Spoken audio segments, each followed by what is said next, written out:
Welcome. We're in South Boston, Virginia for the Soto 300.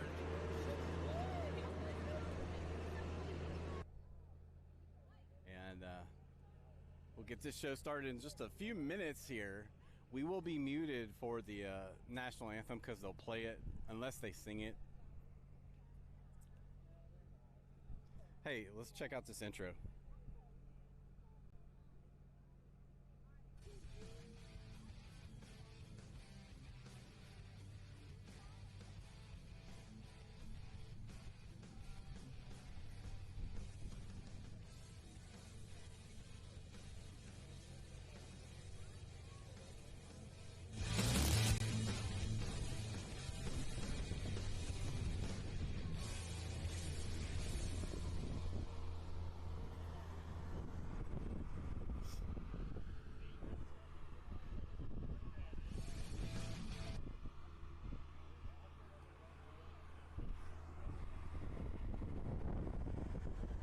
Trying to up our game a little bit here. We're about ready to strike the line, get this show started.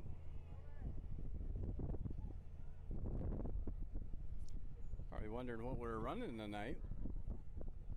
Why don't I tell you?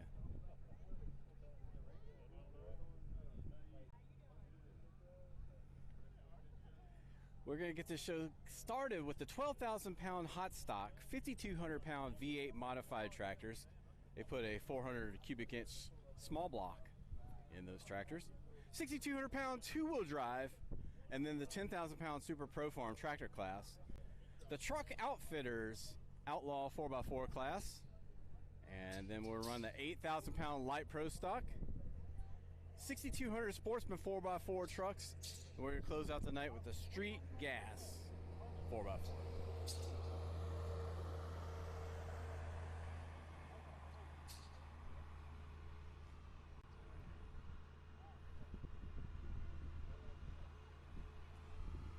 Thanks for tuning in. We'll turn on the camera in just a minute.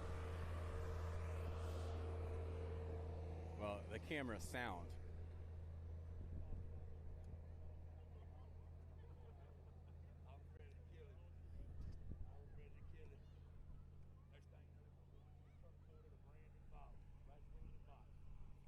There's our host coming down the track, Billy Rice, wearing his lights out shirt, as a lot of these fans are, being that he is from right down the street.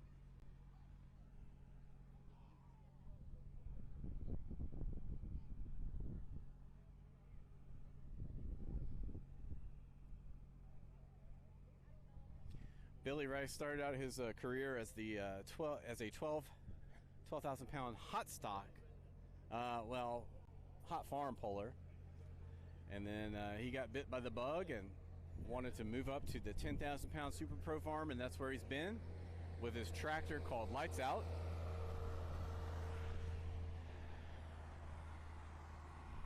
And he works at the local power company down here. So that's why it's called Lights Out, because this pulling tractor is paid for by coal.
Get a look at our sponsors here for this Sobo 300. Got Weiss Investigations Services, Southern Automotive, Hitachi, and Dominion Energy, Hyperion, ODEC, that's a electric cooperative, Bose Hydraulics, Irby's Property Maintenance, and Farm Bureau. Chelsea is going to take care of you. And this is our Dragon Motorsports sponsors for 2025. Bobcat of Richmond, Tappahannock Chevrolet, Big L Tire, Maheron, Connemara General Contractors, Tidewater Off-Road, Gilman Heating and Cooling, Atkins Propane, Petroleum and Propane, Chesapeake Landworks, Custom Whitetail Taxidermy. Matt Jones will take care of you. And then all of their coverage is by WWP TV, me.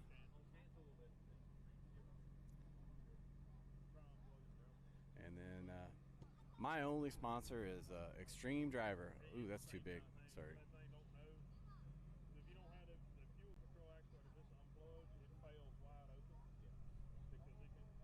No, it's still too big.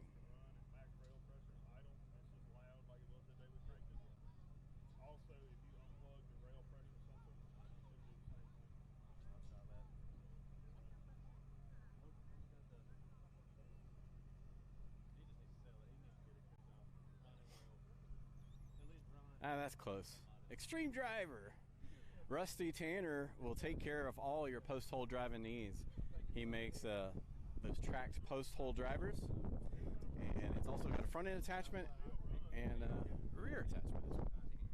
Thanks, Rusty. He's here. He's going to be pulling his second chance John Deere a little bit later in the 8,000-pound light pro stock class.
Name of the game is pull the furthest in each class, don't drop parts, and don't go over the line. That's our out of bounds marker. They're going to put down all the markers. It's probably about 300 foot right there. 330 is going to be all the way down. And they have trackside parking over there and a whole bunch of trackside parking over here. And they got the grandstand. And then they had to put all the pullers up there on the hill by the oak tree, as we didn't want to saturate the ground and destroy it. Good afternoon, ladies and gentlemen. Welcome out here to South Boston. Can y'all hear me good? Is it too loud, too quiet? I can always turn it up. I can go higher or lower. But out here tonight, we've got a good, beautiful day. Had a wonderful little bit of rain that kind of soaked everything down. And we definitely need that weather, that sun, and that water to make the crops grow. And for the farmers out here and the ones that are just enjoying Mother Nature. Thank you, Lord, for that. So we've got a lot of classes to run through here. We're going to start off. Our first class will be the 12,000-pound hot stock tractors. Our second class will be the 5,200-pound V8 modified class. Our third class will be the 6,200 two-wheel drive. A lot of noise making, 2,500 horsepower to the rear wheel, so you're going to hear a lot of noise, a lot of power out here this afternoon. So if you've got small children, I do not know if the souvenir trailer, if they had any earplugs, but that might be something in concern with the young children or any children of any age being able to plug up your ears, because it's going to be some awesome horsepower on the track out here this afternoon. Our fourth class will be the 10,000-pound Super Pro Farm Smokers. Then we go to the 6,200-pound Outlaw four-wheel drives. Then the 8,000-pound Light Pro stock. Then we've got the 6,200-pound National Sportsman four-wheel drives. 650 cubic inch motors out here tonight. Then we go to end of the night with the street gas, and a few trucks that are signed up for that. If you want to pull in the street gas class, you need to come over here and get that done as soon as possible so we can get that squared away. 12,000-pound hot stock tractors. We can get those tractors into scales and down in the staging area. Now we're running a little bit behind. The sled had a little bit of trouble getting here. It blew out 2 tires, so they're trying to make sure everything is working right for out here tonight. Track crew's done a wonderful job. I got out here earlier, and Bill Rice had his equipment on the track taking care of breaking it up. Little bit of moisture, kind of tacky. I'm not from this area, so it's kind of a little tacky that if you got a little bit on your shoes, it will stay there for weeks at a time. You understand? But the track is, he kept working it with the disc, and it was aerating it, and this beautiful sunshine and wind we had is drying it out. But the moisture is down in the track. I wouldn't be surprised if you're going to hear some tires squalling a little bit later tonight. So the track consistency is about, the moisture is right where all the pullers want it to be to get the optimal amount horsepower to the track, down the track, and pulling the sled. Who's their very first time to a truck and tractor pull? Your very first time. Yours. This young lady's going to sing our national anthem. This is her first. Where have you been? I know we've been here a couple of times. We've been in the sunshine. We've been in the heat. We've been in the rain. We've been everywhere.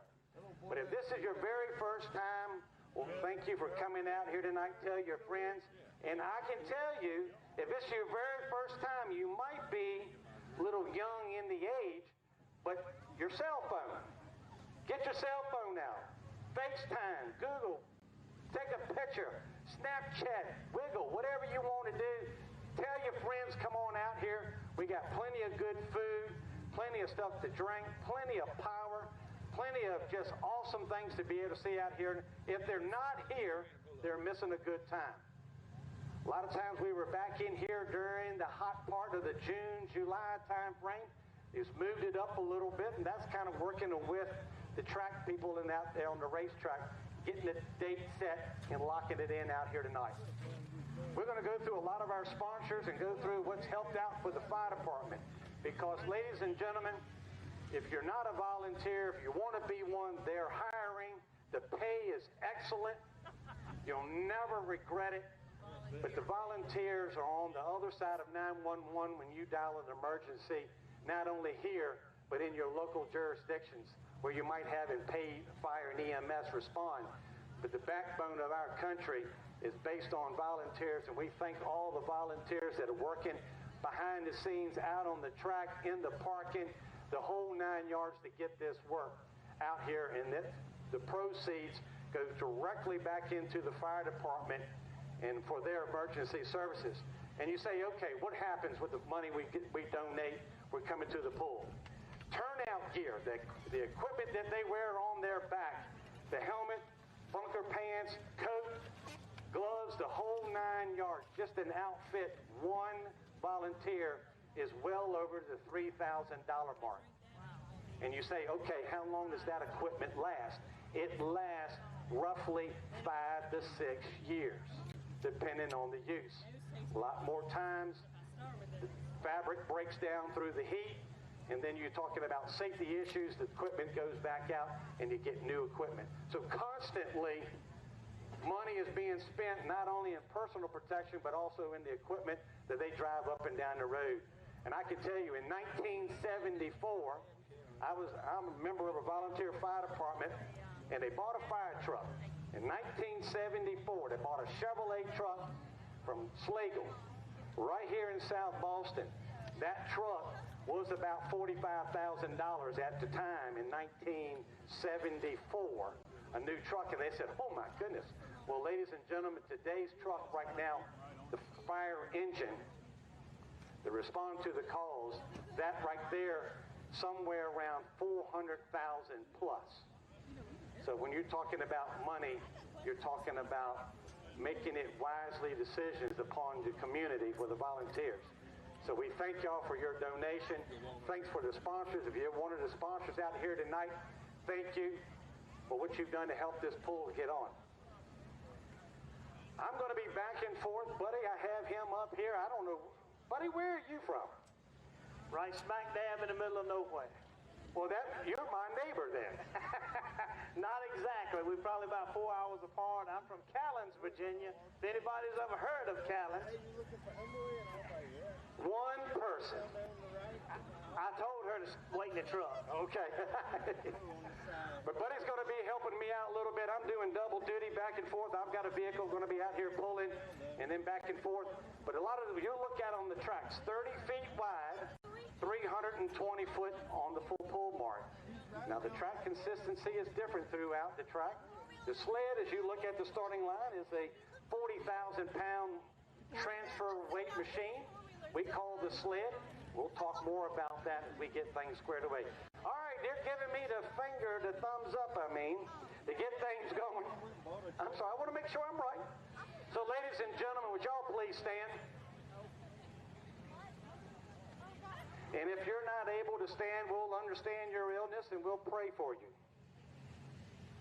But we have a young lady who's going to be singing our national anthem, and our colors are right over here on trackside. Now, these colors might be a little bit faded, but they never run. And what a great country we live upon that we'll be able to do this under the freedom of that flag. So if you would, please remove your headwear as I go and say a quick prayer. Thank you, Lord. Just thank you. Thank you for the blessings upon each and every one of us. Through the ground that we step on here, Lord, just ask for your protecting hand. Lord, we just ask for a good day of competition on and off the track. The good fellowship to our neighbors to the right and left and front and rear of us. Lord, we just ask you to be with us here today. For our volunteer, firefighters, EMS, and police, Lord, just watch over them through the days that they on duty. And off duty, just, Lord, protect their families. Lord, I say a special blessing upon our government.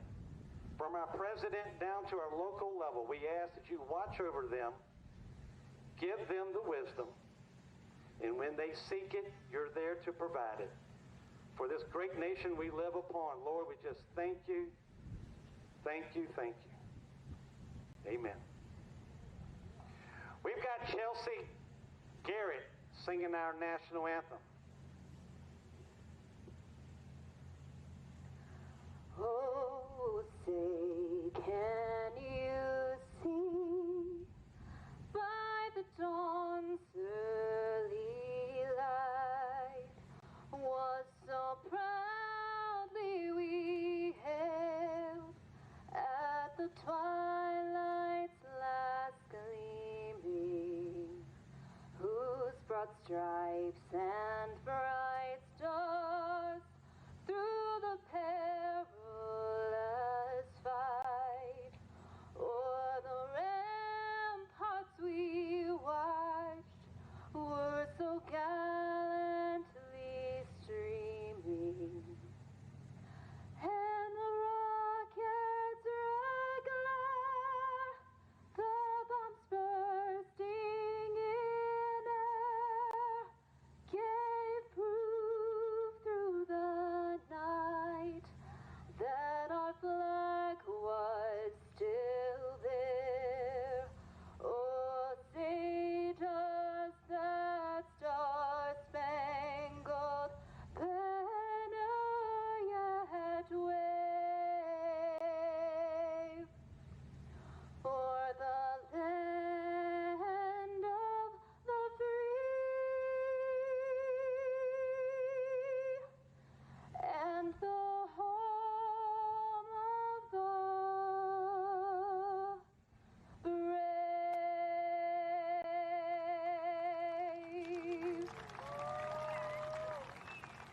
Chelsea Garrett out here, ladies and gentlemen, thank you. Wonderful. Look, if you don't have chill bumps by that right there, something is wrong with you. We're going to escort you to the state line. That's just something I'm going to get off my chest. Something's been bothering me, and don't usually stand on the podium and hark it. But a country that we live in, our president has to fight our government for the protection of our American citizens. And that's unbelievable. I'm seeing something happen. Nobody's ever seeing this happening. But God bless Trump and God bless America.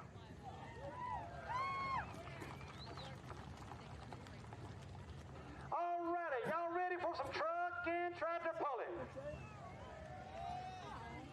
Now they're sounding like they're all over there getting groceries. I'm going to ask y'all one more time. Y'all ready for some truck and tractor pulling? All righty. Who wants a T-shirt? They got them on sale over there somewhere. I saw somebody with some T-shirts, but I don't have any. This is the only one this is the only clean one that I have. I have some dirty ones in the camper. But anyway, well, my name is John Nickel. I'm associated with Dragon Motorsports, and please do not hold that against me. As the operator of Dragon Motorsports, Temple Brizendine is down there at the starting line. He is the CEO president. I am the, whatever's the next step down. I'm the gopher of Dragon Motorsports. We put on about 30 events throughout the year. We travel all over the state of Virginia, into North Carolina, and into Maryland. So we put on events just about every weekend. I'm up and gone. My wife says, thank God I work 6 days a week and gone on the weekend. So she is just as happy. For 6 months out of the year, she's happy. I won't tell you what she is for the other 6. But out here tonight, we're going to have a good time. Hopefully you have an enjoyable time out here tonight. If there's any problems, any concerns with your neighbors to your left and right, front and back, if you need any emergency services, let us know. We do have EMS and police here. Hopefully we do not need them. Have a good time out here tonight. As you look at the starting line, the Hammer Sled. This is a self-propelled weight transfer machine. It weighs in 40,000 pounds. You see that big block that they're putting in that weight box, that weighs in about 1,800 pounds. Now, how everything works is all driven off of the rear wheels. The rear wheels, driver gearbox, puts it in gear. As the pulling vehicle goes down the track, that gearbox is turning, making the chain, and it pulls that weight box to the front of the sled. Now, each vehicle, as they go to start pulling, they'll start at what we call ground zero, at the starting point. Now, you've got the two white lines right here on the sideline. That is the inbounds line. So each puller in the class has to make sure they stay between the white lines. The only lucky dog we have out here tonight is your first puller in the class. Now, your first puller has the option to take the pull or turn it down and come back and make another rehook, he being or she being the test puller. They have that option. The hammer sled has 5 different gear selections to make that weight box go up a little bit faster or slower, and depending on the classes. Now, as you look all the way down to the end of the track, down past WWP TV, you'll see the red LED scoreboard. That top number is going to measure the distance. That bottom number that you see is going to register the speed, the fastest speed that the vehicles travel down the track. And where that speed is going to be calculated is from 0 to somewhere around the 200, 150, 200 foot mark. The pulling vehicle is going to get up and going and down the track as fast as it can go, and then all of a sudden that weight box is going to transfer out on the front of the sled, putting a little bit down pressure. And I don't know if you can see it now, but if you can see the pan, the skid plate, that right there is kind of tilt a little bit, and it's up off the ground on the rear, so the nose is dragging. You're going to see it as the night goes on. As it comes down the track, it will trip. That pan will lay down. Now, the pan is not smooth, ladies and gentlemen. It has some rippers on the back of the track, on the back of the sled, and that's digging in the ground. So not only that they're pulling 40,000 pounds, they're having to pull the drag when it hits the ground, and like pulling a chisel plow or a hoe in the garden, you get a lot of dirt in there, it's going to be a little bit harder. Now look at the red LED scoreboard. You see that thing clicking right along. That's the distance picking up as it goes down the track. Now he's trying to make sure that the marker is set somewhere around that 320 to 330 foot mark. He's trying to get the full mark right at 330, so we'll have an idea of a gauge when the vehicles are pulling. Anything past a 330 on the first puller, way on out the gate, sometimes they reset the sled, bring the class back, and start over again. What that does is starts the class over again, and that puller has the opportunity to come back and try it all over again. Now, I told you, some of the ones around here behind me, I told them, any question that anybody has is $5. But any question y'all want to ask is free of charge. That just keeps them from coming up here and asking me questions all night long. You asked me 3, and you didn't charge them for none of them. Well, that's $15. That's asking you. That's about $1.50. But as we go through here tonight, we're going to have Chevrolets, we're going to have Fords, we're going to have Dodges. And the tractors, we've got International, we got John Deere, we have Fords, New Hollands. And some of the classes, we even got Olivers and Alice Charmer. Any Alice Charmer fans out here? Does anybody know? Does anybody know what Alice Charmer tractor is? It's orange. I'll give you that. It's orange. It's just a D21. I got a comment on that, John. Anybody that don't know what an Alice Chalmers tractor is, 3-time champion, 4-time class champion on an Alice Chalmers. Well, I cut my teeth on the Alice Charmer tractor. That's the only thing that I knew, and then I had to stop farming because they stopped making tractors in '85. Granddaddy told me to get off the farm and go get a job. But out here tonight, you're going to see John Deere's and Internationals, a whole lot of different configurations.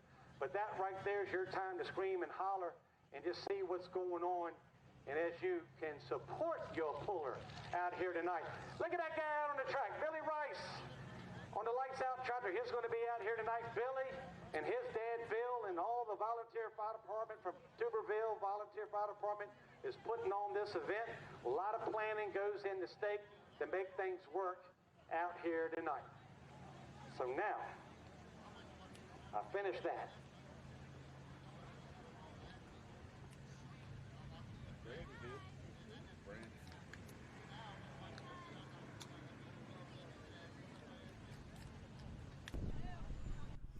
$85 degrees here and a little bit of windy, drying out the pits and all that area.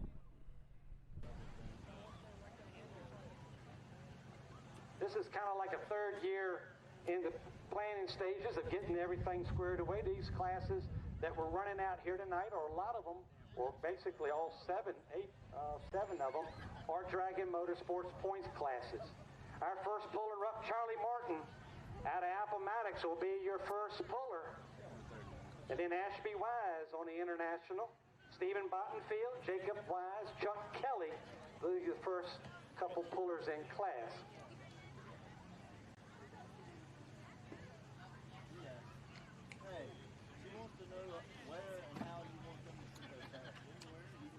I want to make sure I'm right. 14.5 is the speed limit. Anything over 14.5 is result in a disqualification. This is the only class that we have that runs. This is what we call like a beginner's class. There's certain limitations they can run on the tractor, certain limitations they can do to the tractor. 12,000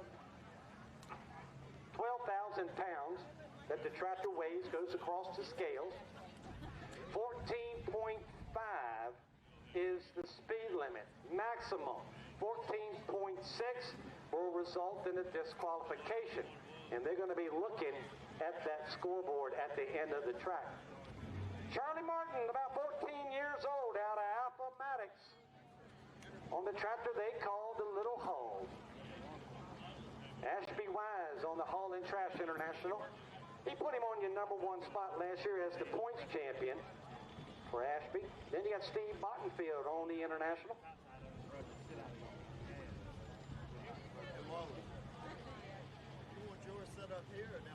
All right, as John said, Charlie Martin on the Little Hog International. Remember that 14.5 miles per hour.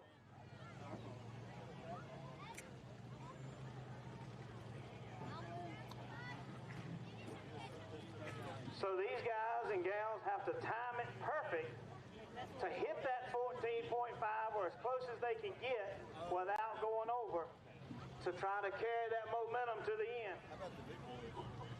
All right, first puller of the night, Charlie Martin.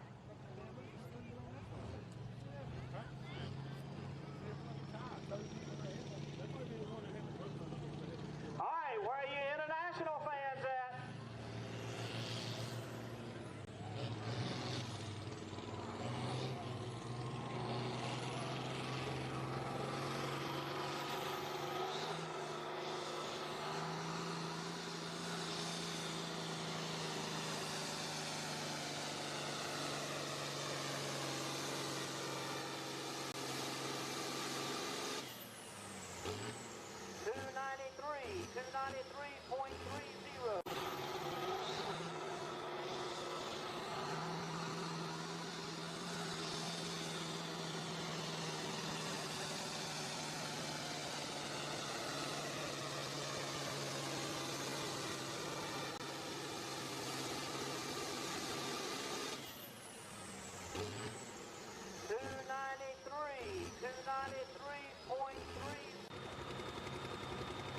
Now he's being your test puller. He has that option to take it or turn it down. He's turning it down. 11.1 on your speed. A little bit off on the speed. Now what we're going to call this track right now, this is what we call a green track. As more vehicles pull down that track, it's going to get packed down. As you can see, the track's a little bit loose and it's different.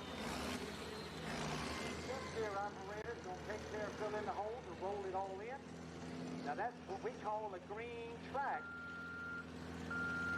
Now, more and more times, that sled is going to go down the track, and that roller is going to roll it all in. The track is going to improve more and more. Ashby Wise on the Haul in Trash International. I got to go.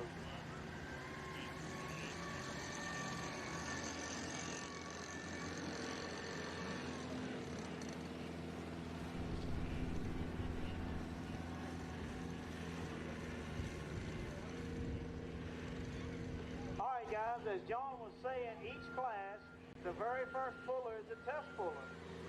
And he or she has that option to turn it down and come back. Charlie Martin, like John said, a little bit low on the speed. He would like to get closer to that 14.5 miles per hour. Ashley Wise, last year's champion on the Haul in Trash International. John talked a little bit about the track. It did get a lot of moisture, as anyone from this area would know. The past couple of days, we had a lot of storms, pop-up storms, heavy rain in some of the storms. But as that moisture has worked into the ground, any farmer, any gardener knows that as you plow your field or plow your garden, you bring moisture to the surface. That's very much what the rear tires on these vehicles, whether it be trucks, tractors, is very much like that, plowing them, as they will blow that moisture up out of the track as the night goes on.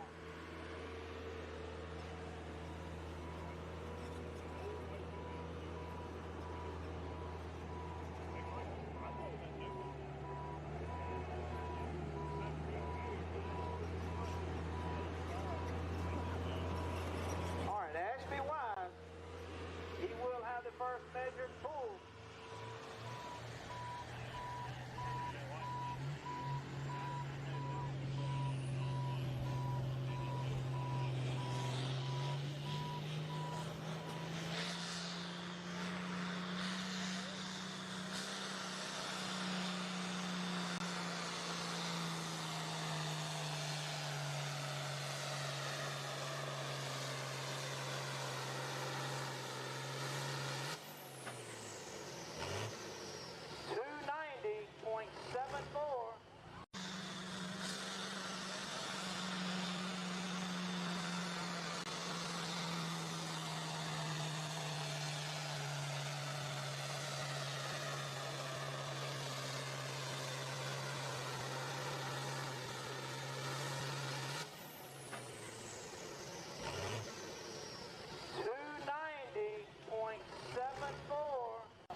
Now, John talked a little bit about the sled. If you guys will look at the sled, some of these slower pulling classes, you can really look and see that sled working.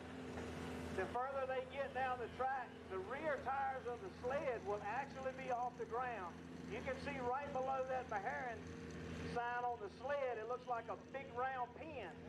That's the pivot point on the sled. Once that weight box gets on the upper side of that pivot point, the sled will trip to the front. That's what John was talking about, dropping the pan.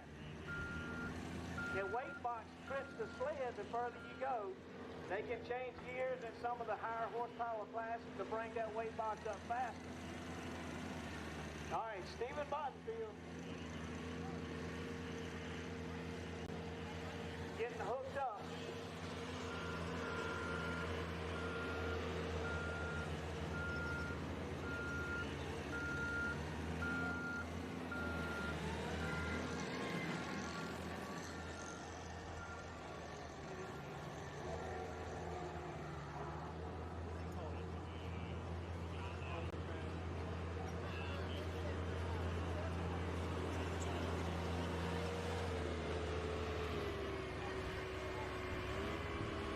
There's something else you'll notice about that sled. Look where he's sitting on the track.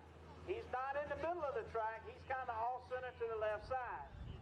The puller has the option as to where that sled placement is. You will see some of the pullers out here, they're probing the track. They're trying to find that sweet spot. They'll line that sled up where they want the sled, where they think they can get maximum grip. They all have the option to do that. Some will place it in the middle, some will go off center to one side. Sometimes they'll go all the way to the out of bounds line.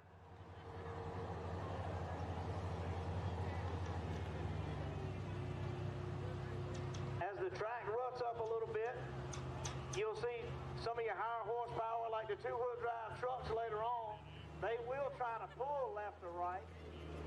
Your 5200 V8 classic tractors will do that also sometimes. They have to steer it with a brake. All right, Stephen Bottenfield.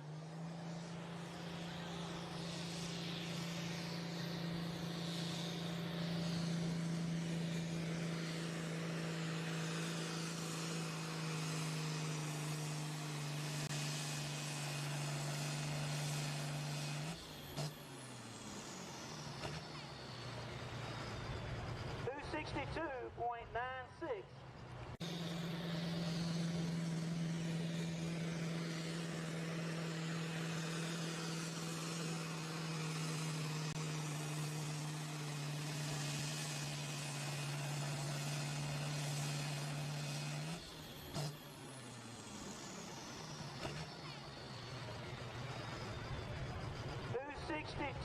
.96.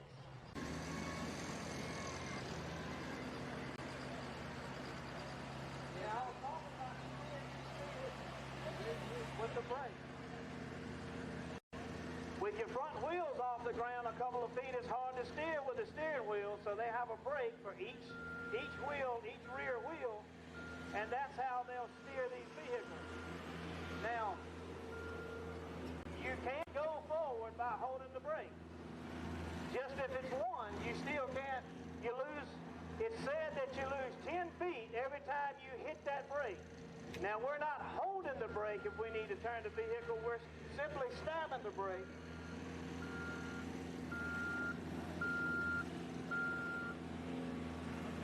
So they lined up a little bit off center to the right. Jacob Wise wants to try a different line.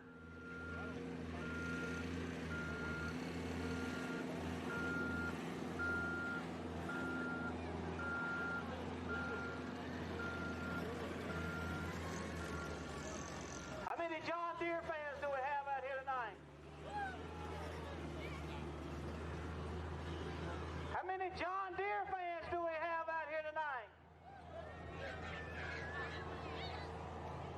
Okay, so we don't have any in this class, I'm sorry, but now would be a good time for you to go to the bathroom if you need to.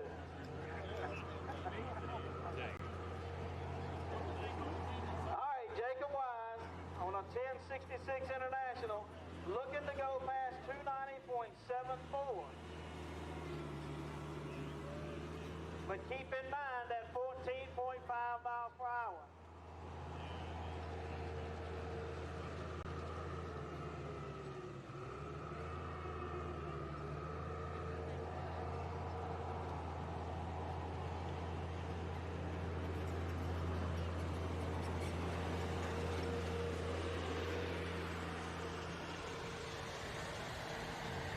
All right, here we go. Jacob Wise.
Not an easy task, I wouldn't think, to get right dead on that 14.5. Ashby Wise done it.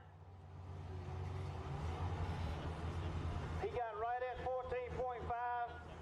Jacob Wise went just a tick over.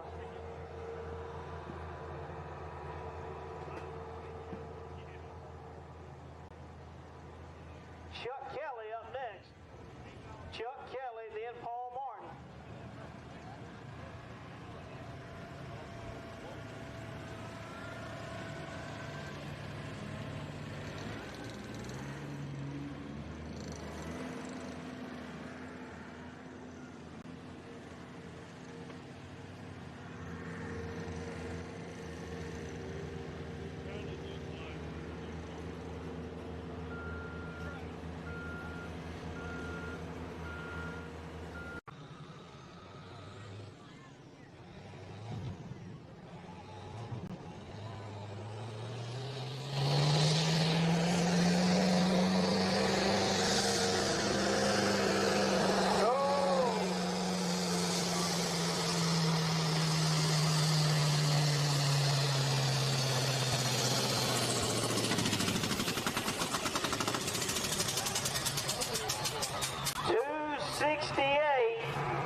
Of the trucker tractor.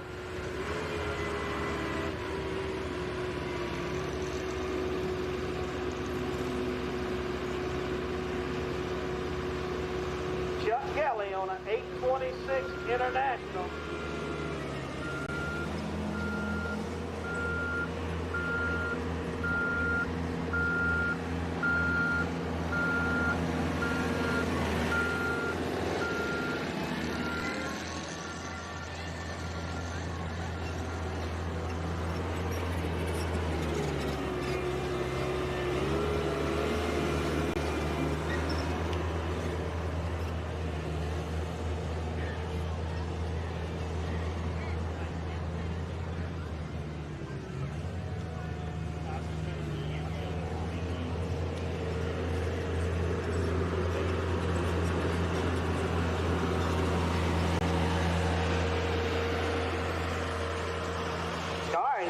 Got to go past 290.74 without going over 14.5 miles per hour.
Guys, have you been paying attention? Your very first puller, Charlie Martin, you remember his distance? 293.3. He turned it down. As it stands, it's almost a 2 and he was down 3.5 miles per hour. 3.4 miles per hour. Hey, I thought you was running over. I thought it was over.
It's guaranteed that the International is going to win this class. That's all's in it.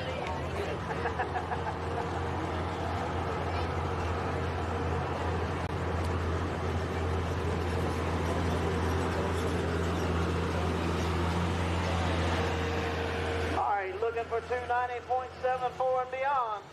Paul Martin.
Leader on the track in a 1066 International.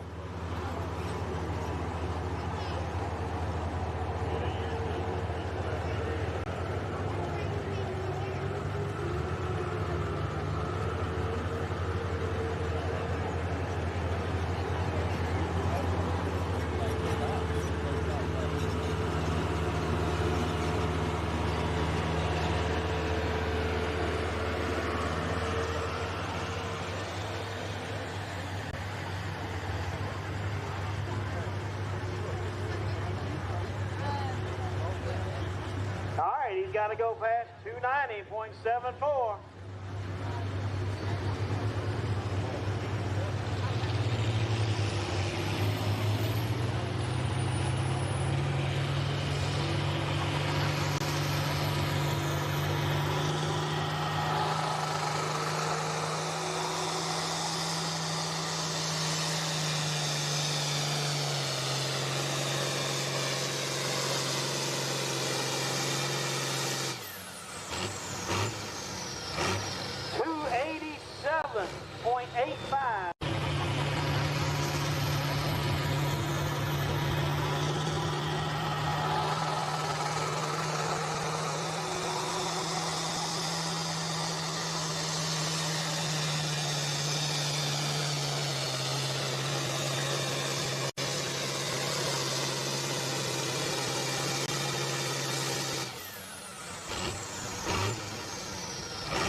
kind words. We do what we can.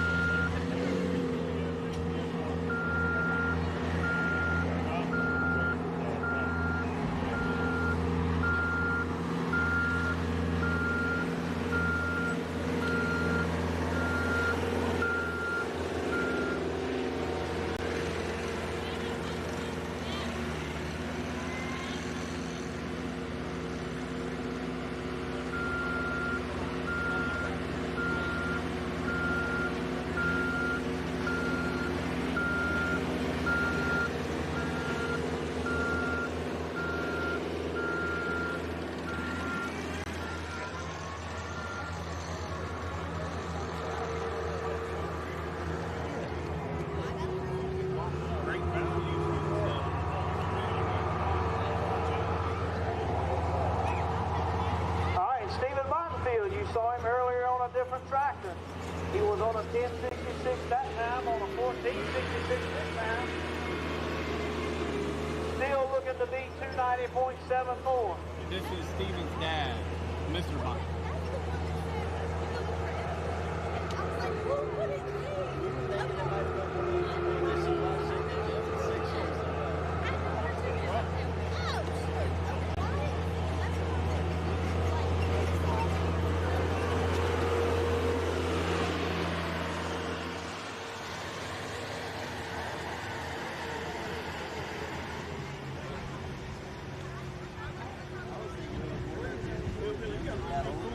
All right, here we go.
Coming on track.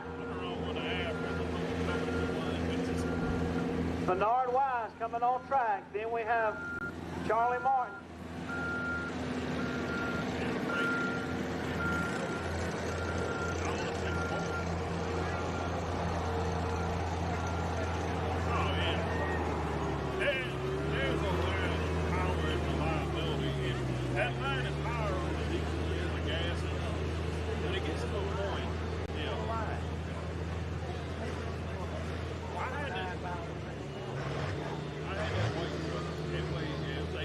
That was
class, Charlie Martin. All right, guys. His top speed, 14.3. He was real close. He went 291.52. Charlie Martin turned down a distance of 293.30. He turned down a winning distance at only 11.1 miles per hour. Here comes this young man right back again. All he's got to do is do the exact same thing he did before and he'll win. How many of you think he can repeat and win this class?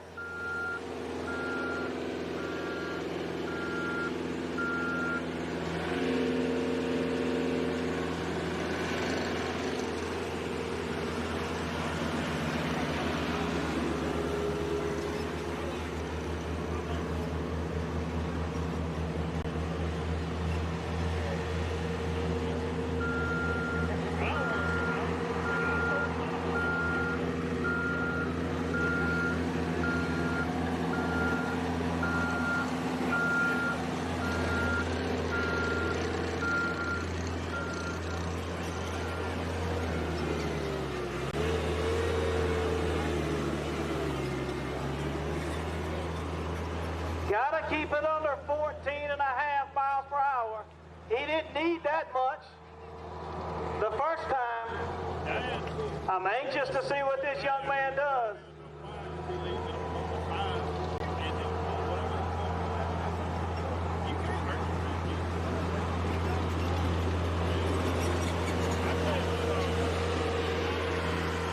All right, guys, he can hear you. You see he's not wearing a helmet. It's not required. So pump him up. Come on, let's go.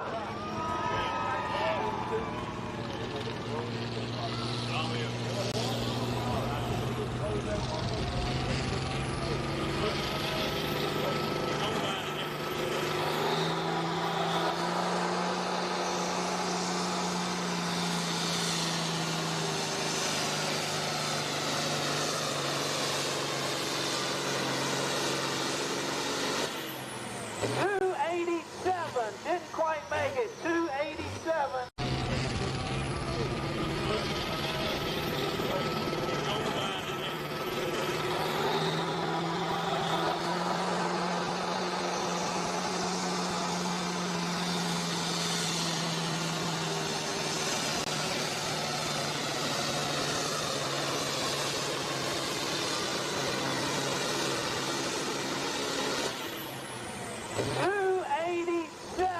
Didn't quite make it. 286.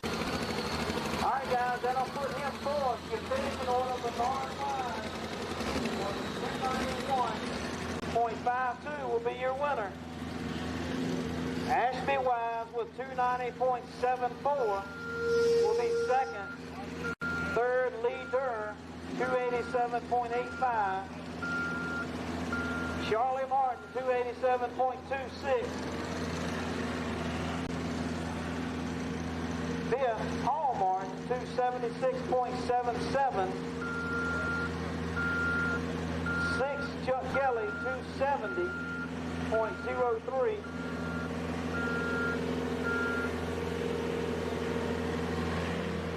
Then Stephen Bottenfield on the Snorton Red Harvester will be seventh.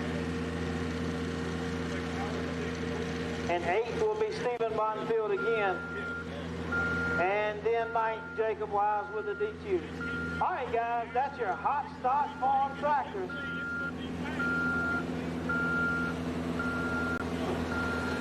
Moving into the 5200 Classic V8.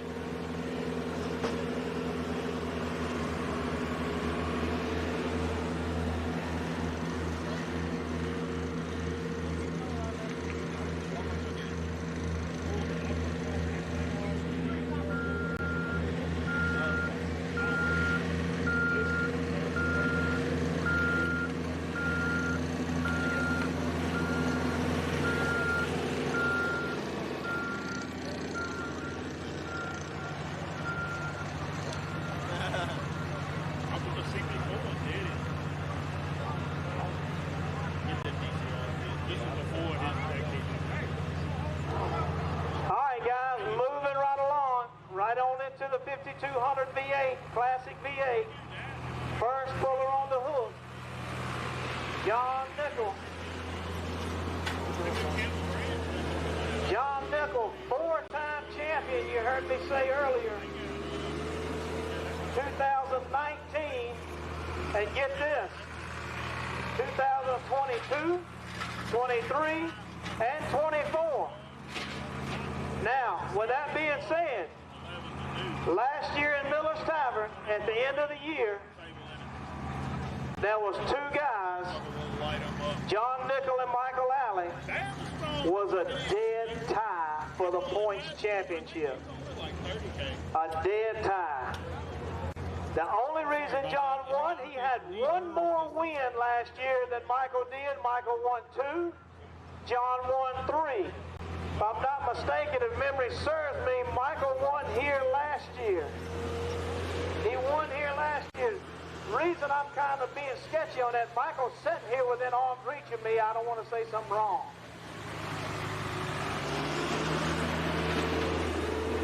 No, actually, when we left, or a little later on, there was a three-way tie for the championship in this class, a very tight class, a really good class. Classic V8 modifieds, 5,200 pounds. It's a small block-based V8, 400 cubic inch max. Now they have a give and take percentage. I'm not 100% sure what it is. Michael Alley has the only Ford powered tractor in this class. So where's my Ford fans at? Michael with the only Ford power plant. The rest of them, to my knowledge, are all Chevrolet. John Nickel first on the hook. As in last class, John has the option to keep his pull or turn it down. John Nickel, the voice you heard at the beginning of the show tonight, on the loose change Alice Chalmers. Now I'm going to ask you again, how many Alice Chalmers fans do we have? Well, I'm going to tell you, this is a tough class. It's a close class, as I said, really tight. Not only are the tractors a really tight class, but the competitors are as well. Whoever wins buys breakfast is what I understand. A great group of guys. They help each other all they can. It's a friendly competition, but they do talk a lot of smack. If you look at the track, guys, down to me or a little further, you can't even tell that we pulled one class so far. Track holding up really, really well. It's going to be a tight track tonight. Here comes John Nickel. As you see, John has to wear the fire suit, the helmet, the neck brace, the gloves, the whole 9 yards. Y'all give him a hand if you like Alice Chalmers or not. John is a veteran puller. 25 years, actually over 25 years of pulling. John running a 434 cubic inch small block. Got to be a small block base. And they have an RPM limit, Michael. 74. I couldn't remember 74, 78. 7,400 RPM limit on these engines, on these tractors in this class.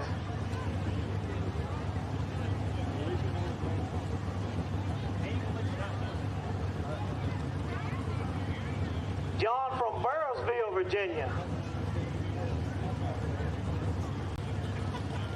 All right, guys, the test puller, John Nickel.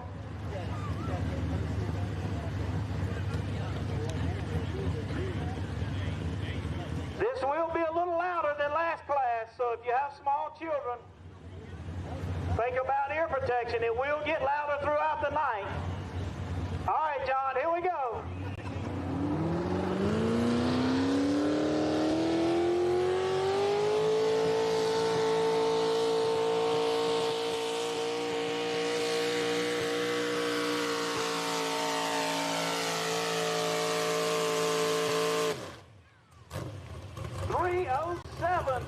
2:36.89. All right, John, here we go.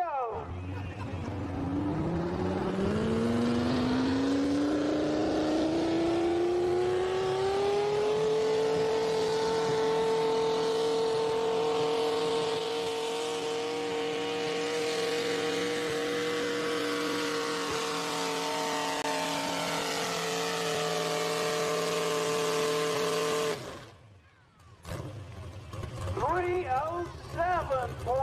He turned it down. He just wanted to pull twice. That's all it was. 3:07.89 and turns it down. Rocky Meadows up on the tractor he calls the Buck Eater.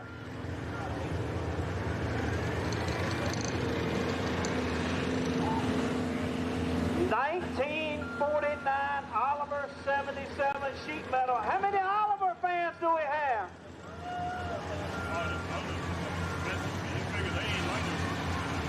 Rocky from Chester, Virginia, 25 years pulling, 25 years pulling. Again, a 334 cubic inch small block Chevrolet.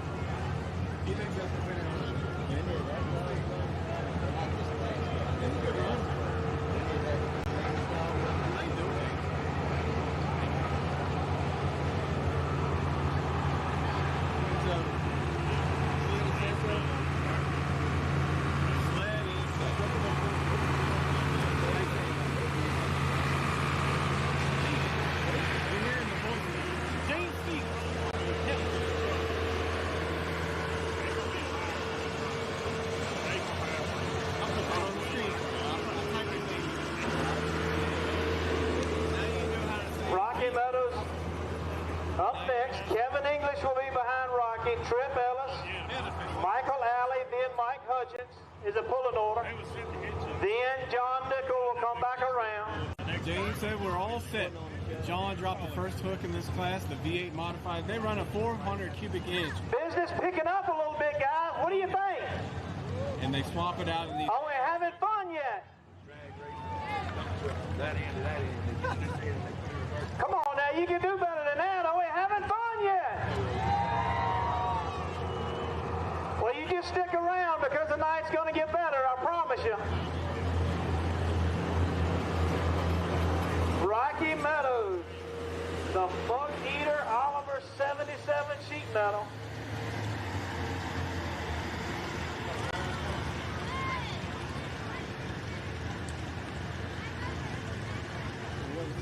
You see Rocky a little bit offset to the right side.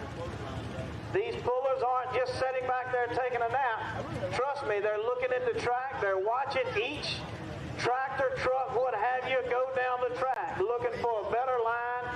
You can see right in front of me, even with the horsepower that John had, he barely marked the track. That's how tight this track is, guys. A horsepower track. That's a guy and his son. All right, Rocky's going to be measured. All right, the track is Rocky's. Here we go.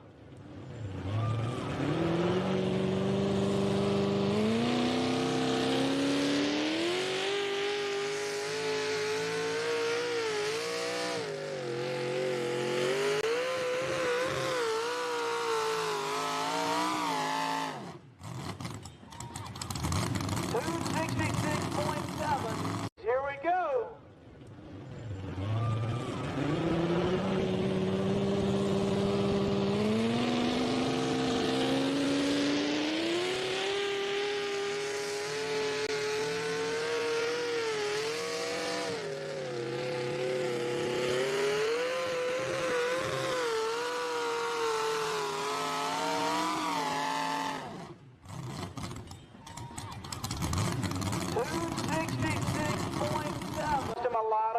Guys. All right, give him a big hand, Rocky. Rocky Meadows and a Buckeater Oliver. Kevin English coming up next on the Gambler John Deere. How many John Deere fans do we have?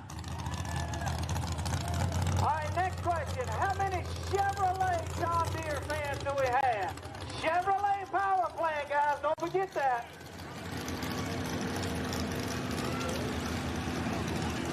I just said that for you, buddy. I know you'll bleed green, but you're a Ford fan.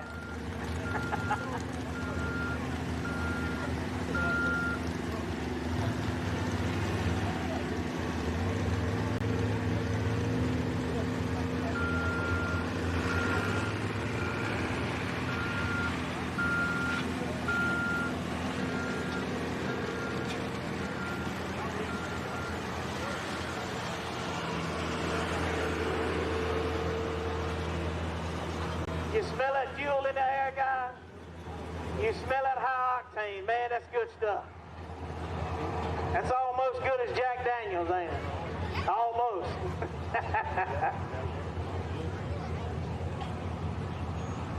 Kevin English. Last year, if memory serves me, he pulled the first pull and the last pull. He broke, I know he broke a transmission, a gearbox, among some other things. Had some problems. Kevin has a daughter that's involved in mini monster trucks. He took some time off. He did some mini monster truck stuff. Some other pullers got after him about fixing his tractor. He fixed it, went back to Miller's Tavern at the last pool. He broke at Miller's Tavern at the first pool, and he won. A tough customer right here coming up on track. Kevin English in the Chevrolet powered John Deere. Here we go.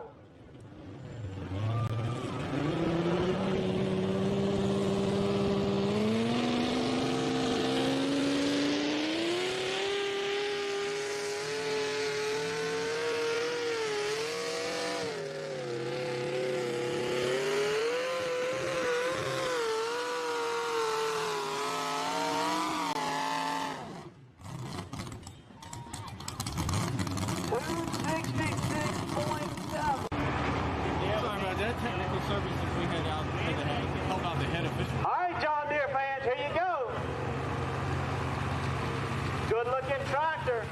Kevin's dad built this tractor some years ago. John, what are you doing? You just want to play twice, don't you?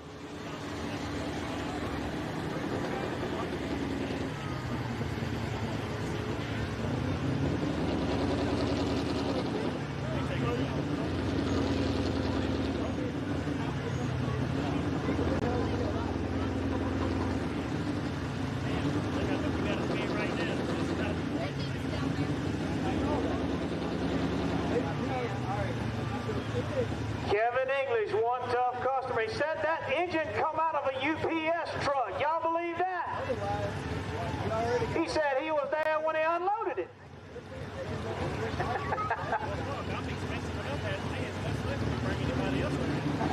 All right, you Chevrolet powered John Deere fans, here you go. Gotta go past the measured distance of 266.7. How many think he's got it?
you. You ever seen Ford Red? You gotta make up your mind. He was all about that John Deere until he found out it had a Chevrolet motor in it. You cut that boy on his right hand, he'll bleed green. You cut him on his left hand, he'll bleed blue. All right, John says Tripp is coming back up. Maybe he got that fuel leak fixed. Tripp Ellis on the just tripping Alice Chalmers. Drop. Hey, Frank. Yeah. They have been in for a man all life. Next time. I get there, I gotta look it up. I decided to save it all.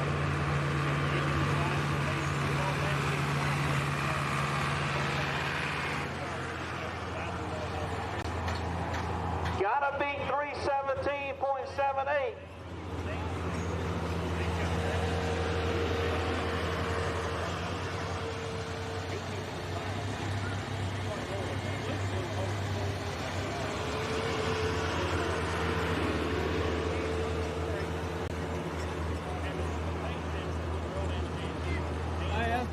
What do you like doing better now? Pulling or watching? He said, I like watching now. Watching Tripp.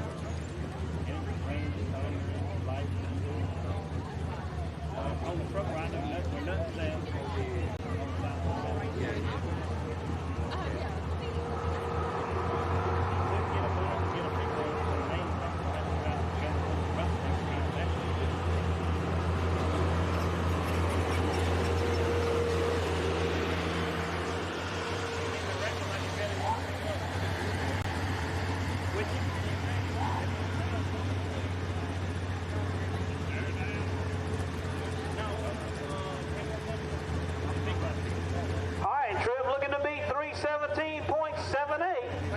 Getting a tight chain. You see that red light turn to green. That means Temple is ready in the sled.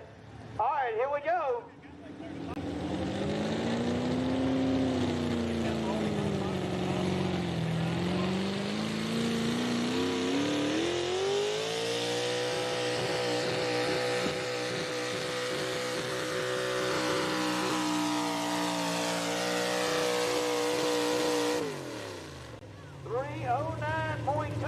Guys, he made a good effort.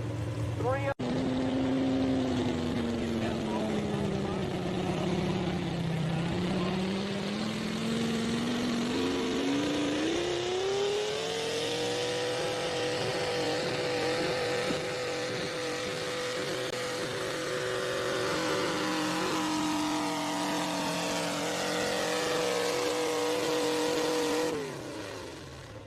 309.26, guys. He made a good effort.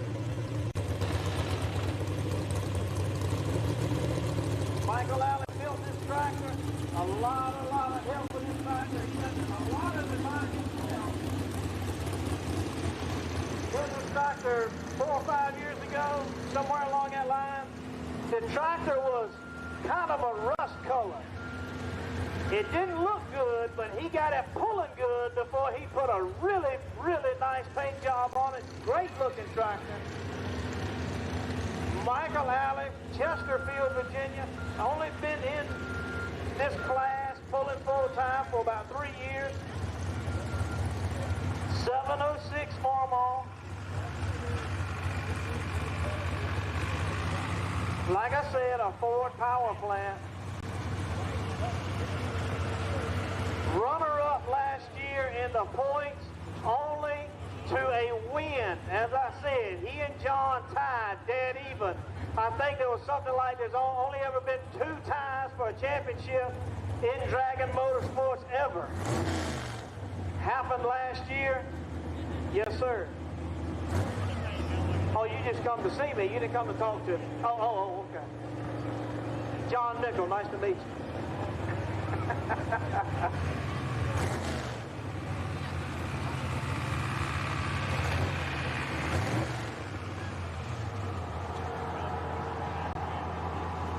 Got a long way to go, guys, but he's capable. I promise you, he's capable, very capable.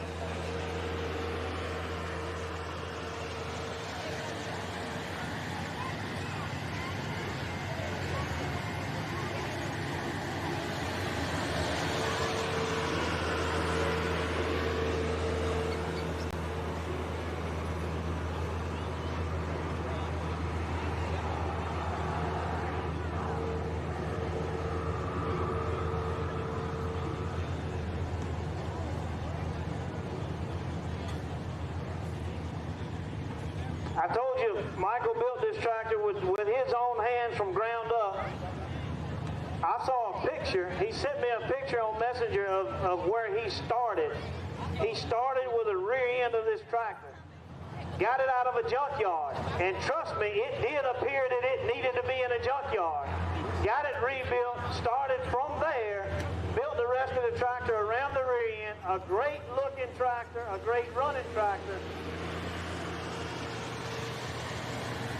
Won here last year. He did win here last year. One of his 2 wins was here. All right, Ford fans, let him hear you. All right, international fans, let him hear you. Hal, what happened? Oh, you're eating, okay. I'm sitting over here starving, I mean. no, I ain't got time to eat. I've been going since 6 o'clock this morning, dude. I ain't got time for that. All right, Michael Alley got to go past 317.78. How many think he can do it?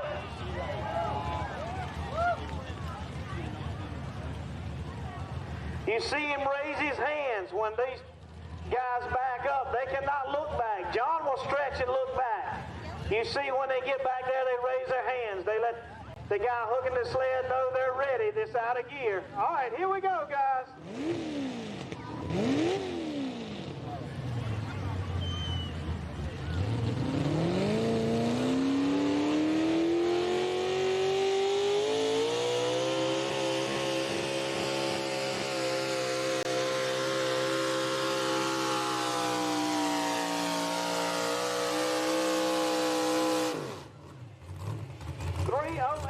308.04.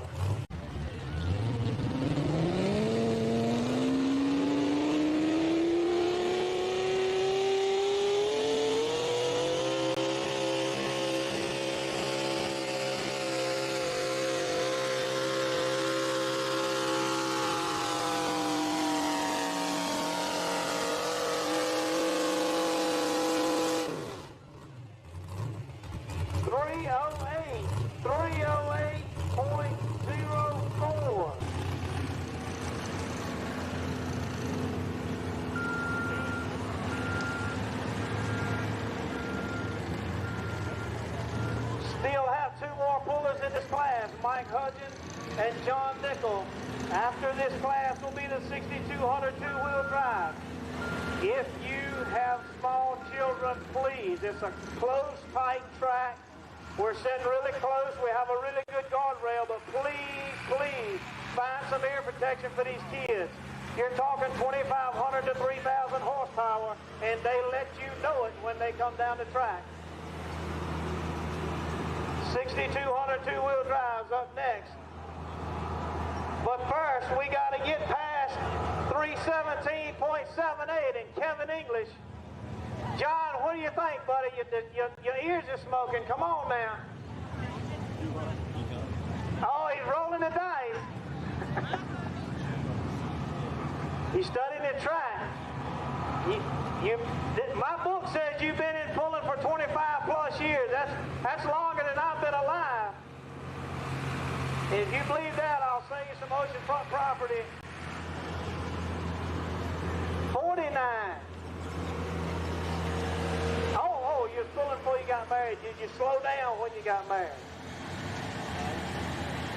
Oh.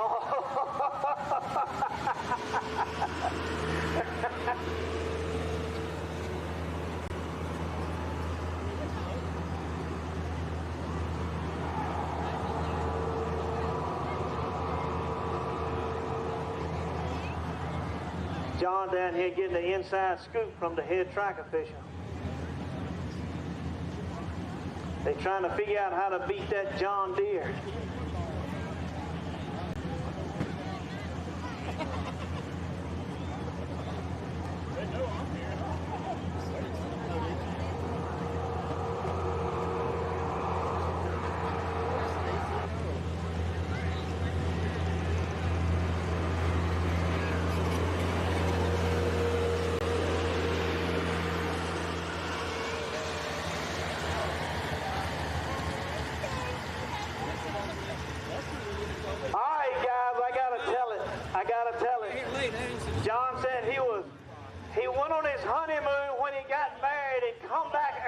to go to a tractor pull. How about that, ladies? How many of y'all would do that?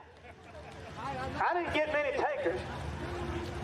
All right, how about it, guys? How many of you would come home early from your honeymoon to go to a tractor pull? I'm glad I ain't married. I ain't got to listen to that on the way home. John said 49 years. I told you he'd been pulling longer than I've been alive. I lied to you the first time, though. Mike Hudgens on the full throttle John Deere. Gotta be 317.78. Getting hooked up. The sled is ready. The track is ready. Here we go. With all the money you had in that white truck, you could have fixed it. The white truck, that was my pull truck. I got rid of it. No, that was the truck that Well, the one hit one is what it was. that was the truck that was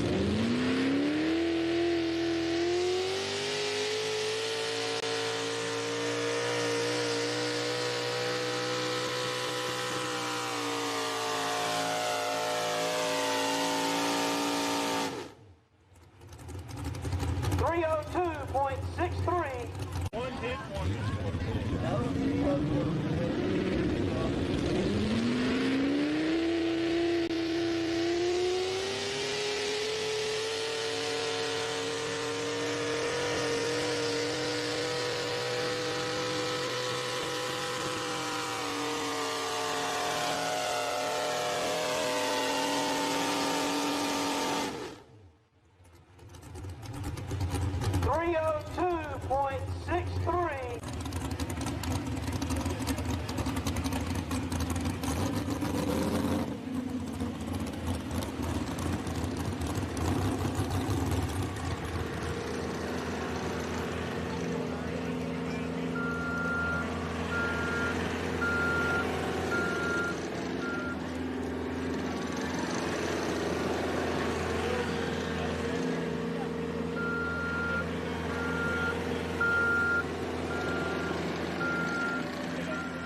some of the pullers walking around probing the track.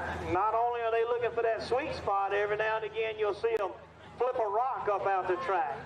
The higher wheel speeds, when they hit that rock with those cut tires, they can shred those tires. Those tires are not cheap. They cut these tires. Speaking of cut tires, again, how many first-time tractor pulling fans do we have? First-timers. All right, you'll see these tractors in this class have cut tires. The last class did not have cut tires. They had regular tractor tires. Now, some of these guys look like they have tractor treads, but trust me, they're cut tires. So when you move from tractor tread, tractor lug, so to speak, tires to cut tires, it's because you're trying to get more wheel speed. Way back in the day, when I was a kid, everybody had tractor lugs. On their tires, they had tractor lug tires.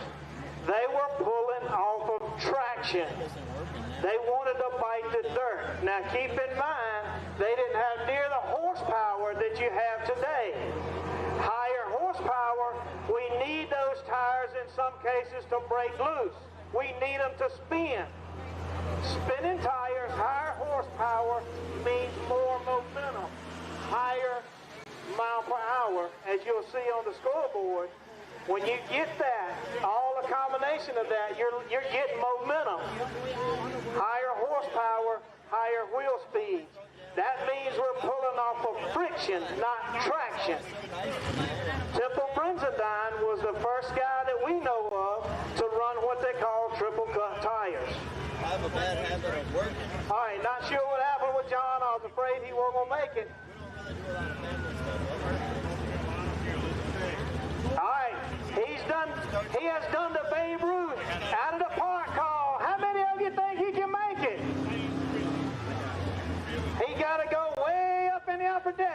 3:17.78.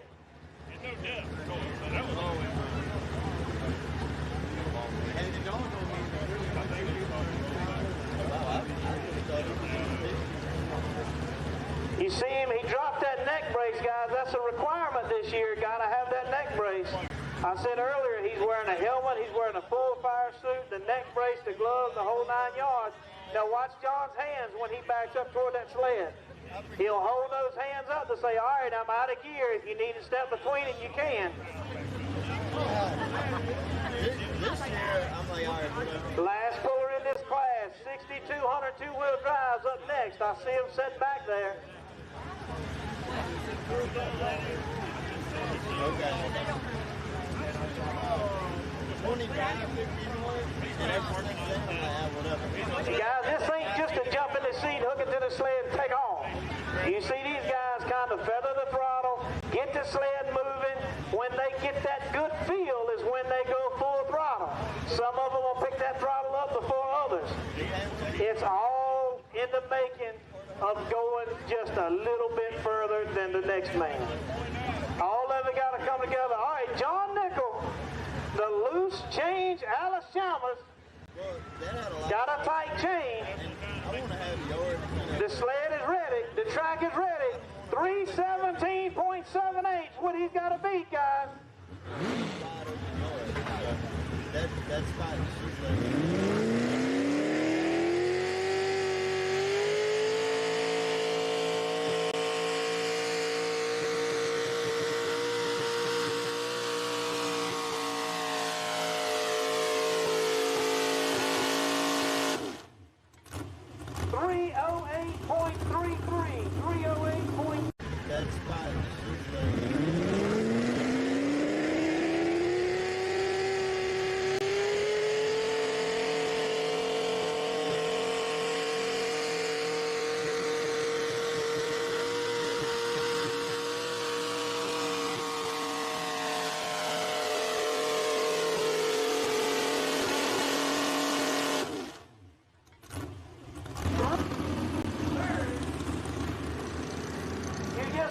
John Nickel, the loose change Alice Chalmers. Fourth, Michael Alley, the 706 Ford Powered International. Fifth, Mike Hudgens on the full throttle John Deere. And sixth, Rocky Meadows, the Buckeater Oliver. That rounds out this class. Two-wheel drive. Again, guys, I cannot stress enough for these young kids. I see young kids on the side of the track. Make sure they have hearing protection. We're going to clear the cobwebs. We're going to blow them clouds away when we come through with these two-wheel drive trucks.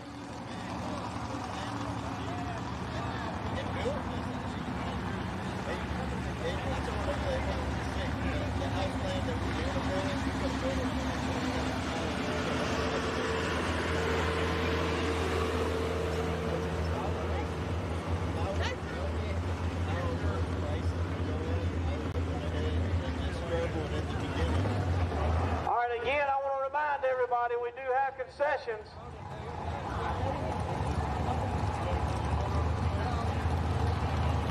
Two-wheel drive, super modified. Darren Wilson will be your first on the hook. Running fair, Robbie Campbell on the Reckless Horse. Second, Crystal Wilson. Her Dirty Money will be third. Fourth will be Darren Wilson in the Dirty Money. And yes, they are the Wilson family of the two-wheel drive class.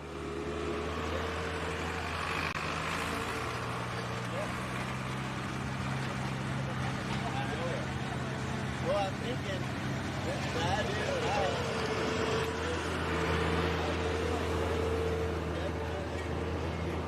their stuff always our kids. We probably out there doing that. But I'm following that because I don't do that. But with that, I thank some of these sponsors that are helping us out tonight. Here are the South Boston sponsors. So I'm sure that's way down the road. But we're going to live there forever. Adding some weight to the sled, guys. Now would be a good time to visit the restroom, the concession stands. For long term, I'm thinking These are our 2025 Dragon Motorsports line. We got the two-wheel drive, 10,000 Super Farm, 6,200 Outlaw, 8,000 Light Pro Stock, 6,200 National Sportsman four-wheel drive, and the street gas yet to go. And then my personal sponsor, Rusty Tanner, Extreme Driver. You need any post holes driven? Call Rusty, Extreme Driver.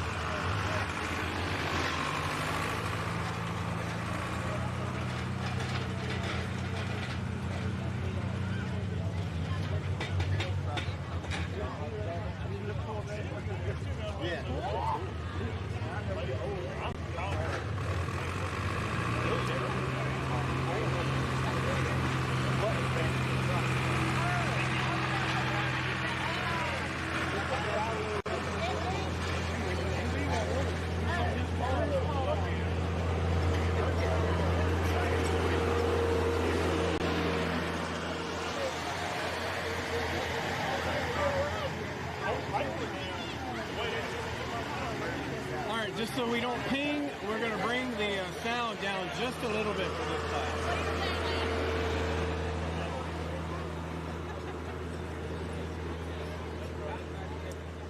Alright, now, to my friends that are listening, that have been texting me, if it gets a little loud on your TVs or YouTube, just give me a text me real quick. Let me know. You know who you are. All right, guys, I'm going to ask you again, are we having fun yet? I said, are we having fun yet? Well, business is about to pick up, I promise you. Don't lean over the guardrail because one of these trucks will blow your hat off.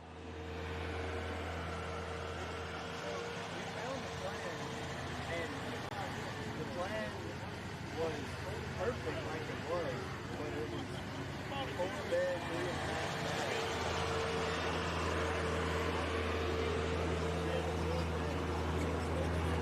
So I shaved.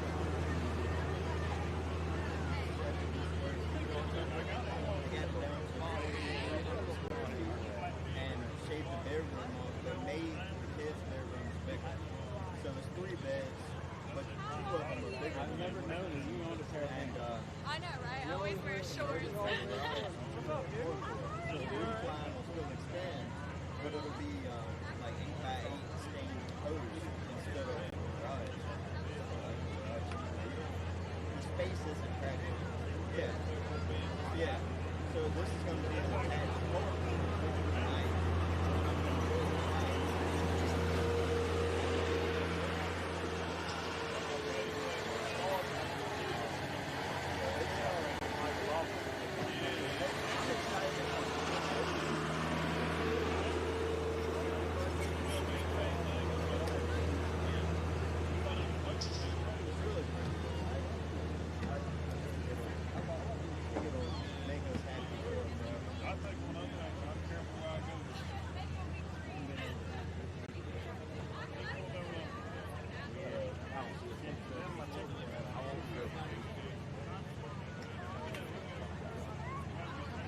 Yeah.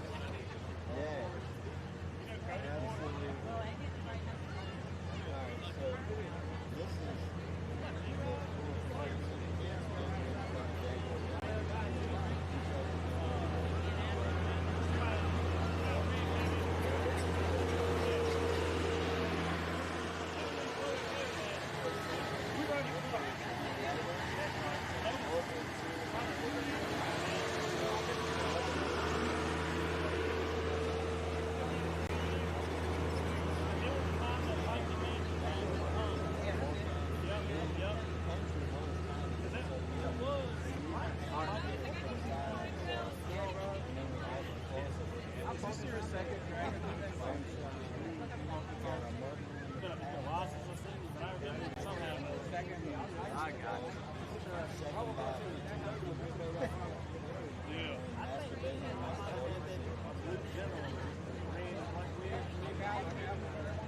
Yeah.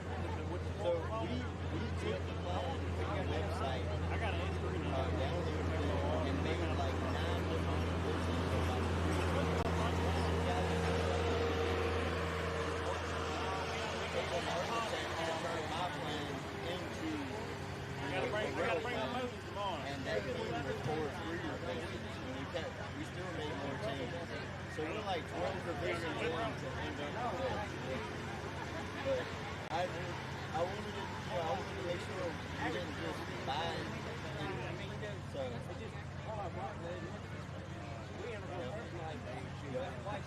it is down to every little detail now. My plan is if our quotes for turnkey don't come back how we want them, I'm just going to self-GC. I'm going to subcontract everything out. So then I know I'll be able to do that. So it'll be, and yeah. And since I did the commissioning with Iconics before, so I'm used to like grabbing schedules, coordinating vendors, and checking behind them. I don't mind telling them, hey, you didn't do that right. So at least my work experience. Yeah.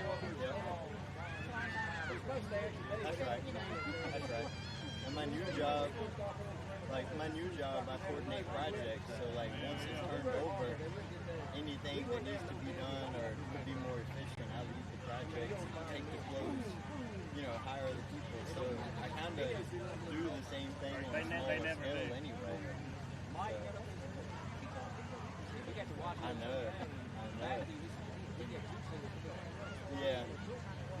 Yeah, because my new job is like super laid back, but it can be a lot at times. So like 1 week I might work from home 2 days and work three half days, or 1 week I might be there at least 40 if not more hours.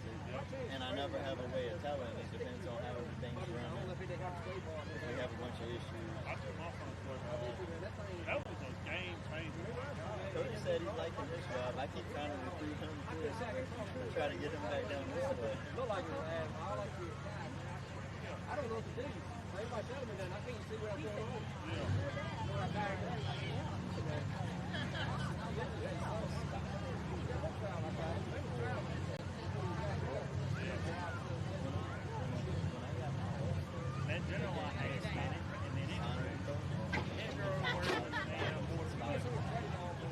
While we're waiting, we'll just go turn the camera over here. Look, they got a whole busload of people. Literally, a busload of people. And that's partying style right there. 1, 2, 3. There's like half a dozen people. All right, guys, Darren Wilson on the Running Bear Chevrolet.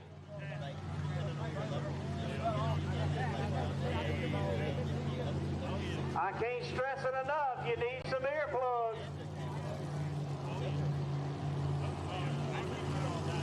They don't call them super modifieds for nothing. Darren Wilson from Prince Frederick, Maryland.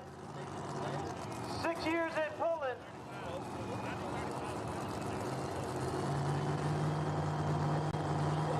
Driving the Running Bear Chevrolet here this evening. All right, Chevrolet fans, he probably can't hear you, but let him hear you anyway. You got to do better than that.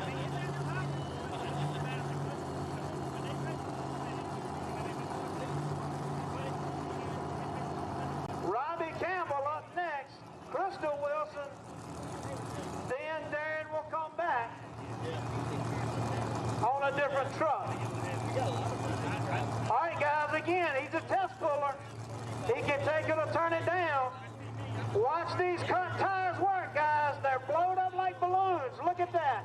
These tires, they got to pump way up tight to carry that load on the back end. Are you ready?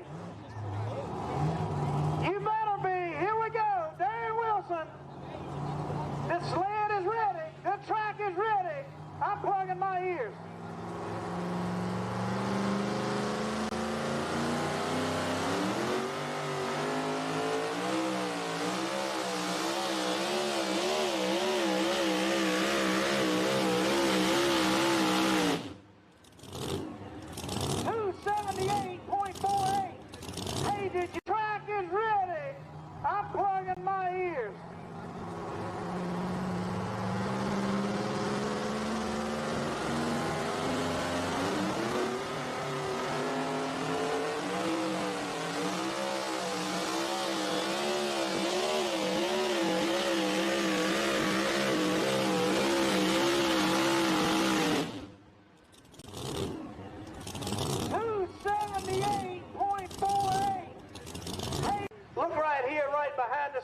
about 10 or 15 feet how he pulled that dirt. That track is holding tight. Guys, he had a hard grip. Cut tires and RPMs. And a lot of weight on the back of that puppy. I think that truck is close to 3,000 horsepower. I've heard Steve said last year he's close to 3,000 when he's got it tuned right for the air. Oh yeah, you can feel it. Hey, across the track, I got something I want to ask you. Did you feel that? Now, are you having fun?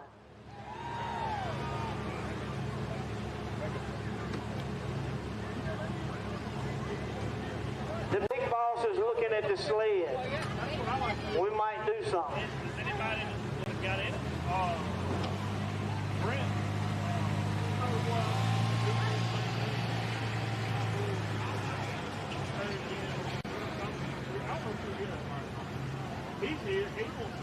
We're going to change up. All right, we're going to make some changes, guys. I thought it was kind of tight. It looked kind of tight to me, but I'm not the expert. Temple Brenzendine is. He's looking at that sled. We're going to make some changes. It's got bars in the rear and they got them in the front. It'll wrap it. That's what happened. When I hooked it together, she started to bite and I just lit into it. She come out of there. All right, guys, we got a whole list of sponsors. It takes a lot to put on a good show, a good tractor pull, any show. Guys, we got Warfield how you say that, John? Investigative Services. Investigative. Oh, Lord. No wonder I didn't know how to say it. Warfare Investigative Services, Bose Hydraulics, Dominion Energy, Clover Power Station, Farm Bureau, Chelsea Wooding, Hitachi, Irby's Property Maintenance, Southern Automotive,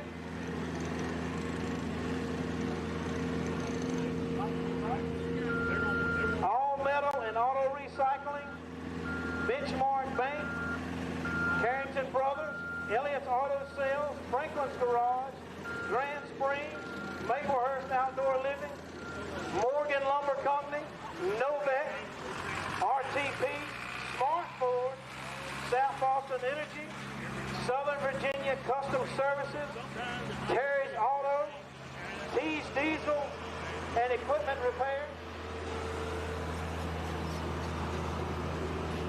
Anderson Lawn Care, Arnie's Body Shop, Beverage Tractor and Equipment, Brandon's Wrecker Service, Brooks Lyon Funeral Home, Chesterfield Insurance, Comfort Systems USA, Cornerstone, Davenport Energy,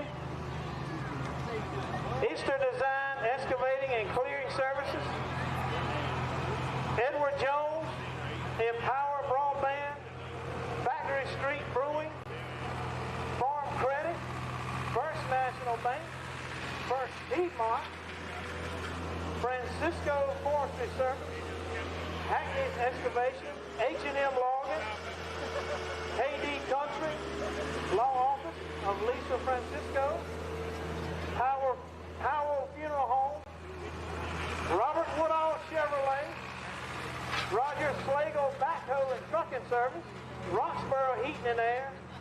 Guys, I told you it takes a lot to do this.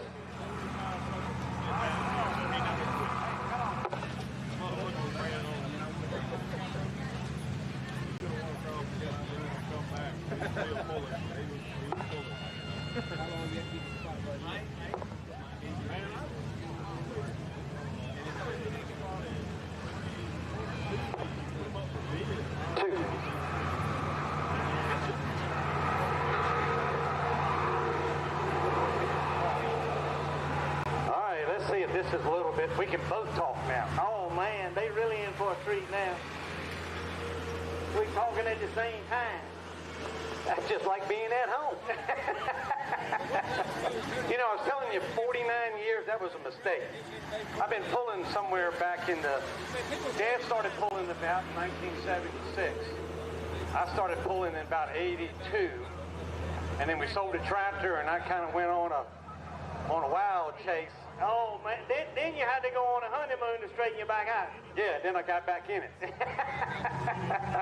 Well, I'm going to tell you something. You got a good woman if you could come home early on your honeymoon and still be married the next day. Well, let me tell you, I celebrated, last weekend, I celebrated 39 years of marriage. I went to a tractor pull and the wife stayed home. That's commitment right there, but I don't know what commitment it is. She's okay with it. All right, Robbie Campbell, guys. She went to her boyfriend's house, so anyway. Oh, okay. Robbie Campbell, coming out of Maryland. All right, Ford fans, let me hear you. Come on, Ford fans. Hal, where you at, buddy? He can't hear me because of the engine. The Reckless Horse Ford, the only Ford in this class. It don't take but one. But John, you and I know that Wilson family is hard to handle. Now, what they just told us, they lighten up the sled a little bit. So they're going to carry him on past that 278. It's going to be able to make another run. So they lighten up the sled so you can get them down a little bit closer down to that 300-foot mark. All these vehicles are set up to try to make that run at that 300 plus. Hey guys, when that sled stops, you down on the end of the track, watch the rear axle, watch the rear tires on that sled. They'll still be spinning.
The two-wheel drive running a little different type of tire. It's getting a better fight, and it flows kind of like the dragster tire. So when those tires are running a little bit low in tire pressure and it's getting the fight, you want that wrinkle.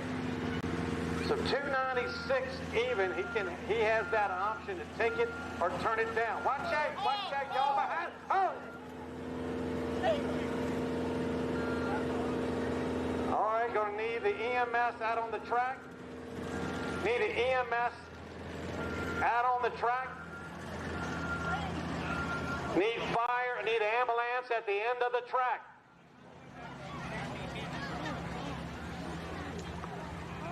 It knocked him out the way though. It didn't push his ankle. It almost did.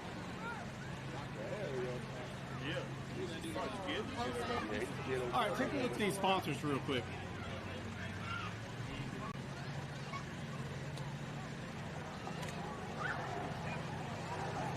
Guys, we need some EMS ambulance at the far end of the track.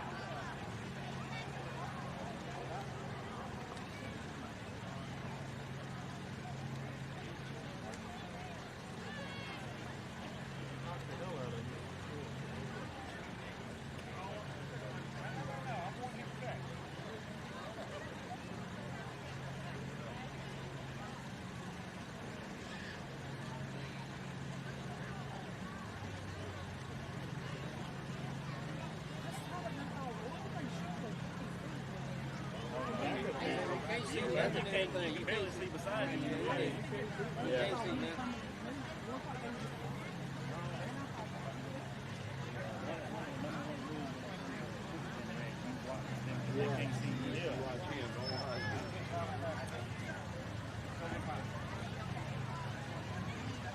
I can't think of the who works out at the gym. They got. All right, guys, y'all down the end of the track. If you're not associated with Dragon Motorsports or EMS, please make way for the rescue squad. Please make way, guys. Y'all back up.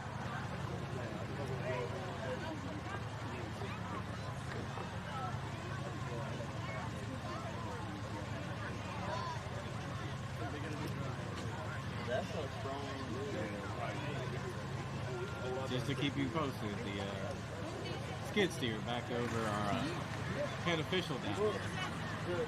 He's on the ground. They won't get him checked out. Make sure he's all right.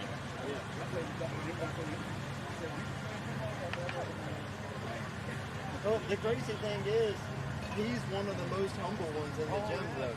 He'd be in there lifting. He didn't ego lift. He would lift his weights. He didn't try to talk smack. But I've seen him in there lifting some weight.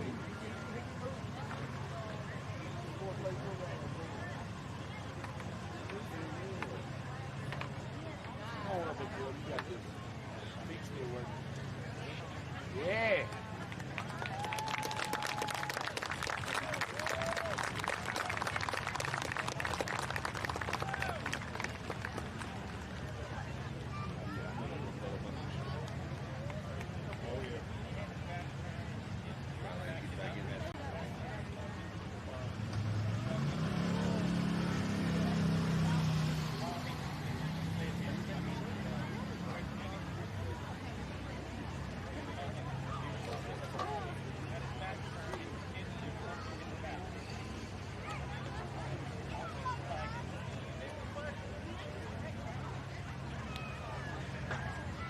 Like every one I go through, the race, the track to pull.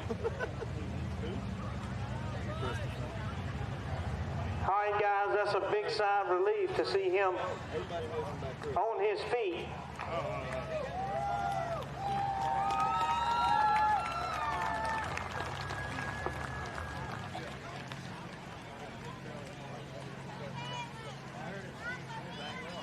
He got lucky, man. When he rolled, that track was going right for him. And He didn't know he hit it. He kind of kept on hitting it. Well, when he hit the ground, the track was going right for his ankle, and then he jumped at the right time and rolled out the way. No, it didn't. It didn't get him. It hit him in the back. He had enough adrenaline to jump on down and roll to the side. Oh, yeah.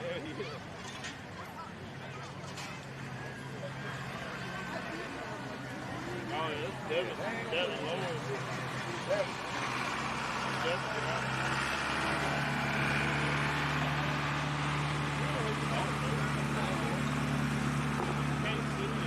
He kind of feels like it is, man.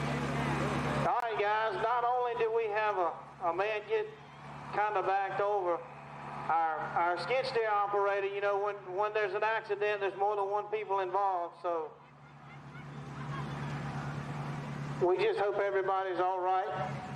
We think they are. Just got the wind knocked out of it pretty good. Our skid steer operator, I'm sure, is a little shook up. I know I would be. It was an accident. He was doing his thing. This guy had his back turned.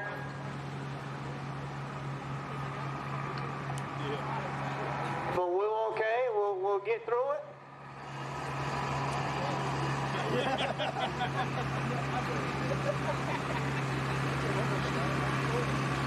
Guys, let's give our EMS personnel that's on grounds tonight a big round of applause for their quick response.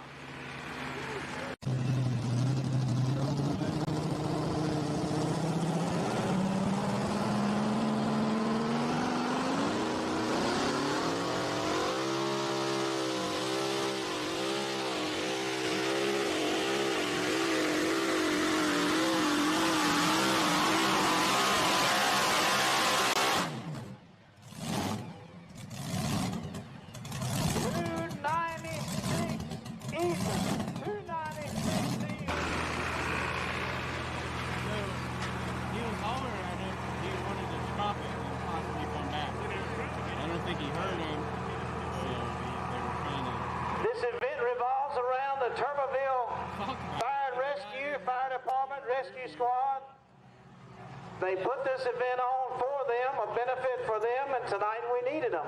But now officially Robbie Campbell said, you know what, I'm keeping it. Krista Wilson will be next on the hook in a truck she calls her dirty money.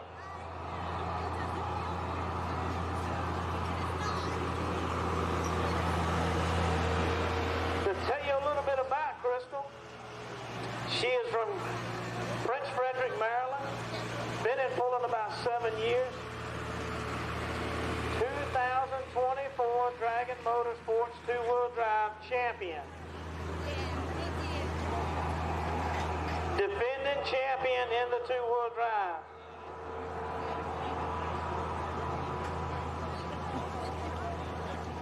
Thank you for your extreme patience. And Last time I saw Wilson was a month ago in Miller's Tavern. That's the last time I was at a Dragon pool. She brought the truck to the line, and the fuel pump, something was wrong with the fuel system, the fuel pump. When she started to throttle up, it shut off. Very, very good pulling truck.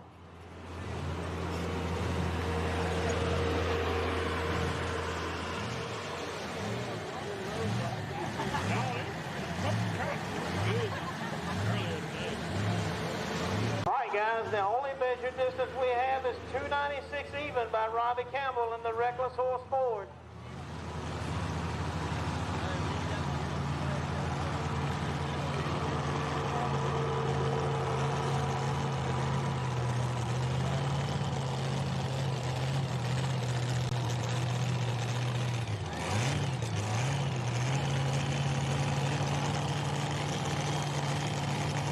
Guys, we were talking about the tires. John and I were talking about those tires. Look at those rear tires. Pumped up like balloons to hold that load.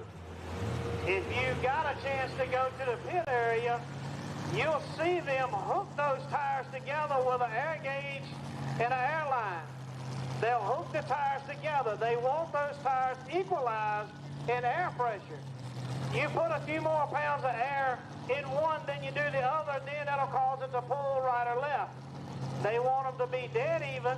They want to go as straight as possible. Doesn't always happen, but they too have a brake, an individual brake left or right, so they can tap that brake if it pulls to one side. You don't want to tap that brake, but sometimes you have to, because as you've seen, the front end can get a couple of feet off the ground if they get a good hard bite.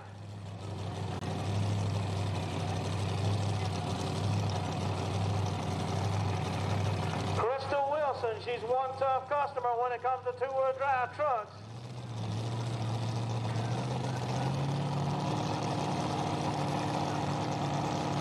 All right, guys, the sled is ready. The track is ready. Here we go.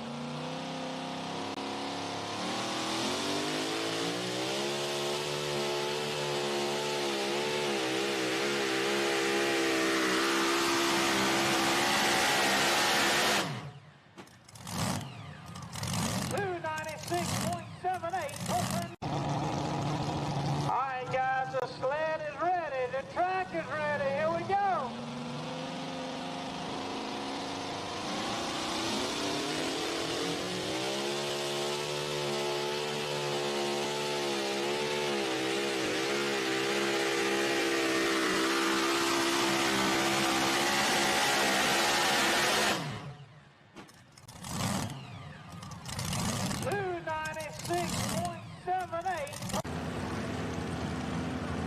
You see him standing at the top of the race, at the top of the track. He's going to place that sled exactly where he thinks it's best.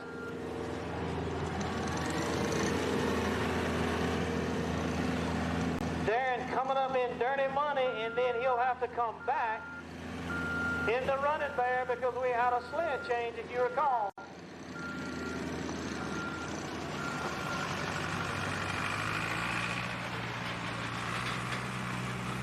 The last time I was at Dragon Motorsports, Easter weekend, we were in Miller's Tavern, Virginia for basically the kickoff of the 2025 point season. This truck, Darren Wilson doing the driving, won the pool that night. All right, Chevrolet fans, where you at? Where's them Chevrolet fans at?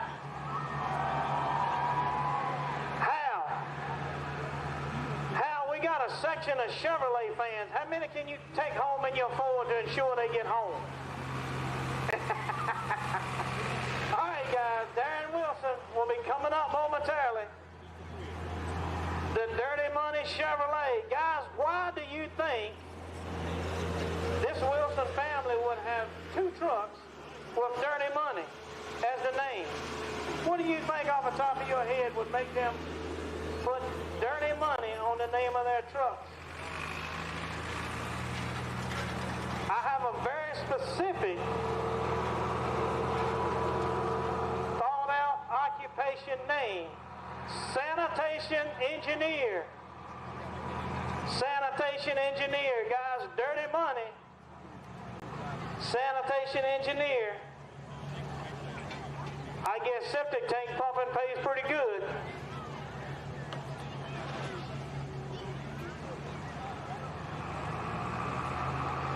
Two more, guys. 2 more hooks, and then we move to the 10,000 Super Pro Farm tractors. Now Darren has lined up all center to the left.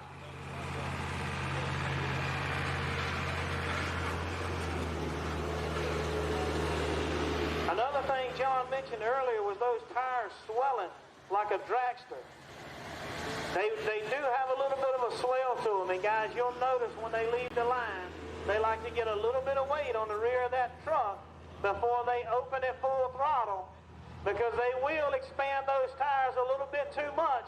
Then they're only biting with the center of the tire, basically, maybe half, 3/4 of the tire, but they want the full tread to bite this high horsepower, high wheel speed.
Dirty Money Chevrolet. All right, Chevrolet fans, here we go.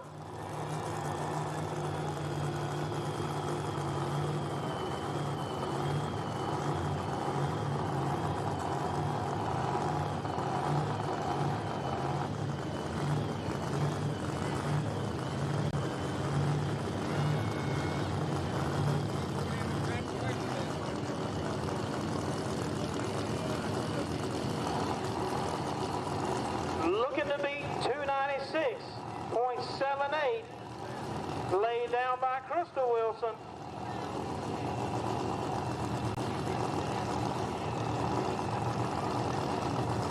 Getting the chain tight.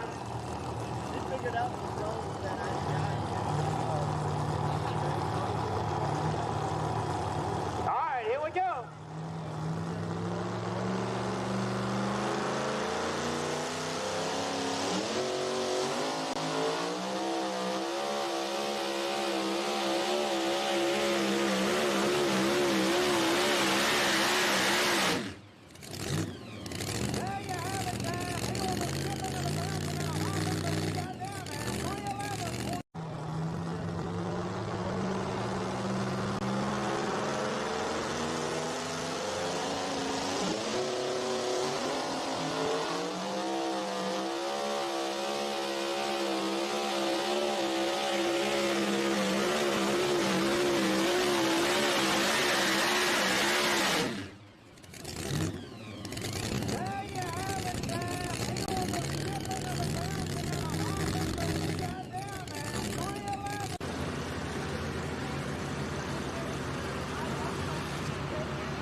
second, please, sir.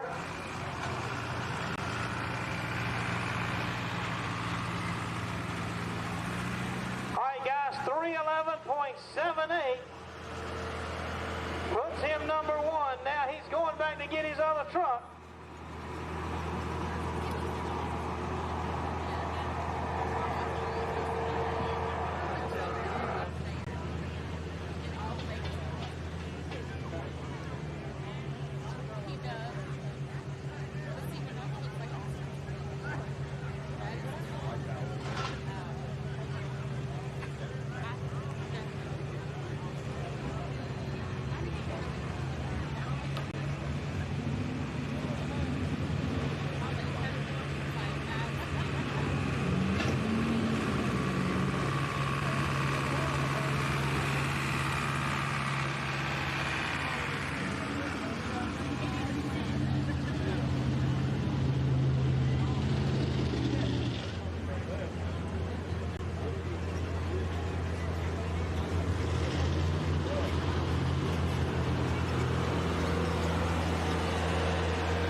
Darren coming back in the Running Bear Chevrolet. Looking to beat his own distance of 311.78. Hey, buddy, you okay? All right, guys, let's give him a big round of applause. You had us worried there for a minute, dude.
Got the Running Bear fired up.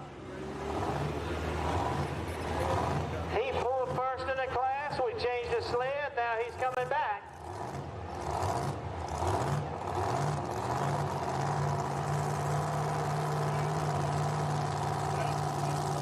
Got to beat his own distance of 311.78.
got a tight chain. The track belongs to Darren. Here we go.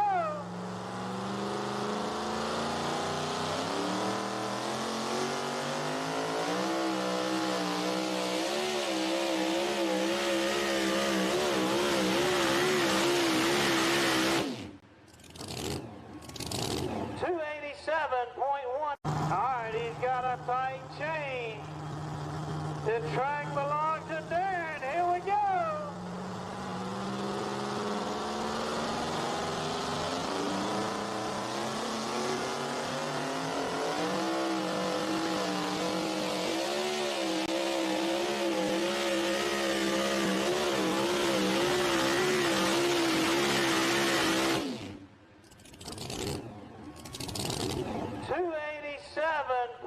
I think you had a little more distance in the truck, but 287.18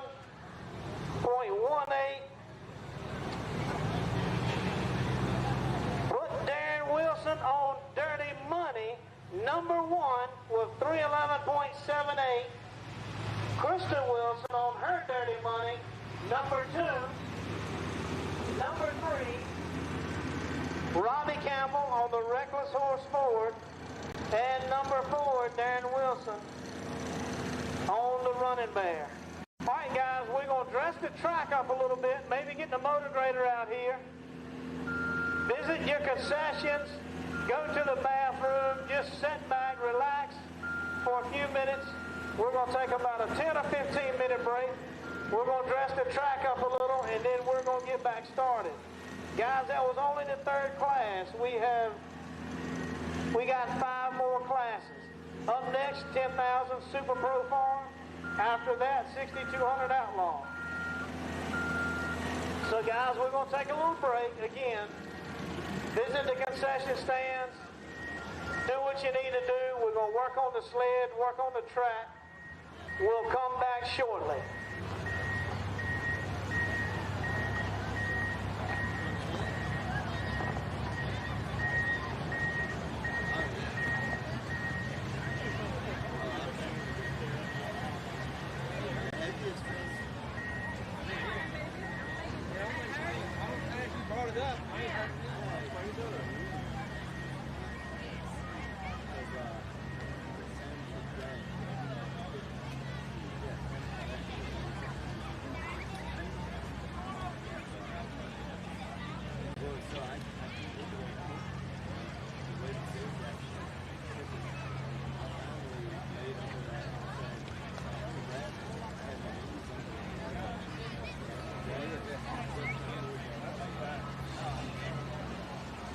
Caught me off guard that they had it for some other years.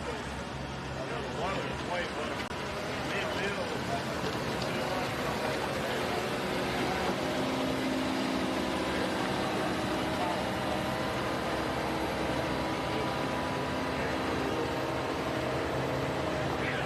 All right, guys, as I mentioned before, it takes a lot to put a tractor pull together, this kind of show.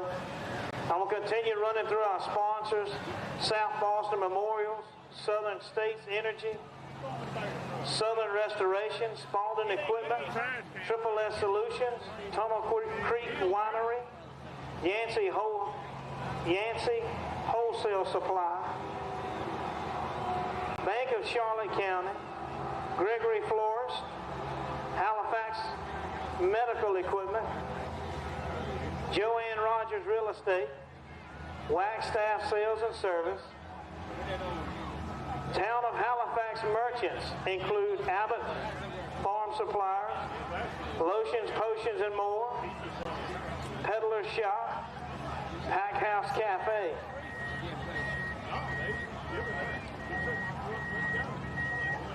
Adams Construction, Donovan Engineering and Construction, Jean's Orange Market.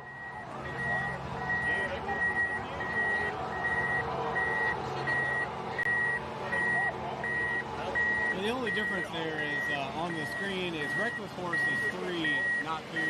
Roxborough Heat and Air, Roger Slagle Backhoe and Trucking Service, Woodall Chevrolet, Powell Funeral Home, Law Office of Lisa Francisco, KD Country, H&M Logging, Hackney's Excavation, Francisco Forestry Service, First Piedmont, First National Bank, Farm Credit, Factory Street Brewing, Empower Broadband, Edward Jones, Easter Design Excavating and Clearing Services, Davenport Energy, Cornerstone, Comfort Systems USA, Chesterfield Insurers, Brooks Line Funeral Home, Brandon's Wrecker Service, Beverage Tractor and Equipment, Arnie's Body Shop,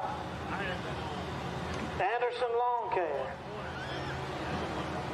All right, guys, again, we're going to dress the track up a little bit, as you see. All right, so the next class up is going to be... Then we'll be moving into the 10,000 Super Pro Farm tractors. 6,200-pound Truck Outfitters Outlaw 4x4. Then the 8,000-pound Light Pro Stocks 6,200-pound Sportsman 4x4. It's National 4x4s with wedge motors. And then we're going to have some street gas.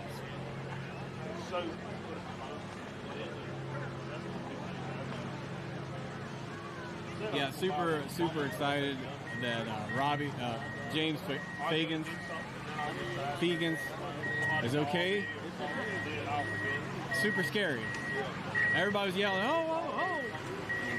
You know, he's okay. He got checked out. I always look to make sure they're not limping too bad. You know what I mean? You never know. Heavy machinery. We're dressing up the tracks, scraping it down a little bit. E.O. Harlow's in the grader. We'll be right back.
still tall one. Yeah. Yeah, they are. Go ahead.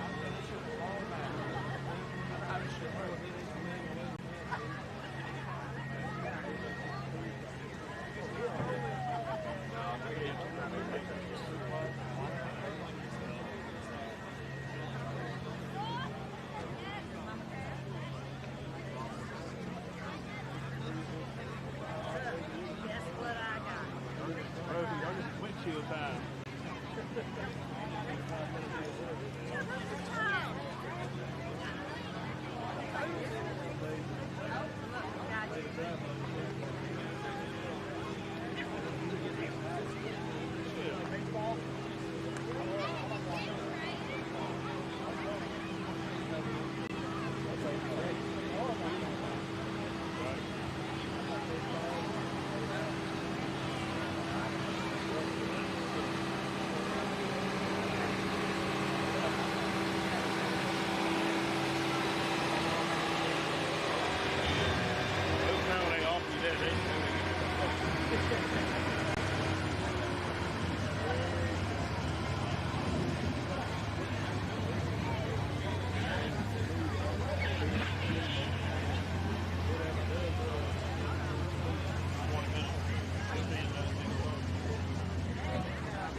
We do any, I live to go from work every day. I travel. Everything. The time I leave the driveway, I'm back in my driveway, babe.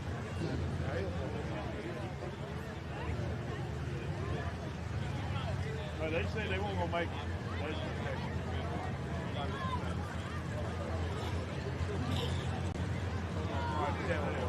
Oh yeah, I kind of seen it coming.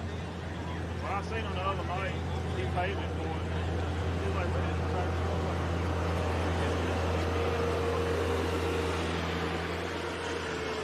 Like, man, I thought it was like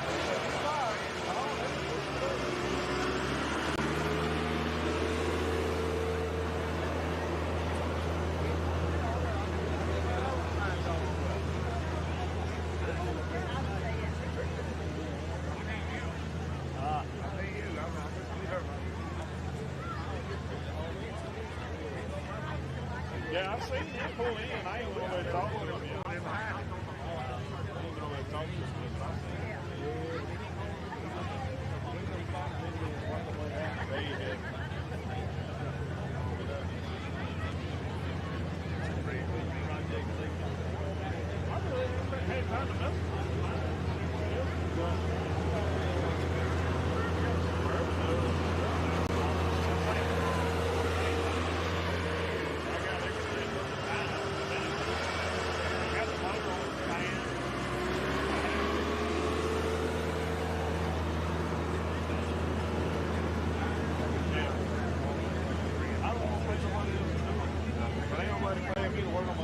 They pay me to work on that, so I'm working on everybody else. Rolling the door. Way here lately,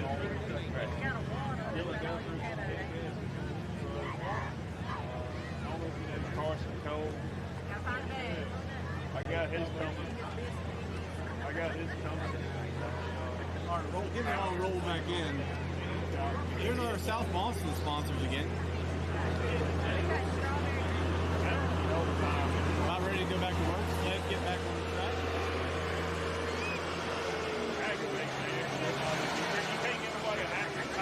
Sponsored by Active Propane and Maharan. Also Simpico and Big L Tire. And on the back, these guys' daughter on there, Rebecca Brizendine, realtor. RB. Call RB if you need a home around 360 on Tappahannock, that area.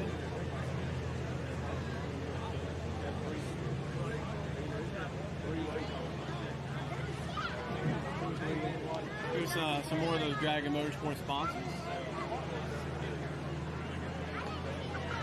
Bobcat of Richmond, Tappahannock Chevrolet, Big L Tire, Maharan, Connemara, General Contractor, Tidewater Off-Road, Gilman Heating and Cooling, Atkins Petroleum and Propane, Chesapeake Land Works, and Custom Whitetail Texture, Matt Jones and his staff over at Phenomenal Job.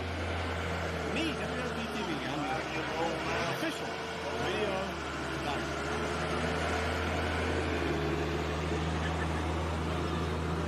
And the only sponsor I got right now is Extreme Driver, as he's talking to us. He's going to be going here in a few minutes in the 8,000-pound light pro stock on a John Deere called Second Chance. Y'all can read them on. We're going to bump the audio up just a little bit. There we go. That's the previous levels that we were at before the two-wheel drive.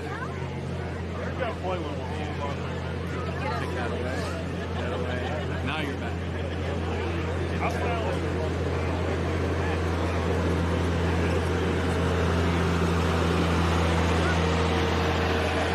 Thanks to all the members on our YouTube channel.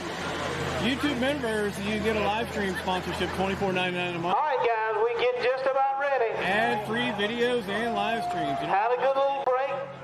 Now we go back to truck and tractor pulling. 10,000 Super Pro Farm.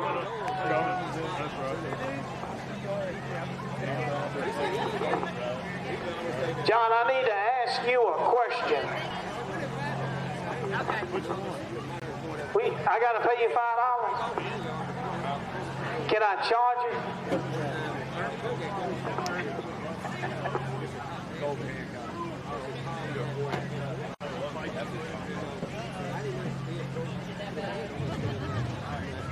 Oh, WWP TV's in the house.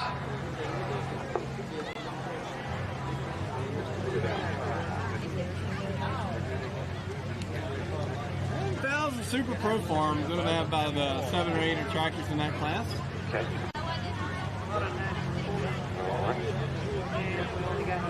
Gotcha. In the diesel. All right. What they were doing, ladies and gentlemen, as that comes down the track, I'm losing my signal. It comes down and all of a sudden and drops. It starts dragging dirt down there and it starts making a hole right here at the 220 foot mark. So we're trying to dress it up and smooth it out so maybe that dirt can get back in and packed in. They done EL on the motor grader. It's one thing about having the equipment here is having everybody else just working together, roller and a scraper, making things work and keeping everything smooth. Going into the 10,000-pound Super Pro Farm, Dustin Reynolds out of Lynchburg on the tractor they call pulling teeth.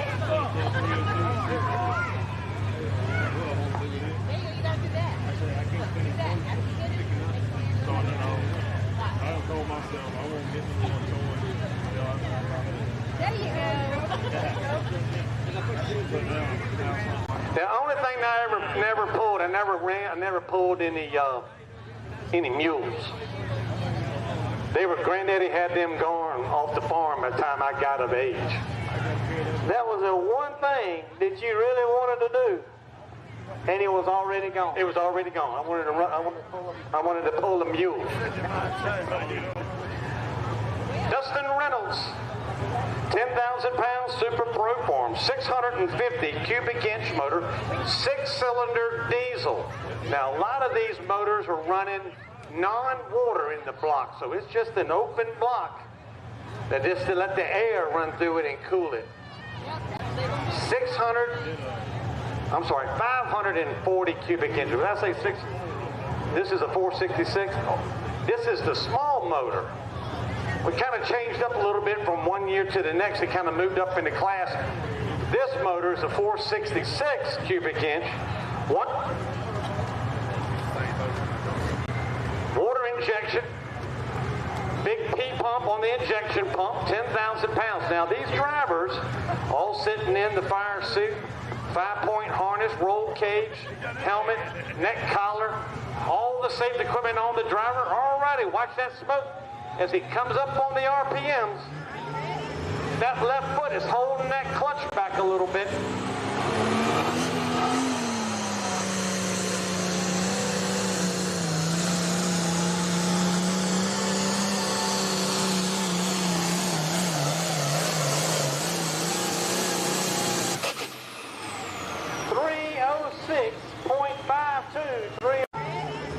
That left foot is holding that clutch back a little bit.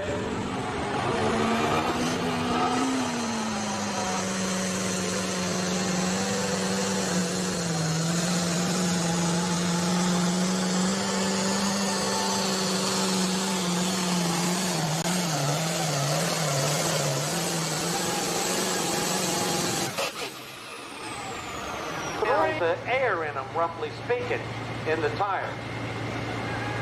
Now, John, he's gonna keep it all right. Now, John, when he laid into the throttle, we see some red eyeballs. 29.5 on the speed. 306.52. Water in the cooler box and an intercooler. So when that pressure, that boost pressure is up, lights come on, sets the signal. It's just an indicator letting you know that it's good. And then all of a sudden the water injection is being turned on.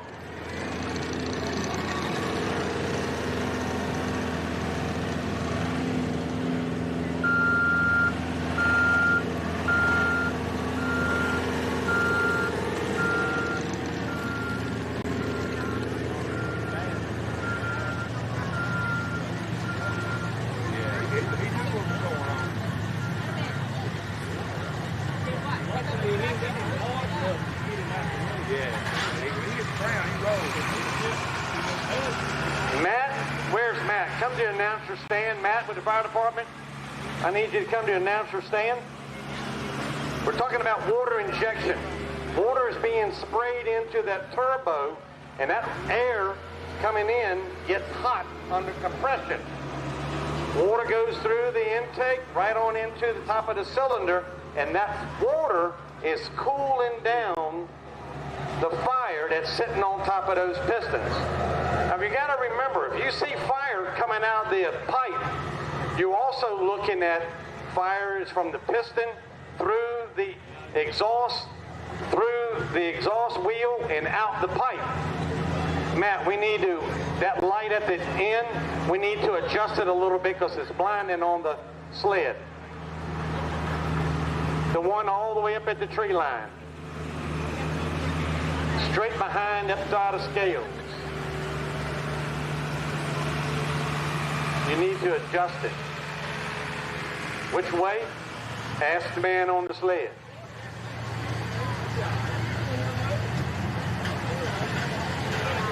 He's just asking if you could turn them just a little bit because they're blinding him. 306.52 sled is set. He's keeping it run. And that'll put Dwayne Hamlet on the high maintenance. Now, normally this is Chrissy Martin's tractor. Dwayne's doing the driving. Young lady usually out of Appomattox. She has something going on and not able to be here. So she's got a hired gun doing the driving on the High Maintenance International.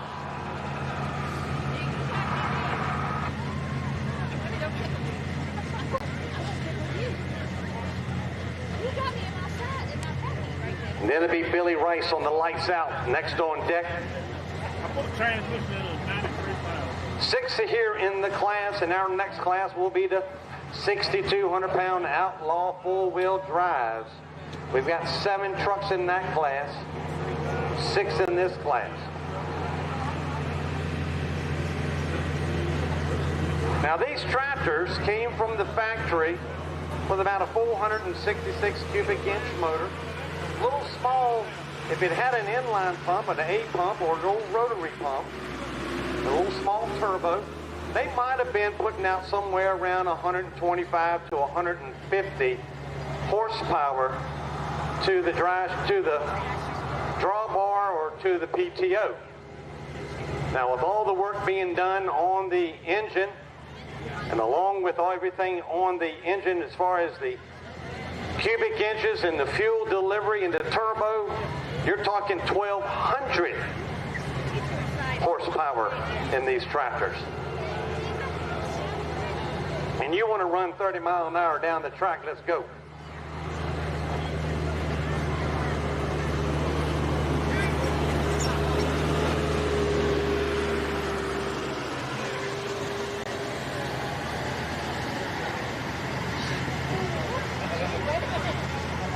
Now these tractors are set up with a 3-disc clutch.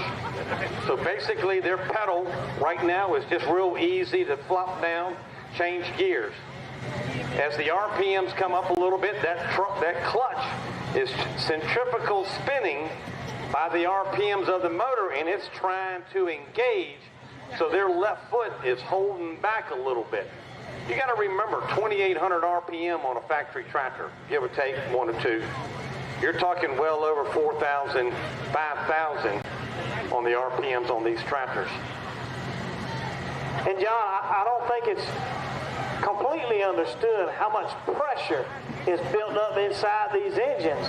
You're talking about the turbo and the fuel and the water injection. There's just a lot of boost, a lot of pressure inside these engines.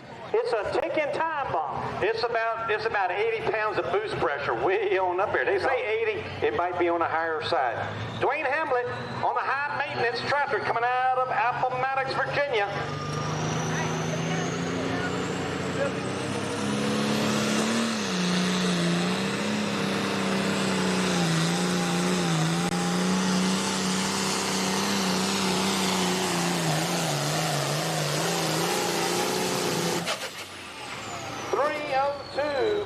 .56, Appomattox, Virginia.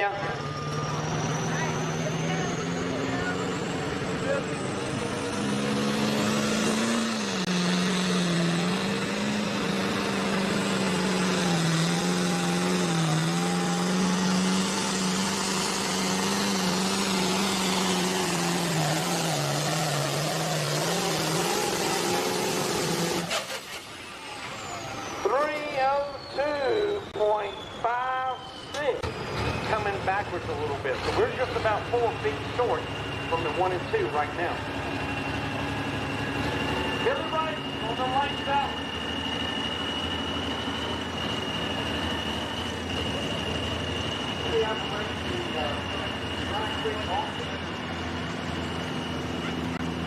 Also, I don't know if he's still working at the Clover Power Station. Calling it lights out, coal fed. Coal fire in it. But Billy's done a lot of work to help the fire department get this pull on, get the equipment here. It takes a group of organization to get things squared away. You're talking about, you just don't throw this thing together in 30 days. We're talking about last year, booking the date and then making things go straight. You're talking about getting the bleachers here and all the sponsors. It takes a little bit, and all the volunteers have chipped in and made it work.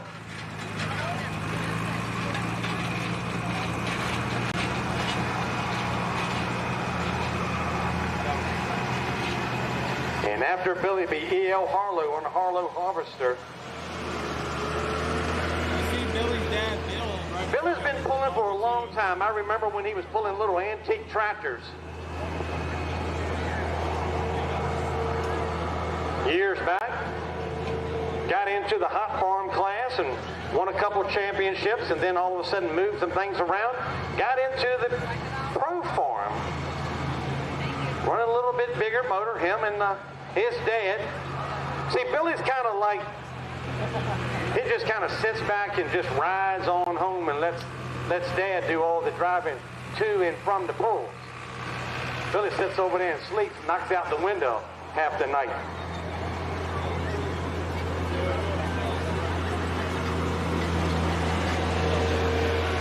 Now, each puller in the class has that opportunity to set that sled where they want to on the starting line, one way or the other. Right now, the sled is looking to be sitting at right center of the track. Billy's looking to see if he can get a good run, and probably wants to run mid-center, just a little bit, about 4 feet off of that white line, if I had to guess. That little soft spot is right in the middle of the track.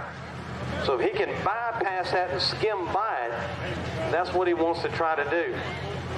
Now these tractors still have the rear brakes, individual brakes, so they can, if the front end gets up a little bit, they can touch their brake and guide the tractor if the steering of the wheels come off the ground. Now it's a disadvantage when you start bumping the brake, not really a disadvantage, you start taking out footage on the distance that you run. So when you put your foot on the brake, you're slowing down. And that's what's happening on the track. So when you bump the brake one way or the other to guide the tractor, you're going to have a distance. It's going to be a little bit less than the one in front of you.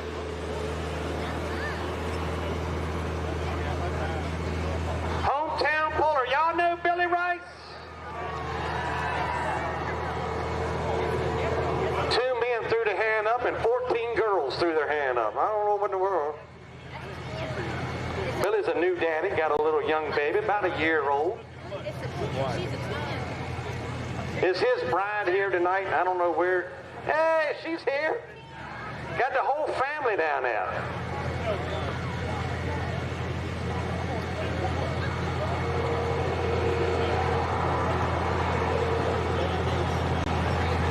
Hometown puller, you got to root for him, looking to see if he can get right down that middle of the track.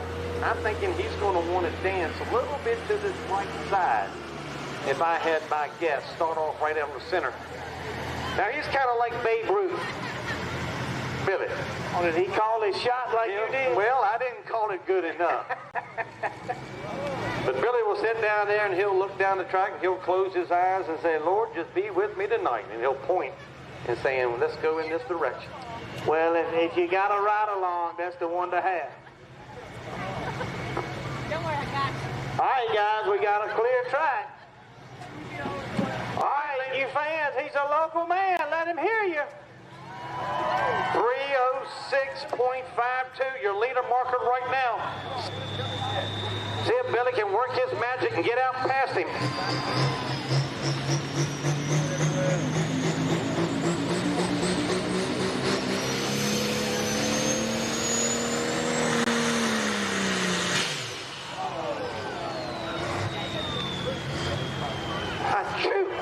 Bless you. Right now. See if Billy can work his magic and get out past him.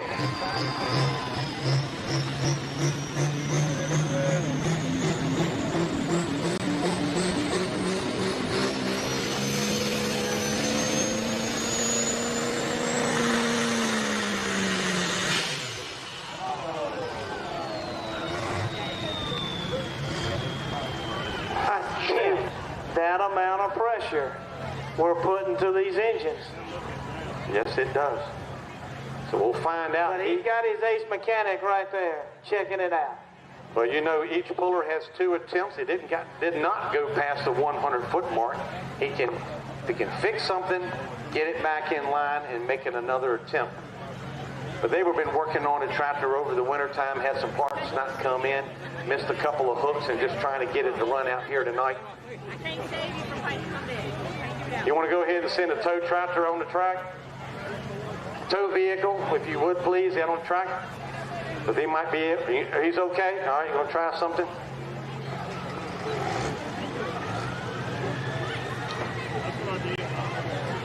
All right, what John was talking about to all of you newcomers to tractor pulling, every puller has 2 attempts. If they don't pass that 100-foot mark, if they make an attempt to stop, now they can't mash the brake and stop, obviously. But if they make the attempt to stop and the sled operator sees it, they get 2 attempts. They get, each puller's 2 attempts. I just got the word, he blew a hose and about a $2.50 clamp to close him up. So he's going to go back in the back, see if he can get it repaired. So John, about a year and a half ago, I rebuilt the engine at VIR on a tractor. Ironically enough, it didn't run 15 minutes. And it blew a turbo hose. It blew a boost hose. The guy helping me rebuild it Didn't line the clamp up exactly right. It come off. It made a mess. It smoked black. It pop, pop, pop, pop.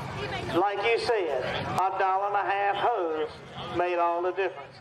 Well, I think these hoses here are those blue hoses, so they're a little bit more durable. But you're talking about 80 pounds plus. All right, that'll put your next puller in line. E.L. Harlow on a Harlow Harvester out of Orange, Virginia. He is being your next puller in line. And then it'll be Brian Lester on the well spent. And then Bob Barton on the Boss Hog binder. And then we'll go back to Billy. Those 6 here in the class.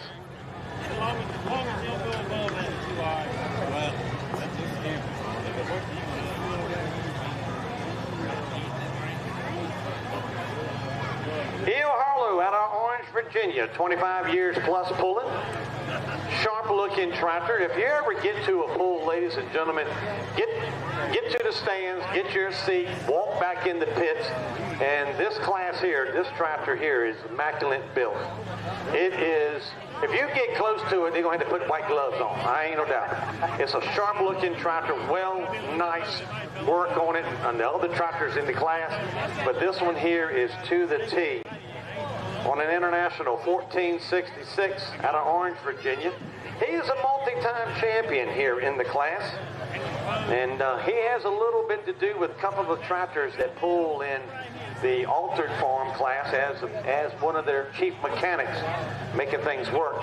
Construction operator, or construction superintendent, equipment operator. Saw him come out here on the motor grader, taking care of some things for us. Contour Construction and Forest Pro, some of his vehicle sponsors, along with his wife Tina and his son Dalton. They're their crew chief. E.L. Harlow on the Harlow Harvester right now, looking to get past that 306. Now Dustin Reynolds was first on the hook. Now I can see the wave has come back in the track. Yeah, I do too.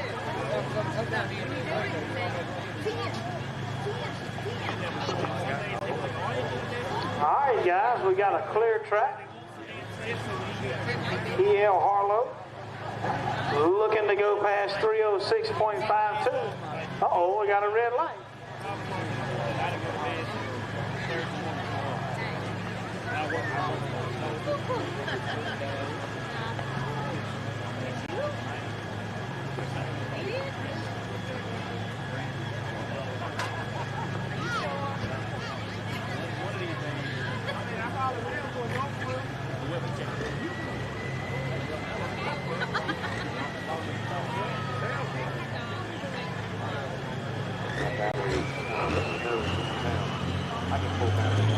All right, guys, building up the boost here. Gotta beat 306.52. Here we go.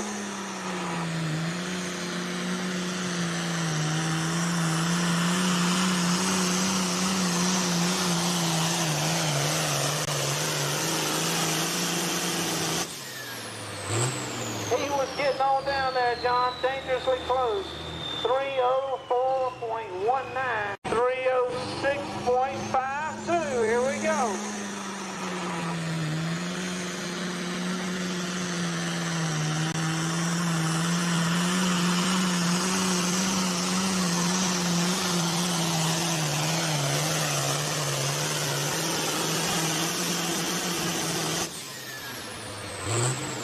He was getting on down there, John, dangerously close. 304.19.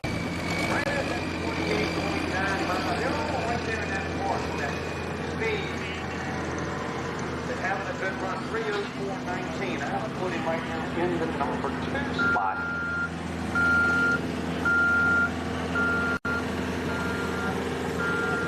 That'll put Brian Lester coming up next on the well spin. Tyler, his son, normally runs the tractor out of Buchanan, Virginia. 10 years pulling on an International 1066. Brian's getting married. I I do believe it's going to be in about 2 weeks, getting married, so he's on his bachelor trip. So Dad's here doing the driving. Well, I was going to say, I'm not so sure that he should take anything from you on that honeymoon by coming back and pulling. Well, I can tell you that was one of those one and done. You know what I mean? No, she approved it. She said, "Yeah, come on back, let's go." And then when I got back to the pool, we were in Wakefield, Virginia. If anybody knows where that is. Oh, I know. We pulled in Wakefield, and I was running a smoker tractor back then, a little light super stock tractor in the 5,500-pound class, and I won. Well, that's a good thing. Well, You better have one. I was thinking, I went to Nashville, got married, went to Nashville, and come back and won the tractor pull. I said, life is over, man.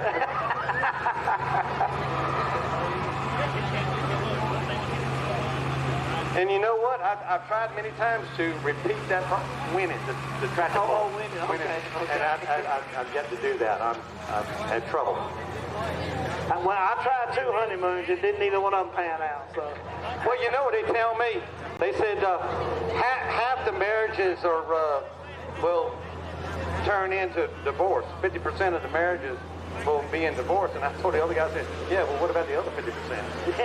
That's right. Rig operator at Lester Well Drilling. They're a well drilling company out of Buchanan, Virginia. Brian's doing the driving on the well spent. It's all making sense now. It's all making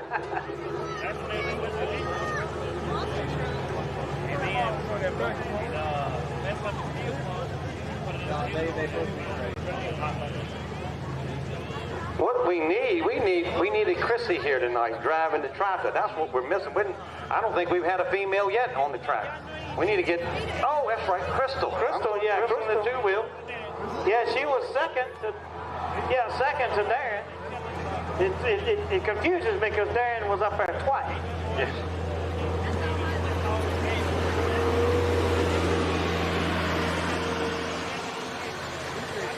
Now, I'm just going to let y'all know a little secret around here. Usually about towards the end of the night, them hamburgers will go on half-price sale. Oh, okay. Yes. I'm just going to let you know.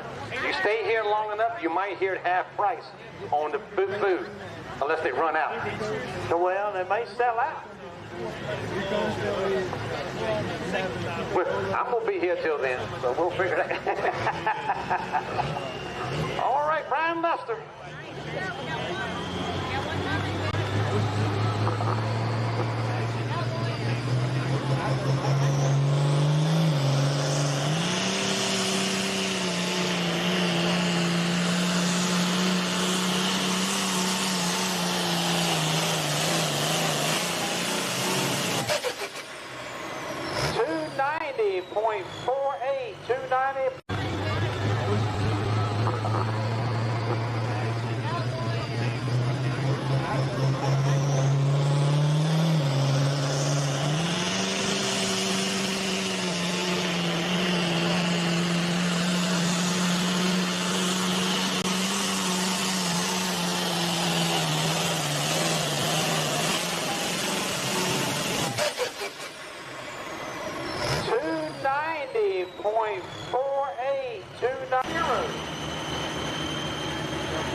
Property Maintenance, ODEC, Southern Automotive.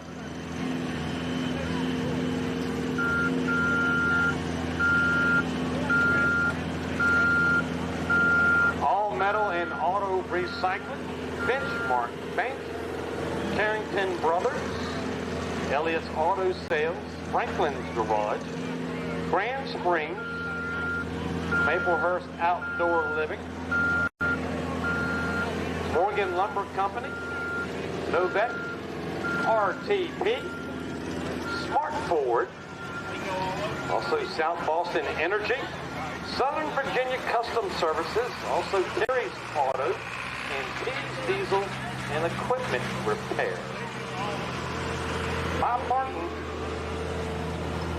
Coming up next on the Boss Hog Binder, Now, Bob also has his hands in a couple of tractors. You saw two of them earlier, Charlie, young Charlie. And then Paul was driving Casey's tractor. There's two tractors out of that camp, or actually four tractors out of that camp, with Dustin Reynolds in the pack. So there's five under the umbrella of Bob Martin, working on them on a daily thing. And then there's some other tractors in other classes that Bob has his hands into. So right now, 306.52 is the distance to beat, and that's Dustin's distance. Dustin is setting the marker at the 306. Remember, he was the first hook. So he could have had a good little shot, but everybody's kind of targeting right there at that 304.19 and the 302 and the 306. So you're talking only 4 feet between the top three in the class. Tough pulling. Bob Martin out of Appomattox, Virginia. Been pulling about 25 years. This is an international 1066 sheet metal with a 540 cubic inch motor. Loves the time with family and friends and enjoys all the truck pulling that he goes to. Not only that, he's probably one of our promoters out of the Farmville when we go to Farmville with the Farmville farmers, young farmers. He was your 2024 points champion, 2021 and 2023 Family of the Year, and 2024 Tractor Puller of the Year. And he says his favorite pulling track is right here in South Boston. Now, if anybody can do it, you know what they say about the opera? It isn't over till the ladies sing. That's it. Well, you got to remember, Billy's coming back on a hook, but Bob Martin drew the short straw, and so he's the last puller, technically in the class, and then we've got Billy coming behind on a rehook. On the tractor they call the Boss Hog Binder. Now, if you didn't know it, ladies and gentlemen, this track is normally not level. It kind of runs down the hill a little bit. And that is an advantage for some of the pullers. You can get a run off of that hill, and you can try to get the speed. A lot of times some tracks we've had, we've kind of run uphill a little bit, some of them downhill. Most of them are mostly level. But this one here kind of runs a little bit slope going down. Can't really see it till you get down there and look back up the track, and you'll see it. So gear selection has a lot to do with it. Now you're talking about the gears. This is road gear times 2. He's already stepped it up 2 times.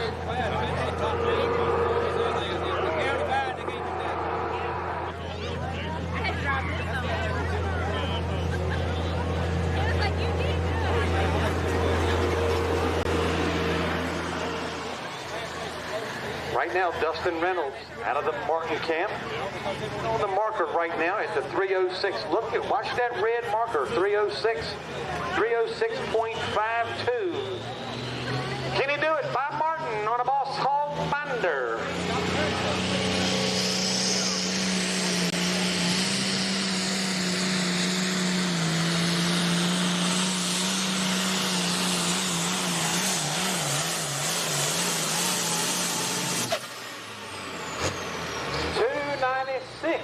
.52, 296.5 on a Boss Hog Binder.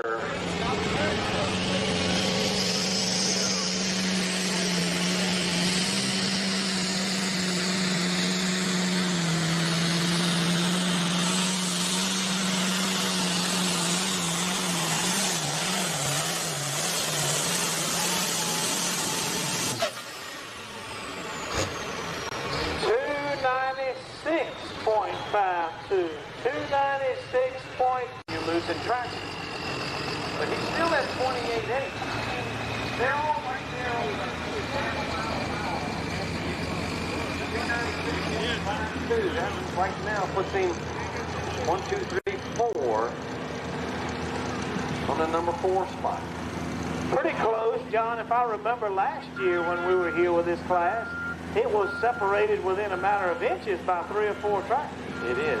and Bob taking home the win. I think last year, trying to repeat it back again. So they're all drifting in that middle. So if somebody goes one side or the other, all the pins. But I'm going to tell you, tractor's a little bit different than the four-wheel drive trucks. I guarantee you, we're going to see four-wheel drive trucks running one side or the other. Now look at the sled now. I was going to say, as you speak, we see it lined up further to the right. To the right-hand side. Now Billy's coming back. He ran a first hook and blew a turbo hose, coming back, getting it repaired. He has his second attempt, moving the sled a little bit to the right. Will it work? Will that hose clamp hold it? Well, I'm sure Big Bill's got to clamp down tight. If it's a man that can get it on that German torque, what they call good and tight, I'll guarantee you Big Bill can get it. We're going to be to mess up your pants.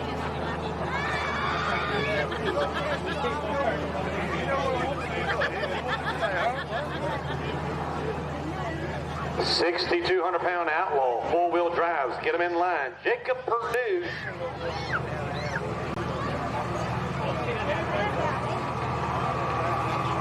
And then we'll go to Sam Thomas, Eric Gray, William Campbell, Thomas Alfin, then Brian Allen, and then Michael Goodwin. In that order. So Jacob Perdue on the Ford is your first hook in your next class. One to go. I wonder if he used any tie straps on that hose. You know, you go on YouTube and everybody's got their remedy about how they can make things tighter with a wire and a bob wire and baling wire and everything. I wonder if he got anything up his sleeve. I don't know. I'm going to tell you, I don't think I trust baling twine. How about baling twine? No, I don't think so. If I had to guess, I would say Bill has got it ready. If he hooks back to the sled, he's got it ready. You got to remember, when they put all these clamps together, the clamps actually, the piping touches one another. You just got a rubber grommet right over top of it, and you got double clamps on both sides. Also, it's got a hanger off to the side that it's a turnbuckle. It's a turnbuckle, and what that does, tightens it down and holds it from moving. Well, here he comes back. John, I think you might have something for him. All right, guys. Billy Rice, right here in Halifax, Virginia. All right, South Boston, Virginia. He's your guy. Let him know you're here. A local hero. John, a few years back now. I'm going back a few years, and you're going to understand in a minute. So Rebecca Brenzendine was pulling the Footloose truck. They were in Java, or we were in Java. That's right. She had a little hiccup. Stopped before the 100-foot mark, backed up, got everything right, and that young lady won that pull that night. Hiccups don't always mean you're going back on the trailer empty-handed. That's right. But hopefully, he's going to move that right-hand side. We're going to be able to see him smile when he goes down here. He's going to be close enough that we need to get a camera and take a picture of him. Get him to stop, take a pose, we'll take a picture, then get back to pulling. There you go. You can go get a real rocking chair real fast. All right, Billy Rice looking to beat 306.52. All right, guys, local hero right here. How many of you think he can beat it? He needs to ride that right-hand line. He needs to tiptoe right down that side. Keep it straight, Billy.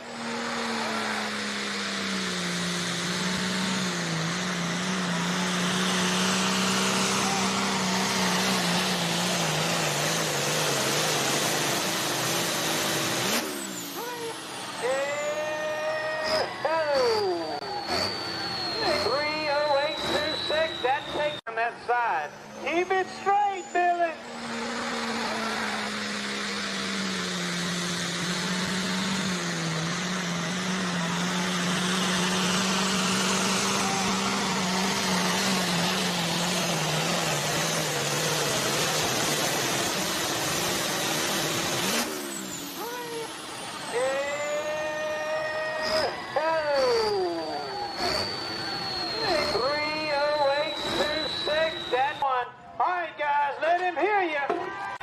report to Billy Rice.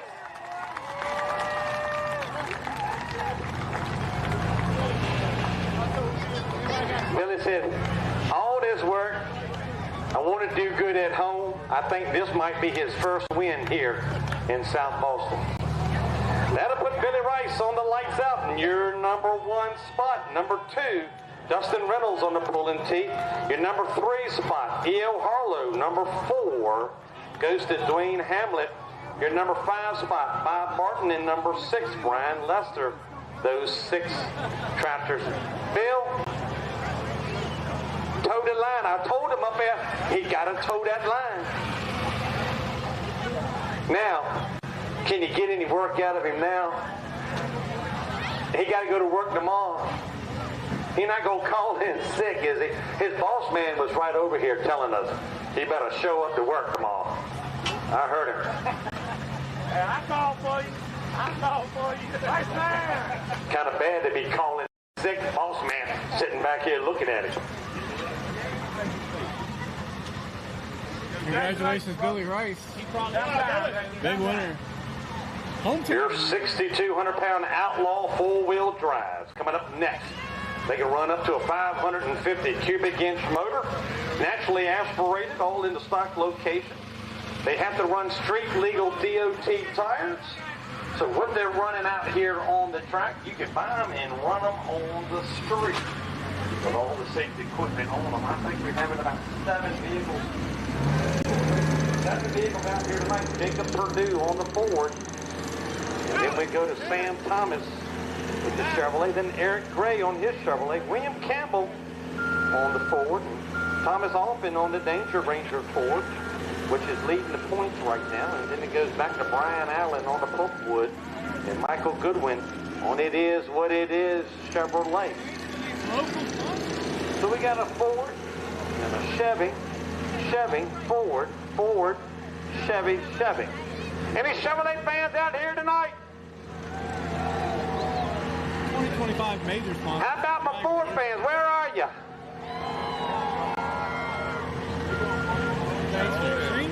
How about my Dodge fans? Now you know what's next? How about my minivan fans out here? All the ladies says, yay, that's me. I think the minivan was one of the best vehicles ever made. When they put them suicide doors on the side of them, my Lordy, man, you want to talk about hunting. We used to run dogs and we used to jump out the side of the van with the doors open. We didn't ever let the van stop. I'm glad you didn't have to cross the creek when you was running the dog. You didn't have no dog bites, you just had them in the back. Well, we had dogs that run so hard, we had to tie one leg up so it wouldn't run so far.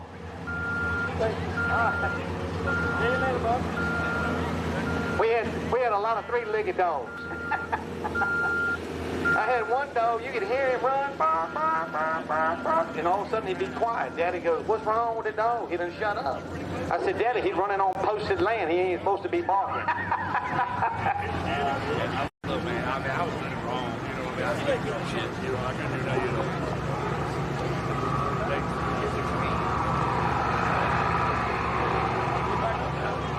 I'd like to thank Anderson Lawn Care, Arnie's Body Shop, Beverage Tractor and Equipment, Brandon's Wrecker Service, Brooks Line Funeral Home, Chesterfield Insurers, Comfort Systems USA, Cornerstone Administrations, Davenport Energy, Easter Design and Excavating and Clearing Services, Edward Jones, Empower Broadband, Factory Street Brewing, Farm Credit, First National Bank, First Piedmont, Francisco Forestry Service, also Hackney's Excavation, H&M Logging, KD Country, the law office of Lisa Francisco. Now, I'm going to tell you what, you want a friend, you got to have a friend in the law office business. And a judge. Powell Funeral Home, Robert Woodall Chevrolet, Roger Slagle Backhoe and Trucking Service, Roxborough Heating and Air,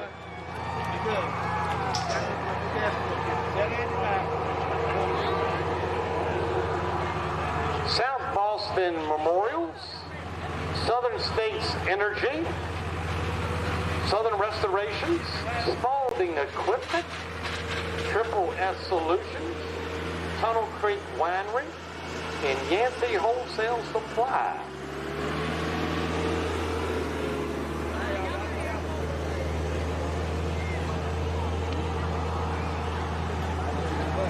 Also, Bank of Charlotte County, Gregory Florist, Halifax Medical Equipment, Joanne Rogers Real Estate, Wagstaff Sales and Service, also Town of Halifax Merchants, your Abbott Farm Supplies, Lotions, Potions, and more, Peddler's Shop, Pack House Cafe, and we couldn't do it without the donations of the equipment on the grounds as Adams Construction, Donovan Engineering and Construction, and also Jeans Orange Market.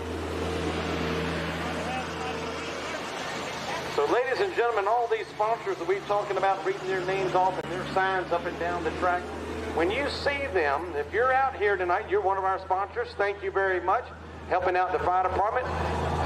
But if you see these sponsors, and go do business with them, because what you're buying, their money goes right back into the community. So looking at being able to help the ones that help you. Small business is the thriving industry in this country. Big time box stores, it's okay. But the small businessman and the small business lady keeping things squared away makes the world go round and round. Jacob Perdue on a 79 Ford, patching up. All right, Ford fans, now's your time. Come on, Ford fans. We got a good lineup, I think, John, of Ford versus Chevrolet. We do have a good line of trucks in here. You're talking about a little bit over 550 cubic inch motors. That's to be in the stock location. All the safety equipment, drivetrain, is all being done by the horsepower going through the clutch, going to the tires. Street legal DOT tires. They're running what they call the Trexes. Now, they're a little bit different in this Outlaw Series class. They run a little bit like stock rear ends and transfer cases. They don't have the drop boxes and the big gear boxes. So you might, we don't want to see it. When this track gets a little bit rough, it's going to pull that power out. Sometimes you'll have a little bit of problem on that shaft coming out of that transfer case. As I recall, John, I think we had a busted front end in Miller's Tavern in this class. So that backs up what you're saying. All right, here we go, guys.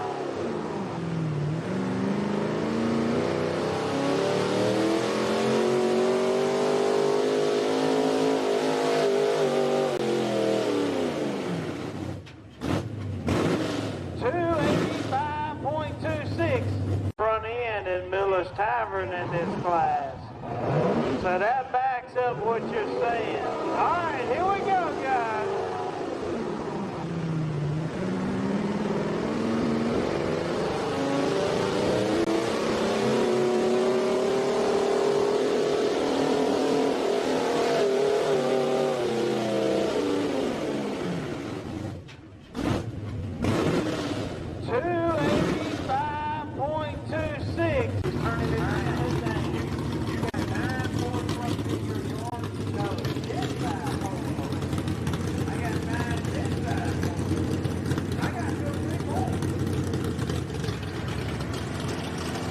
And one day when I win the lottery, That's going to be the graveyard. and one day when I win the lottery, we're going to rise from the grave. Okay. When I win the lottery. Whenever, I got to play it first. Well, that's you know, I told my wife the same thing. I wanted to take some of my beer money and put it on gambling, and she goes, "You know how I don't like gambling." She didn't say nothing about my beer money.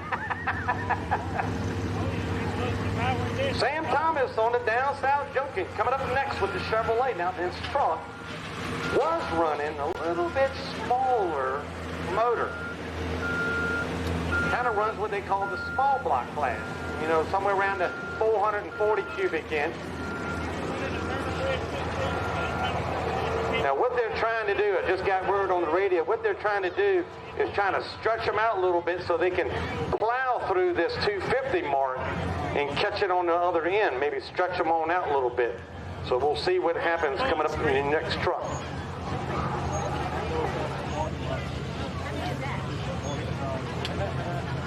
So Jacobs says, no, I'm going to turn it down, come back. He has that option, being your lucky dog in the class.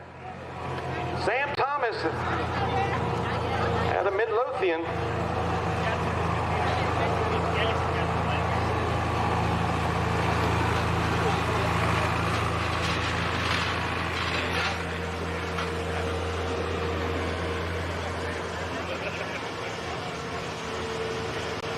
Out of Powhatan, Virginia.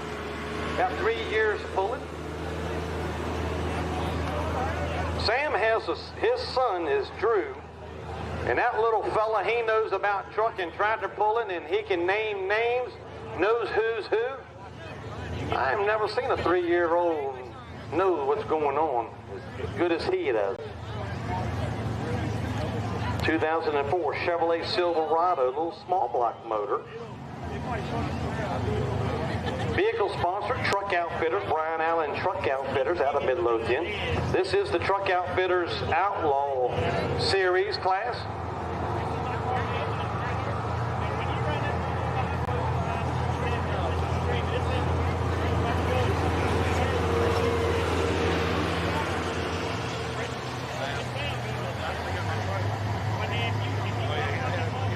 To be Eric Gray on the Say Win Chevrolet coming up next. Next on deck with his 83 Chevrolet. Chevrolet fans, where are you? All right, want to make sure you're still here. You're not over there getting a grocery list going. Getting you something to eat.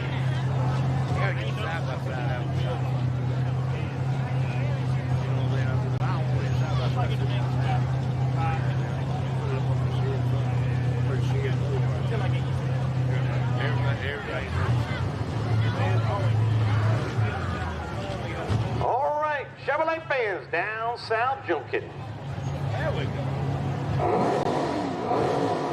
Oh, that little 440 sounds good.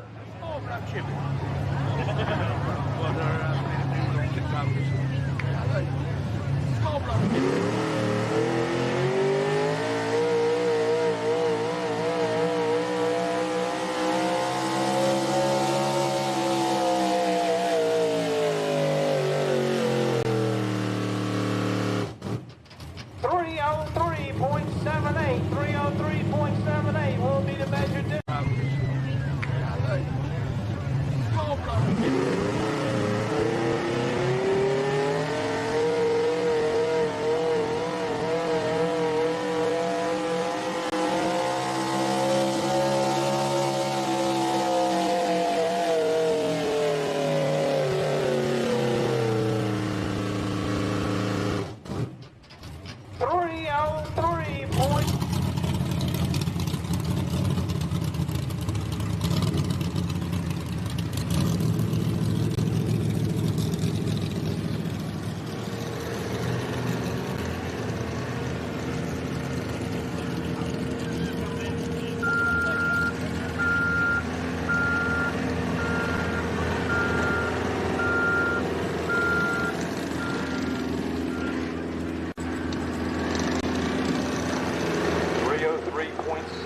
Right now, Sam Thomas with the Chevrolet, running that right side line.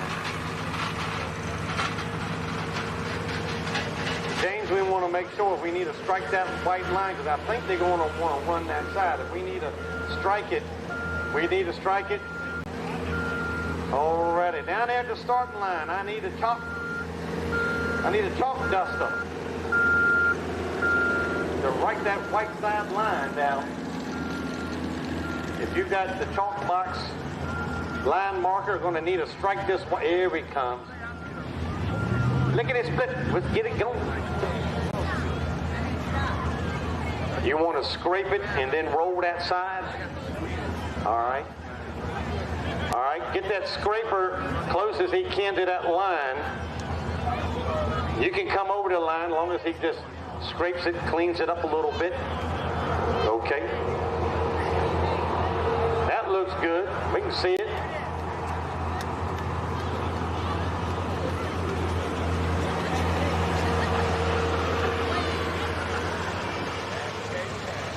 You know, you're going to have to keep your eyes on the line now. Strike that white line. That right there, ladies and gentlemen, that's why we put the white lines down the track. So you got to make sure you stay on the inbounds. And just to be clear, as I said earlier, you're inbounds as long as the vehicle is inbound. That's right. The sled can get crossed up. You saw Rocky earlier tonight. That's right. Got crossed up and the sled went across the line. But as long as the vehicle, your pulling vehicle, stays off that line. Now that's going to make the flagman stand and going to toe the line watching them. Eric Gray out of Stanley, Virginia. Been about 3 years pulling on his 83 Chevrolet. He is a power lineman. I would say that was probably a power company climbing the pole. His crew members, Eric Jr., Billy Gray, and Eric Dunlap. On the Say When. Now, what is that? Where does Say When come from? What movie? You don't. You done stumped me now. I most time have an answer for everything. Come on, there ain't but two movies out there that I enjoy watching. One is Tombstone, and that's the one, and the other one is Shawshank Redemption. There you okay, gotcha. Now, John, believe it or not, this is a 83. I had an 87 Cheyenne look just like it. Now mine was white.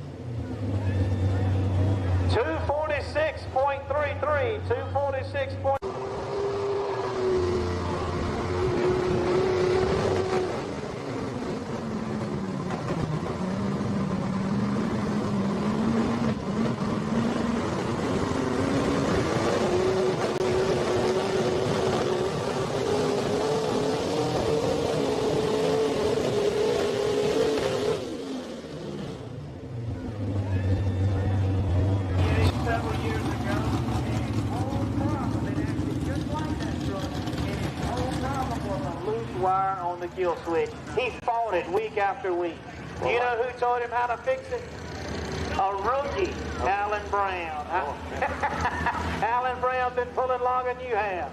I remember seeing Alan Brown in North Carolina had a little tractor, had two 427 motors, cranked the crank on it, and an Oliver rear end. And I said, if he can build one with two motors, I can build one with one motor. There you go.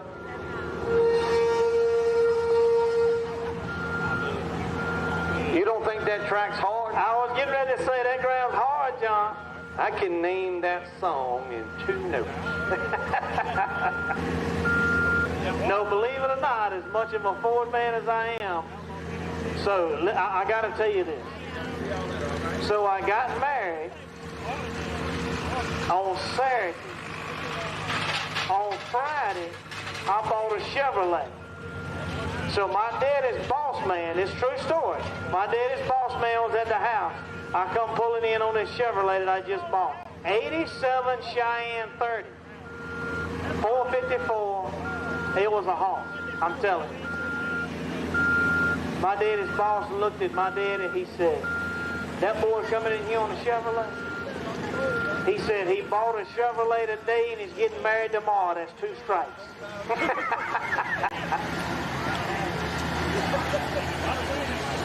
I won't tell you the story about the man sitting at the kitchen table crying. I'll tell you that one later.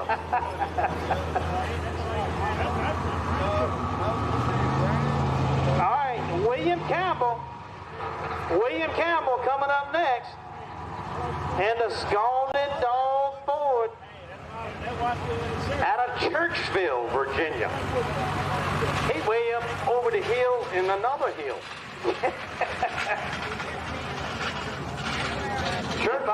If I recall, he busted the front end in Miller's Tavern, maybe.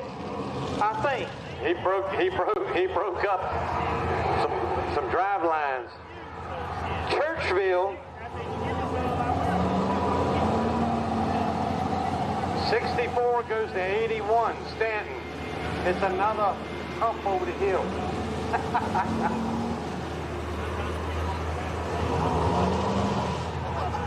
On a 79 Ford F-250.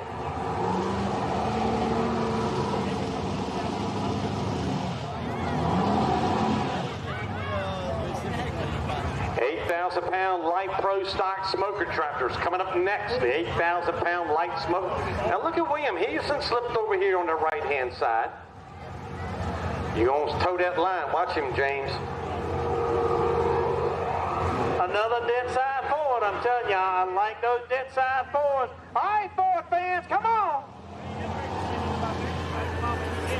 Chevrolet right now, set your marker, 303.78. All right, we got a clear track. All right, Ford fans, get behind it.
Will he jump?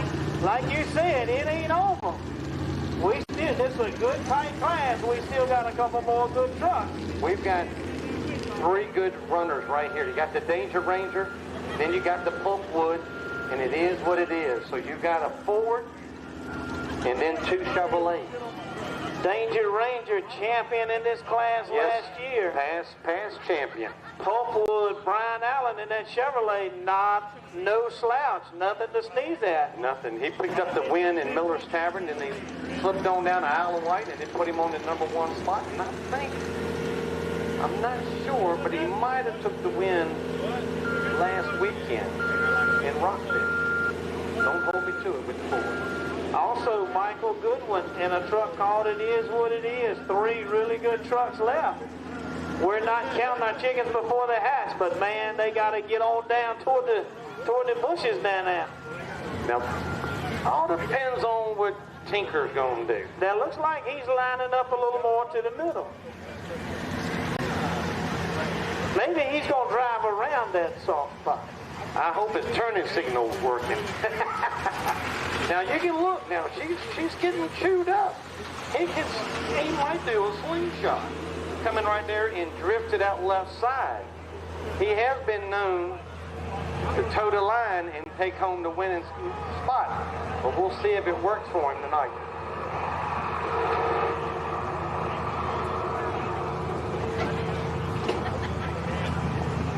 Out of Goshen, Virginia. Been 10 years plus pulling on the Ford Ranger, big block Ford. He doesn't say what cubic inches it is. He wants us to guess. Oh, yeah. He's not going to tell you that, so you can't tell everything. His sponsorship, TNT Logging, out of Goshen, Virginia. and loves pulling at Farmville, his favorite track. We'll see if it works out here tonight. 4-time series champion. He can do it. It's a stout truck, but there's also a couple more pretty good ones coming behind it.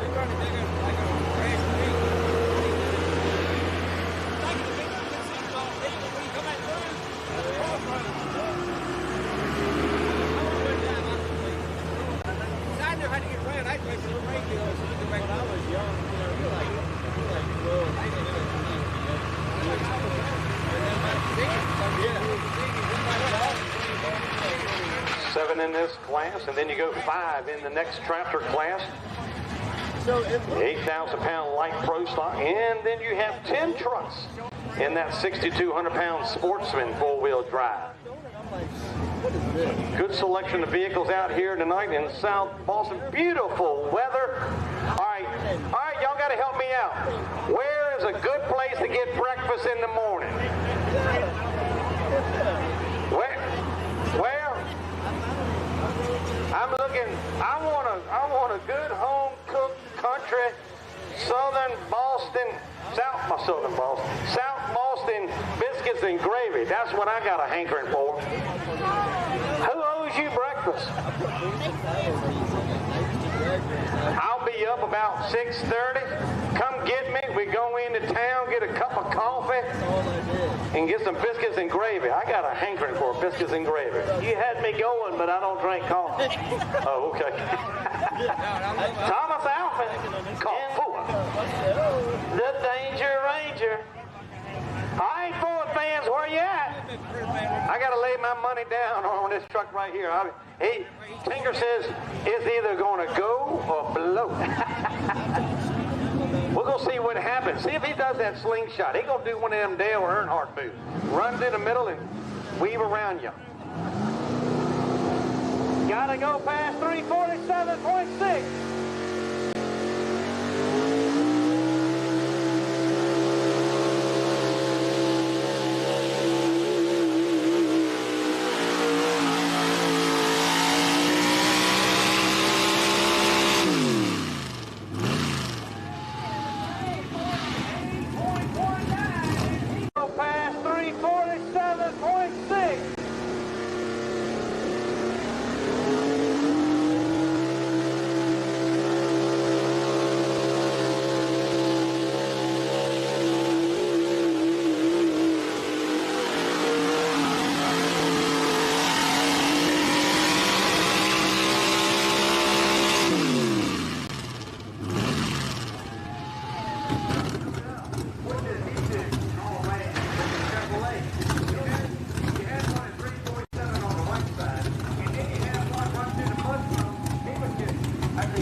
What do you think? I think he needs to run that right side line and run 350. My money's on the Chevrolet. I just saw what happened.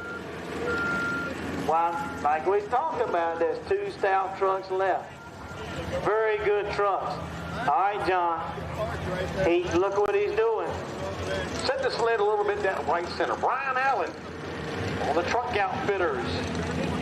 Out of Powhatan, Virginia, about 28 years pulling. This is a 1972 K30 big block Chevrolet.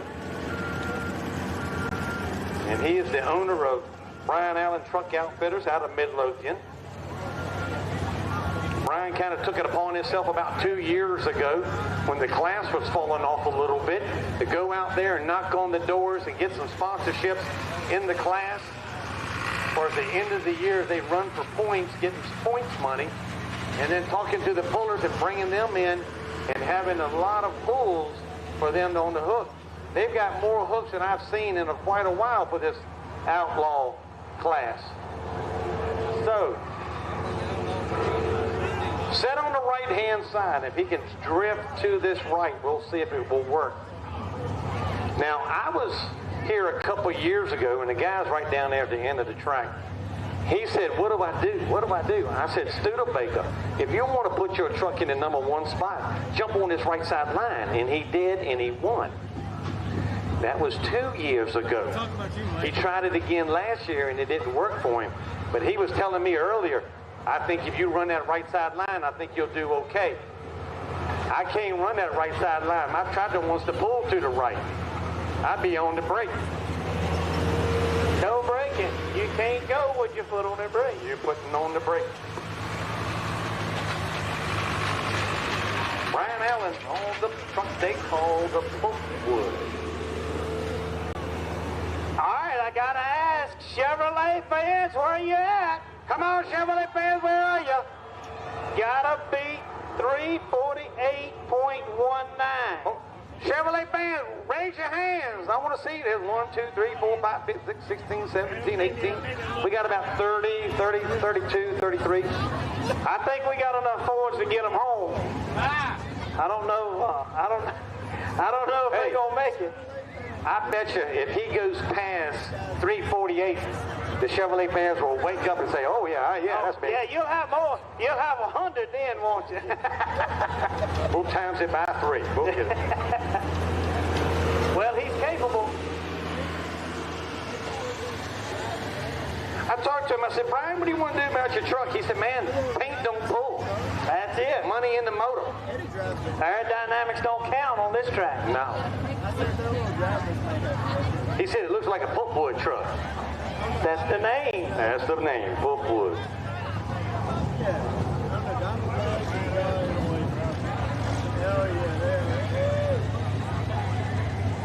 Chevrolet fans, you got 2 shots. Here you go. Truth be known, he has 2 V6 motors in there. Oh, 2 of them. Yeah. Gotcha. To get the cubic inches needed, he got 2 V6s. One of them cranked the other one, or how does that work? Crank the crank. Well, actually, one motor runs one side of the truck, and the other motor runs the other side of the truck. Well, it doesn't come uncranked now. Here we go. I thought we got to roll it off. It won't be the time I went to the dump with my old Ford pickup truck. Pulled up on the scales, the man said, that'd be $63. I said, for 3 bags of trash? He said, I thought you were giving the truck away. He said, that's for the trash in the truck. I'm going to tell you a story about rolling it off and cranking it after he pulled a John Deere tractor. 4 years. And I yelled so much now every time. We get to see one of those coming up next. Right now, 2 Chevrolets left in the class. Right now, the Ford is sitting in your number 1 spot and the Ford in the number 2 spot. 348.19. 348.19 is your leader marker. Chevrolet fans, come on, where are you? All right, we got a clear track. Here we go.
Chevrolet right now.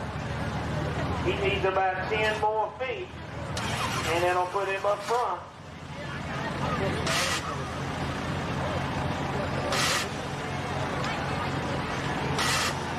Out of Victoria, Virginia. We're going to be in his neck of the woods in about 2 weeks. We've got next weekend, we're going to be on the other. We're going to jump on 360 and head all the way back across the state, back to Miller's Tavern. Next weekend, we'll be in Miller's Tavern. Also, some of the pullers are going to be heading over to Craigsville for their truck and tractor pull right there in Craigsville. So we'll be back in Miller's Tavern next weekend, and then we'll kind of pack our bags and head back over to Victoria next. Well, that'll be on the 31st of this month. That sled sitting to the right-hand side. Come back to the right on an 86 Chevrolet. 7 years of pulling. Crew members, my dad and my mom and my wife. He got them in order. Right here's my crew members. The little one ain't with me. No, the boss man ain't with me tonight. I just ain't got no truck. Ain't got no funds. No funds. I took my wife's retirement and built my tractor with it.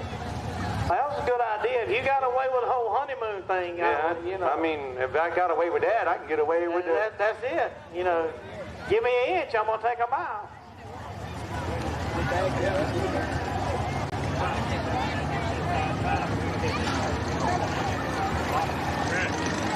Square body Chevrolet, good looking, good running truck. Can't deny that fact.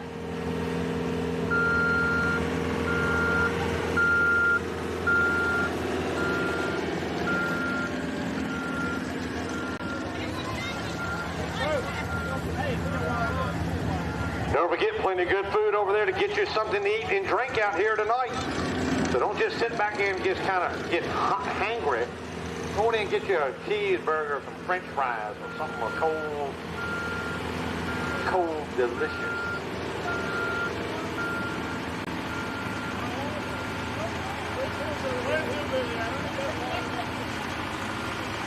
Having a little bit of issue trying to get that into that track squared away and get that rolled in.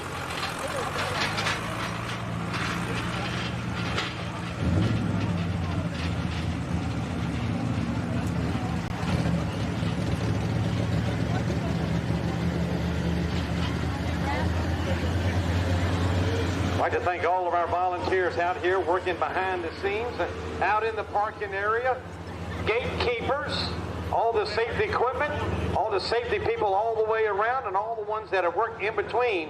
Thank y'all for all the volunteer work for the fire department putting this pool on. It would not be done without all the volunteers. We appreciate each and every one of you.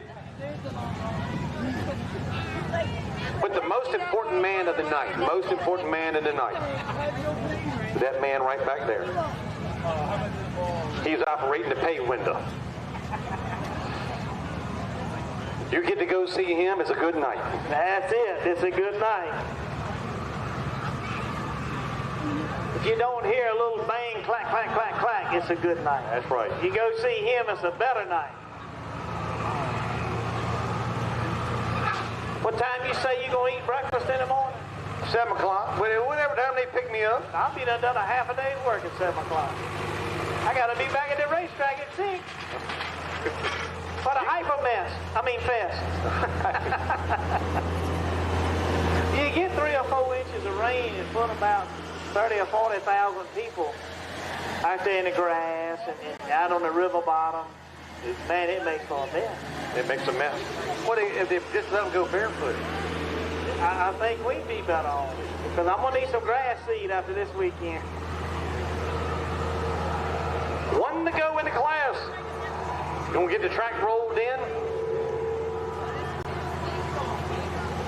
Everything looks smooth. Everything, and then all of a sudden you get to the 200-foot mark and you got a little wiggle right there. But you know what? You got the opportunity to drive through it. We've already seen what that happens. Or drive around it. Well, he's sitting there getting a little extra time to think about the situation. He might be there figured out a way to get through that mud hole a little bit better than Thomas Alphen did. You got to have the speed. The speed takes horsepower. Chevrolet will see what it can do right now. 348 is your marker. Question. You got a tractor. You're a champion puller. How do you know when to go wide open? Well, it's, oh, that's a deep subject. it's that button you sit on in the seat. Well, see, the first time I ran, I think I hesitated a little bit in calling on the throttle. Being the first hook, I said, okay, let me try something a little bit different. And then I went back and I said, okay, all right, this is what I did. Okay, I saw the front end. I pulled about 70 pounds off the front, put it on the back. Then I said, okay, I'm going to drive it a little bit harder, see if it will work. Well, by that time, the track got chewed up. But the two tractors that run on through there, they had a good speed. So I knew I had to have the speed. I don't have the speed. I'm about a mile an hour off. And a mile an hour off the speed is anywhere between 8 and 10 feet. It's a lot of momentum. So you had 317 tonight, and I was a mile an hour behind Kevin. So that puts me at the 308. So there's your 10 feet. All right, Michael Goodwin, Chevrolet fans, it is what it is.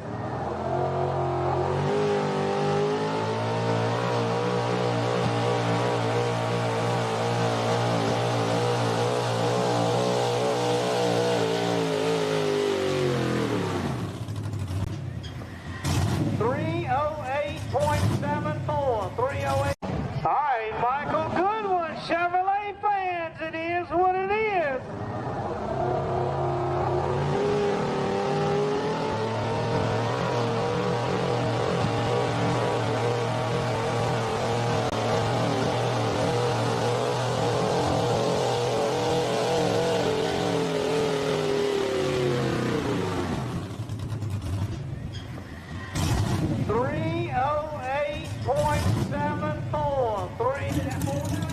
I'm not going to say it. He going to say it.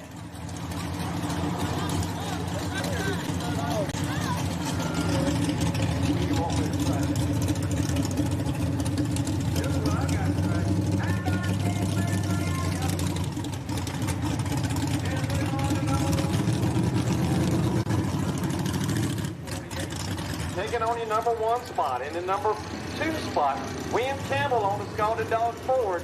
That's your top 2 right there with the Ford. Then you got Brian Allen on the Pulpwood, number 3. Your number 4 spot, Michael Goodwin on It Is What It Is. Then you slip on your number 5 spot, goes to Sam Thomas on the Down South Junction on the Chevrolet. Number 6 spot goes to Jacob Perdue. And the number 7 spot goes to Eric Gray, finishing up out here tonight.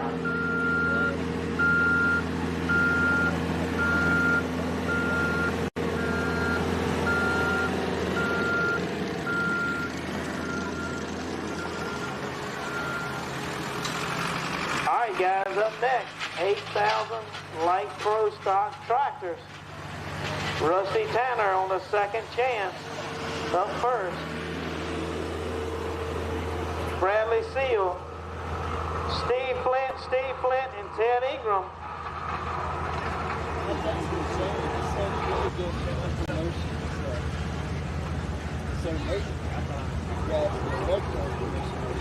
Rusty Tanner on this John Deere, first on the hook, second chance. Now, if it's been a year or two since you've seen this tractor, you may not recognize it. He changed the name on this tractor. This tractor used to be named Empty Pockets. Now, I asked Rusty about the tractor and how he got the name, because he ran Empty Pockets when he got the tractor, and then he came up with a tractor called Second Chance.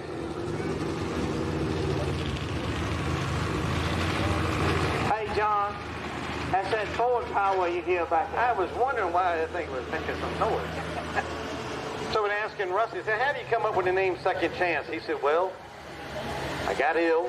I was sick.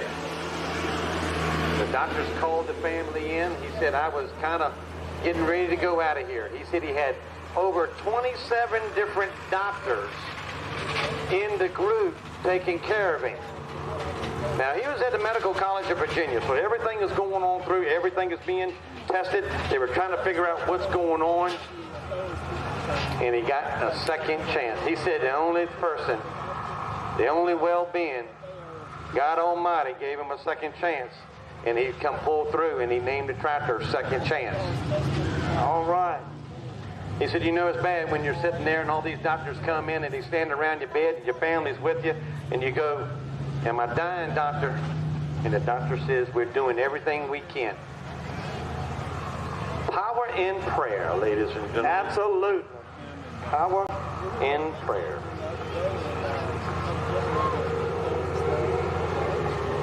Rusty Tanner on the second chance, and then you got Bradley Seal. He's a tough competitor. He is your past champion in the class in the 8,000-pound light pro stock. And you, John, you said his name. You didn't say his tractor name. That's very important. Oh, Brentwood. Mother-in-law nightmare. If you gonna tell it, tell it. Tell it right. Now these tractors run up to a 466 cubic inch limit. They can run only one single turbo. They're allowed 3 inches on the inlet, 4 inches on the exhaust. Now, a lot of times they're talking about what you can do with the turbo, but there's not a lot you can do with the 3-inch opening. Sometimes you've got to get it dialed down, and we've got a set of micrometers that dial it in, and we know what the setting is, and when we're checking them. So then it has to run under that 3.0 mark, and then it goes into the turbo. Now, you're talking about 4 inches on the exhaust. That's a pretty good sized exhaust. You got to remember that exhaust wheel, like a turbo, that exhaust wheel drives that intake. So if you can make a bigger wheel, more air going out, you're going to bring more air in. Now also these tractors are running an intercooler. Now they've got pumps that kind of basically come off of a boat for circulation pumps. They've got a sump right underneath of that fuel tank, and it's an ice box. And they put water in it and ice it down. Now that is 80 pounds of ice in that box. Ice cold water. When he turns on that switch, those pumps are going to pump water through the intercooler. Now the intercooler is basically like a radiator, but instead of cooling the water in the motor, it cools the air.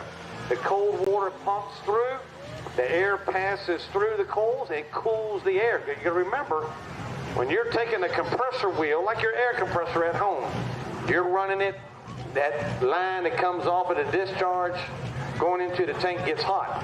Same thing with the turbo. They're trying to cool that air down. Out here tonight, temperatures drop. This is diesel power right here. Cool air makes power. You cool it down, you can force a little more fuel and air in that engine. Cooler air, more horsepower. That's diesel and gas. Yes. So you're talking about spinning that charger, dumping that air in there, and also these tractors have water injection. So water's being sprayed in there to kind of cool down those aluminum pistons, because aluminum, 1,200 degrees, they start to look somewhere else and run out the exhaust. Rusty Tanner out of Madison, Virginia on the second chance John Deere.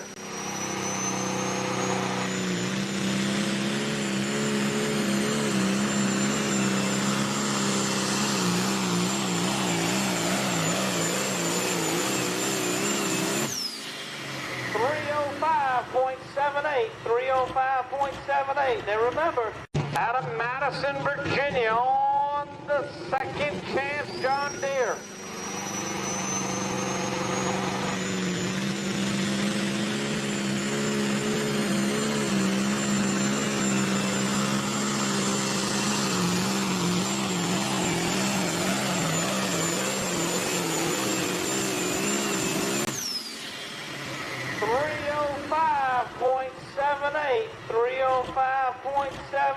Now remember, 7-8.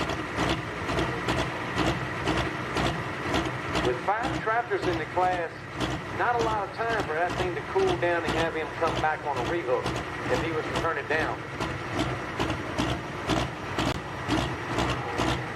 3:05.78.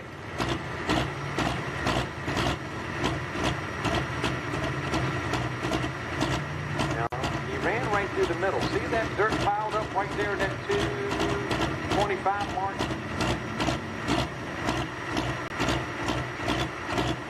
Go ahead and get him off the track so the track crew can do their job. Fellas, until you find out if you're going to keep it or not. Thanks. They're on the phone. He must be. He's going to keep it. Okay. We'll make sure.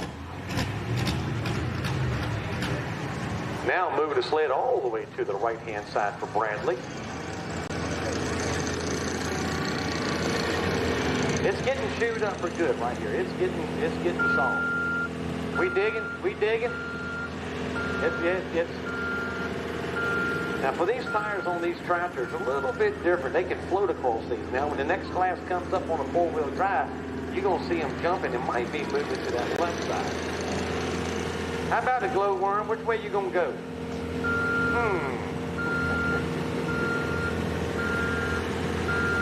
You're talking. Well, at least he didn't tell you a lie. No. There's a lot of pullers in here, and in their occupation, we've got dentists, we got nurses, we have retired farmers, we have farmers, construction workers, firemen, even we got a nuclear scientist, and that right there, he's the glowworm. I did not know that. Anything that goes wrong up there at where's that place? North Anna? He's the man that catches it. Uh-oh. He used to be a whole lot bigger until they started wearing them glowworm suits. He said he sweats that weight right off of him.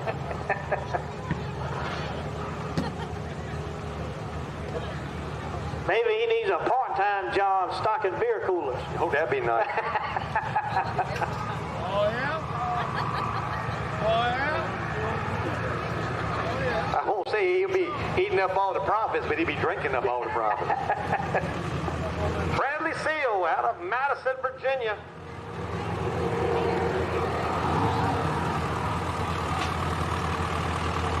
He was your 2024 points champion in the 8,000 light pro stock on the New Holland sheet metal.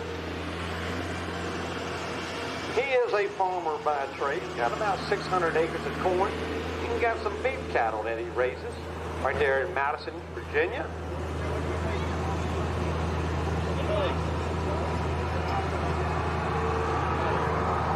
His hometown is over in Elkton. You just got to go up over the mountain. Another mountain. Over there on Route 33.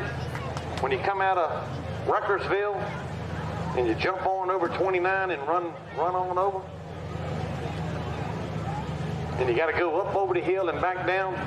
I used to do a little truck driving before I went to VRR. I used to haul some equipment.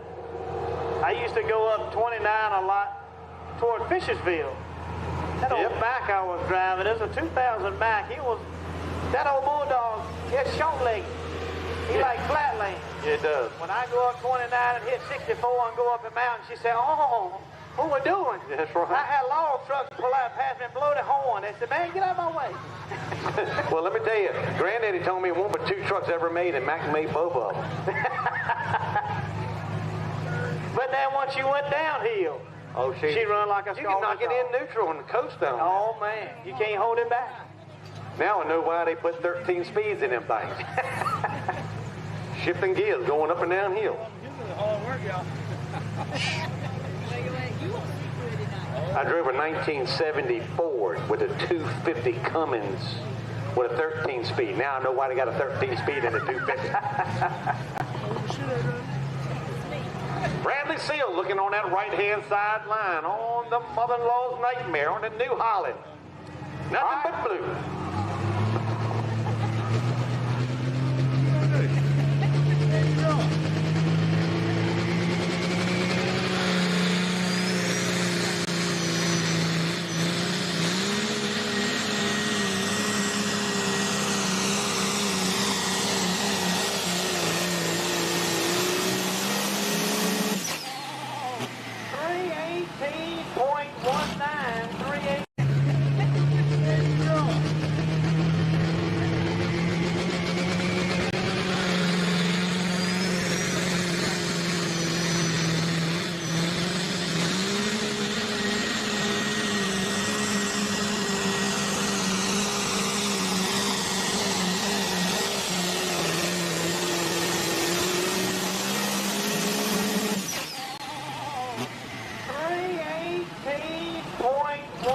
time. Steve Flynn's doing a little double duty. He ain't no rookies of this thing. No, Steve is not. He's got two tractors down here in Eastland. Bull 1, and I probably will move up and Bull 1 Ted, and then go back to Steve and give a little bit of time in there for him to jump out of one seat and into the other. On the chain smoker, out of Buena Vista, not Buena Vista, hold on. Natural Bridge Station, I get it right. Do you know where the zoo is on, up off of 81, you go get off of Route 11, and go past the Natural Bridge Zoo? Yes, sir. Well, you're very close to Steve's house. You just go past that little ways and turn left and go back to the end. My little boss man is up at Natural Bridge Yogi Bear Campground this weekend. He's camping out. He must know he doesn't know there's a tractor pull going on. No, he probably didn't. Y'all snuck it by. That's it.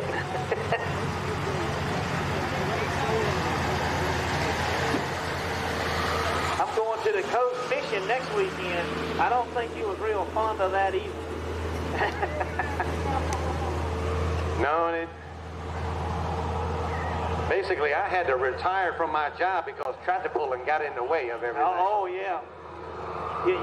Your job got in the way of tractor pulling. Yeah, that's right. That's right.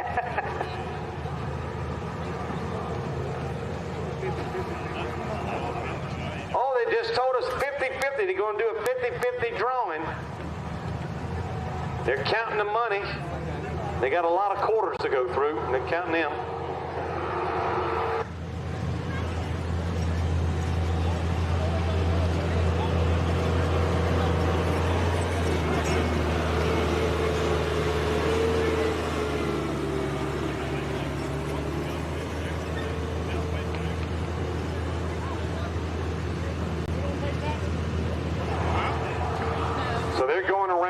Making sure to get all the tickets out. You know what?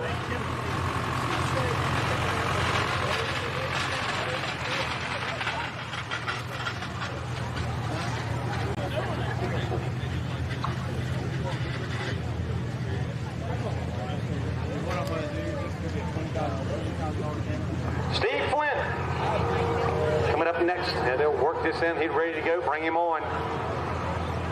Also sitting that sled to the right-hand side. Y'all having any fun tonight? Y'all wait till the after party. Now, y'all missed it, but I'm going to tell you right now, in April, usually about the second or the third weekend in April, at Miller's Tavern, we have the Honky Tonk 300. We start pulling at 3 o'clock, and then we kick all the pullers to the side, and we bring the Honky Tonk Hero band. Anybody ever heard the Honky Tonk Heroes? Well, they're one tough country music band, and we bring them right out on the track. And I'm going to tell you, it took 2 days to pick up aluminum cans off the track. And they were all Pepsi-Cola, so I just want to let you know. Hey, you could have put that toward your tractor. That was my loose chain.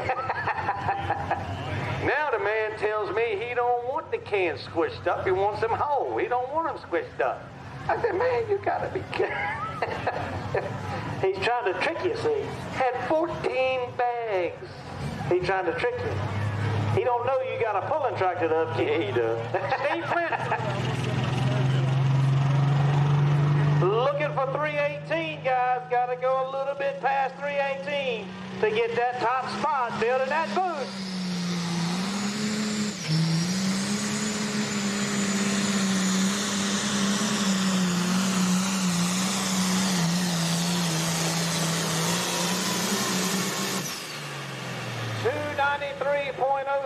I think about 18 guys got to go a little bit past 318 to get that top spot building that booth.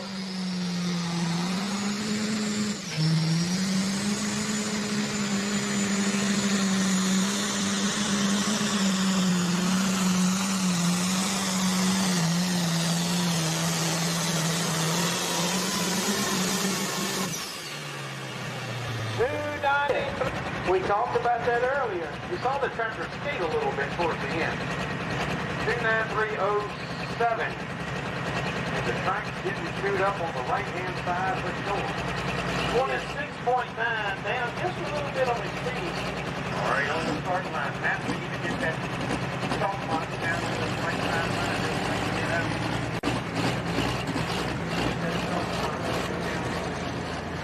The right-hand side line.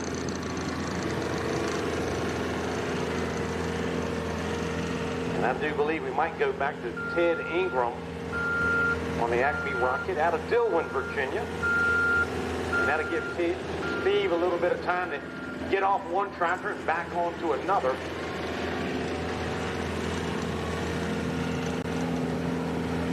Y'all get that chalk box because we might need it down this right side line. It's kind of getting a little bit.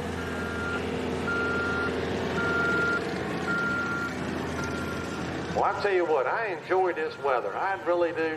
We need to lock this date down because when you come out here the end of June, I think it's towards the end of June, it gets a little bit up in the high 90s, 100 degrees, and when the sweat's rolling off, you don't feel good. Man, these trees back here behind us, John, just ain't tall enough that time of year. Had to work around the racetrack schedule, and it turned out to be really, really, really good for us here tractor pulling.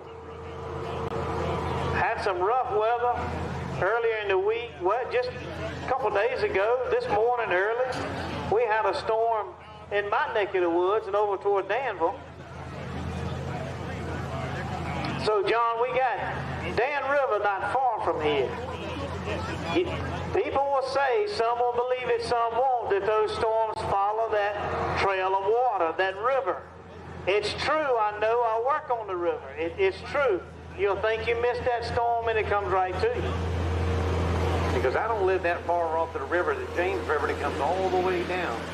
And actually, if I went to the edge of the farm and got in the boat and went across the river, I could go right straight to Williamsburg. I could do it by boat so much faster than by car. I got to go up and around or go back down across the ferry. No, Steve's coming back, John. He hurried up, didn't he? He jumped off of one and onto the other on the head case. On a Case IH International.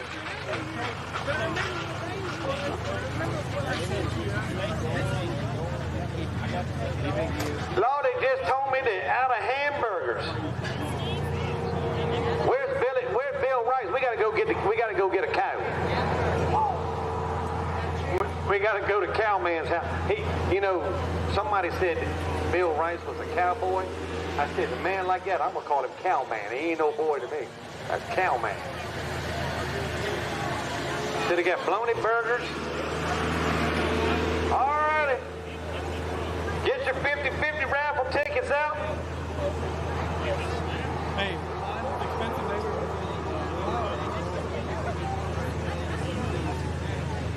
You should see the line of the road. Yeah, I think.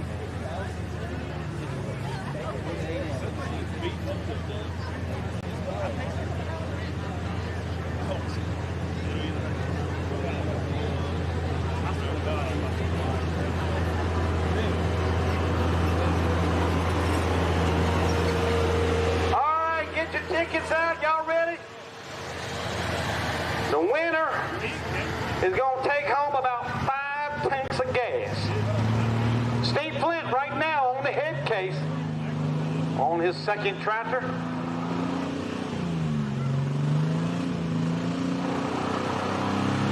Trying to spool that turbo.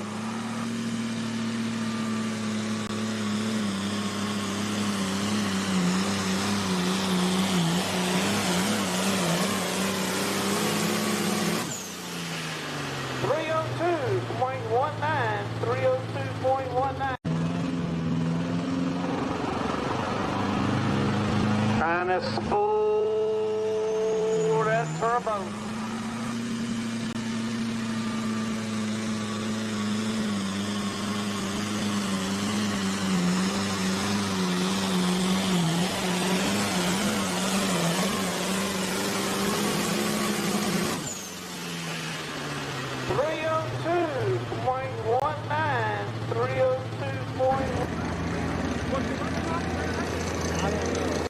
All right, red ticket. Let me see here, right? I can't see the number. B, hold on, starts with a B. B-R, some people will get it, some won't. All right, your ticket number is 1, now y'all holler if you're the winner. 1-800-340.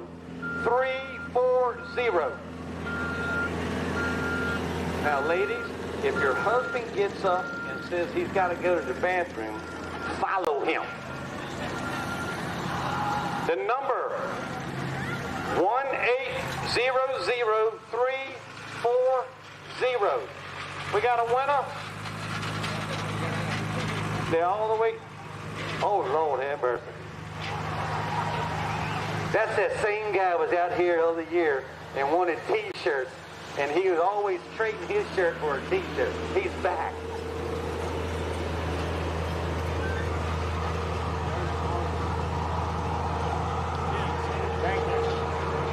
He's putting his shirt on. He's getting serious now. Yeah, he's getting serious. He's getting ready to go to work. Yeah, there you go. Bring your ticket and see if you're the winner. If you're the winner. I figured it up for the month of April, from March to April. March 24th to April 24th. Now, I didn't count my trip to Miller's Tavern. I left that out. That would not have covered my gas bill for a month. Oh, he gonna want me to do the work now. Now, I'm gonna let you. I'm 20. He can't see. All right, you got the 1 right. Okay. 800-3. You got that one right. 4. And what's that last number? 0. Buddy Rowe, you're the winner. John, you think you'll buy a T-shirt? I don't have any to sell, but I can buy one. There's your money. Thank you, sir. I appreciate it. Thank you. How many tickets did you buy? $50 worth? I got a whole nother armful over the front. Well, we'll raffle them off in a minute, okay? You hold on to it. We got a winner. He's a winner. Ted Ingram coming up next. Out of Dillwyn, Virginia. I'm sorry, New Canton. I want to make sure I get the post office right. Out of New Canton, Virginia. On the Acme Rocket Ford. Now, you got to remember, you got a New Holland right now.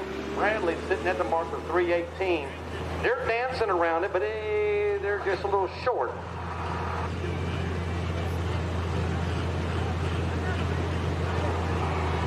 All right, Ted is lined up. Kind of not dead on the right-hand side, but he's close. He gave himself a little cushion. There's enough bologna on this sandwich right here that my wife can make me that. That would be 5 days of sandwiches right there. Oh, wait. You ain't never had a legendary South Boston bologna burger? Oh, it's good. I've had them, but I can't remember them. That's like riding a bicycle, man. You don't forget. My wife could take that right there, and I could get 5 sandwiches out of it all week long. How many people have had these South Boston bologna burgers? You know who made that famous? Mr. Bologna? No, sir.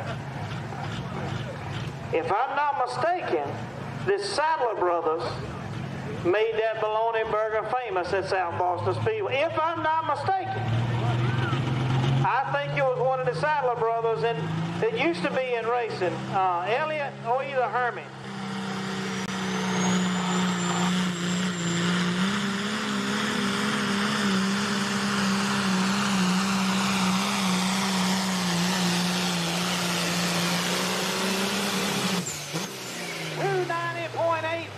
John, I was watching. He got it about as it used to be in racing. Elliott or either Herman.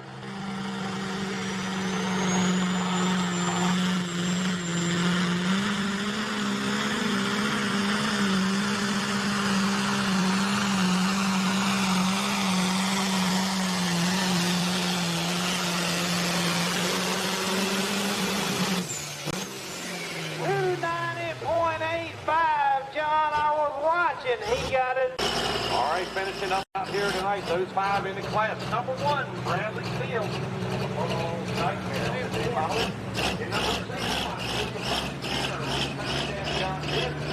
And number 3 spot, Steve Flint on the head case. Number 4, Steve Flint on the chain smoker. Right there, Ted Ingram, he's blowing. Did you see that green water coming out of that motor? I was watching the rear tire, I'll be honest. I was thinking he got John Deere antifreeze in the thing.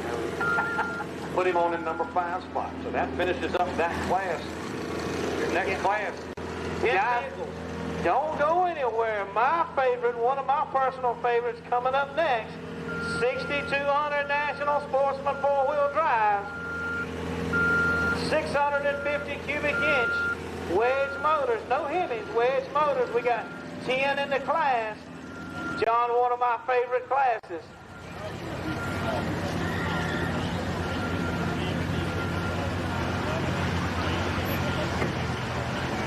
Bob Simmons on Another Foolish Habit will be first on the hook. R.J. Moeller on the black sheep. R.J. Moeller on the black sheep. R.B. Moeller on To the Extreme. Matthew Fan on the Showtime, the first 4 or 5.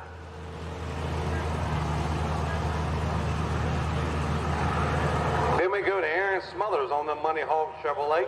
Philip Simmons doing the driving on the Foolish Pleasure. Mike Shiplett on the Clear Cut Ford. Then you got David Whitley coming off a win last weekend. Put him on the Strokin Chevrolet. And then Caitlin Moeller, young lady doing the driving on the Moeller Farms. And then Tommy Henley on the all mixed up, rounding out to 10 in the class. So every time I hear that thing slam, he's opening up the gate, changing the gearbox. I can hear that pan up there, that door slam, and I know what that sound is. He's up there changing the gear selection, getting it shifted around, going to make some changes. Talking about 6,200 pounds, and they're all running that 650 cubic inch motor. Naturally aspirated wedge motor, non-Hemi wedge head. All the safety equipment on the truck. It's kind of basically like the National, but it is the National Sportsman class. Matt, you're looking awful hard. What do you think? Oh, he didn't lie either. That's 2 pullers that did not tell us a lie.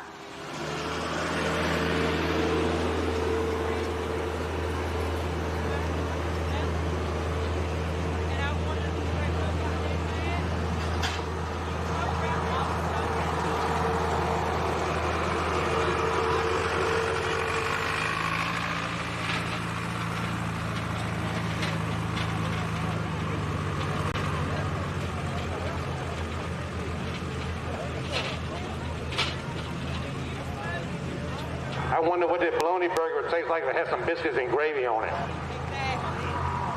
Man, you couldn't eat that thing. It'd be too good.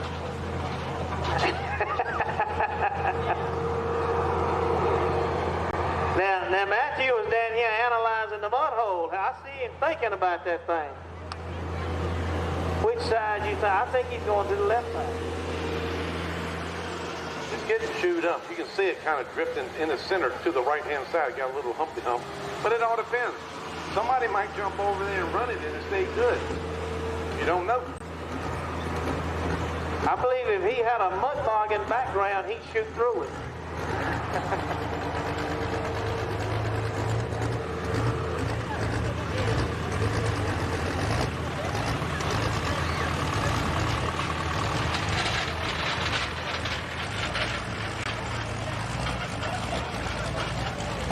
Little shout out here tonight. WWP TV, Will Witt down at the end of the track doing all the video, along with all Dragon Motorsports classes and pulls throughout the season. But he also does a lot of traveling all the way from New York to Florida and everything in between. WWP TV.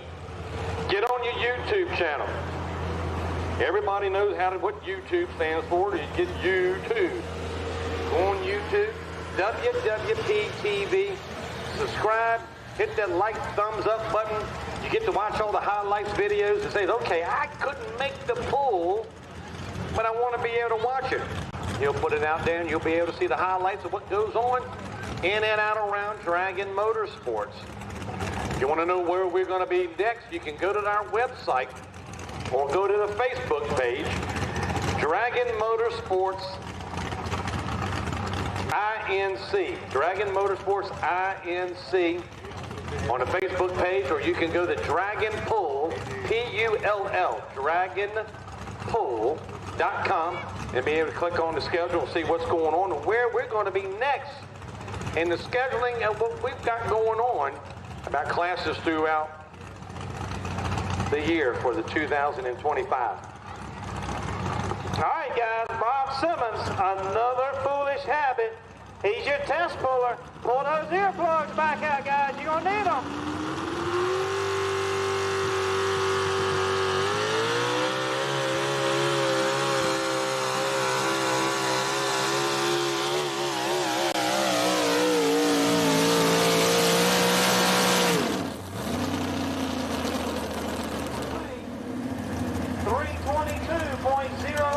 Guys, you're going to need them.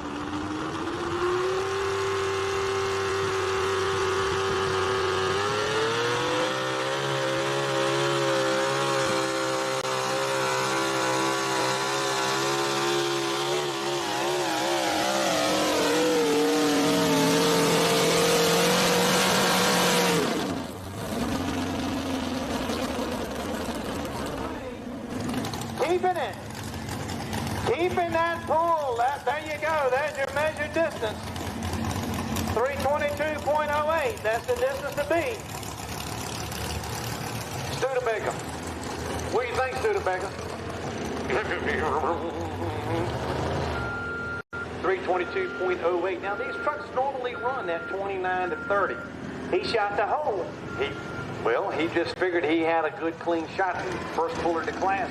Let's go through it. And what we're trying to do is get them to go through it. We kept them at that 220. That pan is sitting down and catching them. So you've got to have the speed and be able to run 30.0, 322.08. We're going to find out if the other pullers are going to jump over or run the same line. Look at this sled position. I see it. We got to take him. RJ, young fella doing the driving. Helps his dad around the farm, and also he's a commercial farmer. So he's a hired gun to plant and pick. RJ's doing the driving on the truck they call the Black Sheep. Now, it could work out where that high side might be where you need to go because it's getting a little bit chewed up on the right-hand side line. But last weekend, we were sitting up in Rockfish, the right-hand side line. David Whitley moved a stroking truck, moved over to the right-hand side and put him and made a run and put about 3 to 4 feet on the number 2 guy to take home the win. Can that happen again out here tonight? He's down in the pack. He's almost at the number 8 puller out of the 10 in the class. Well, there again, John, that's a double-edged sword. He might be able to look and see what's going on, but the track may get chewed up before he gets there. We're going to see R.J. Moeller on the Black Sheep lining up all the way on that left-hand side. Now, guys, this is a little different scenario than the tractors. The tractors were trying to float that hole. This is four-wheel drive. It's a lot of difference. They are not going to pull side to side. They have the ability, obviously, to go straight with that four-wheel drive truck. 650 cubic inch, all aluminum, custom built, wedge motor. Very, very competitive class.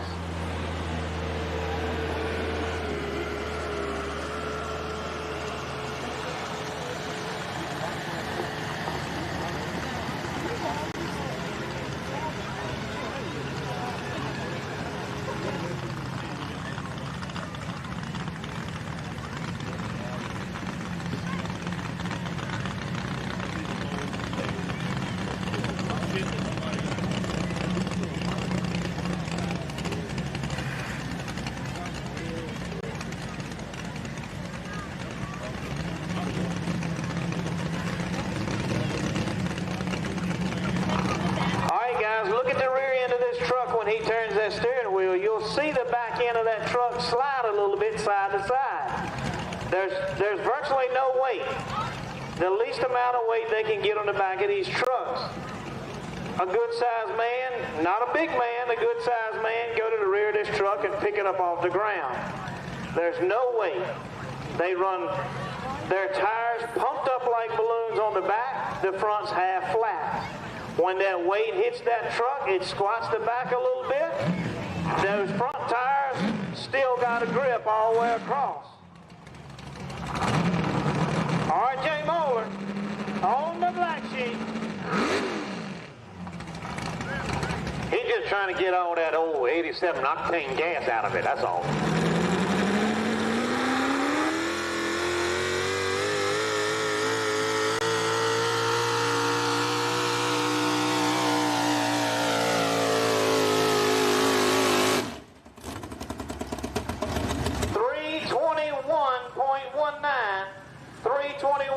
Get all that old 87 octane gas out of it, that's all.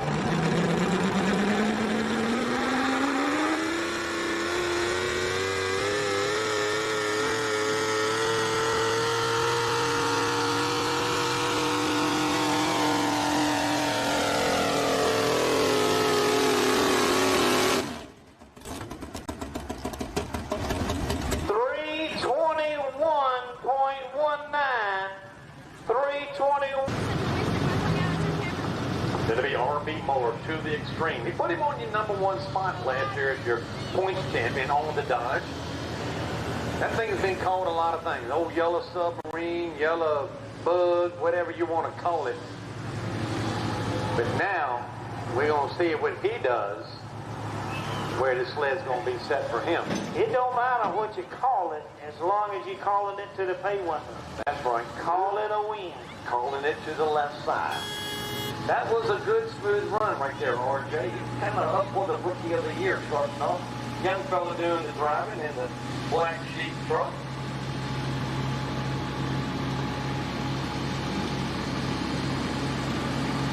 Now, Harper's Ferry. About a 5 hour, good 5 hour run from there to here. Now, we got pullers all over the state of Virginia, coming out of Winchester all the way down here into South Boston and all the way over to the east side. Some out of Elizabeth City, North Carolina. They're out here tonight, David. And then you got some that goes over the hill with Aaron Smothers sitting over there at Goshen. So you got them all over Virginia. And then you've got them in out of Maryland, coming into two-wheel drives, and then R&B right here in the four-wheel drive class coming out of West Virginia.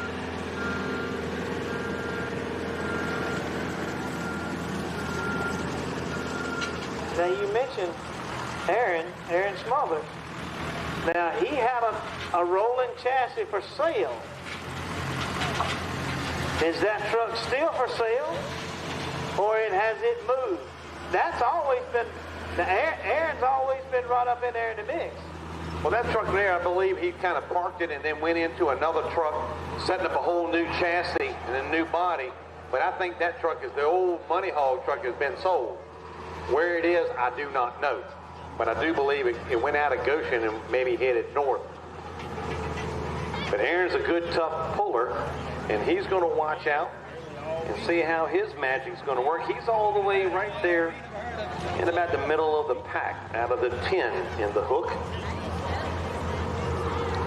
So you got RJ, then R.B. Moeller, and Matthew Fant coming up. Those are your next two in line. Now remember, we got 10 here in this class, and then we go to the biggest class of the night, that old street gas. Kind of weak. We got two trucks in there. Street gas, my money's on the diesel. Well, the diesel, he's just pulling exhibition.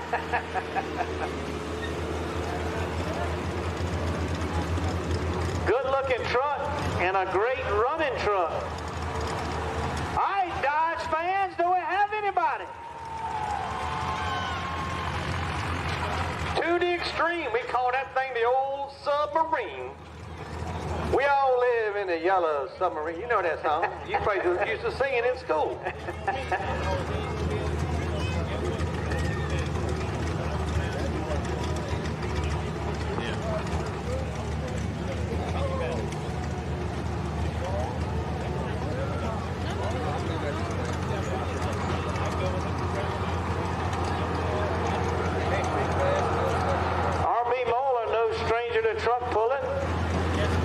he serves. He's got 2 more trucks. He's got a Hemi truck that he runs, and then he has 3 of the wedge trucks. This truck's been around pulling since way back, I won't say in the 80s, I won't say probably in the 80s. I remember younger, I won't say as a kid, but quite a bit younger, seeing this truck. R.B. Moeller looking to be 322.08.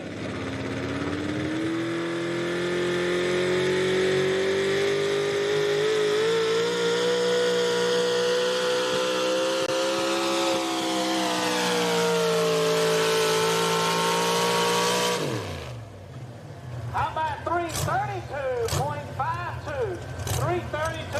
322.08.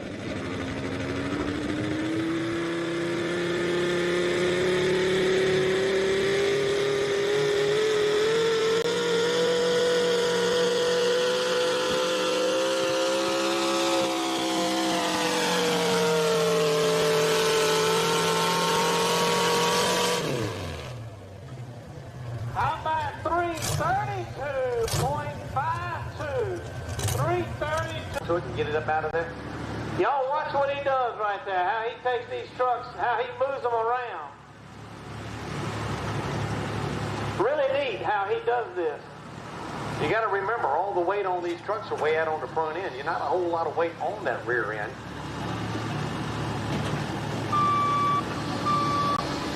To be Matthew Fant coming up next on the Showtime Chevrolet.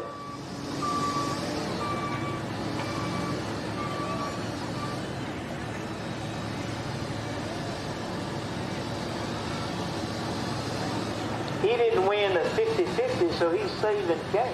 Yeah, he did. Running downhill.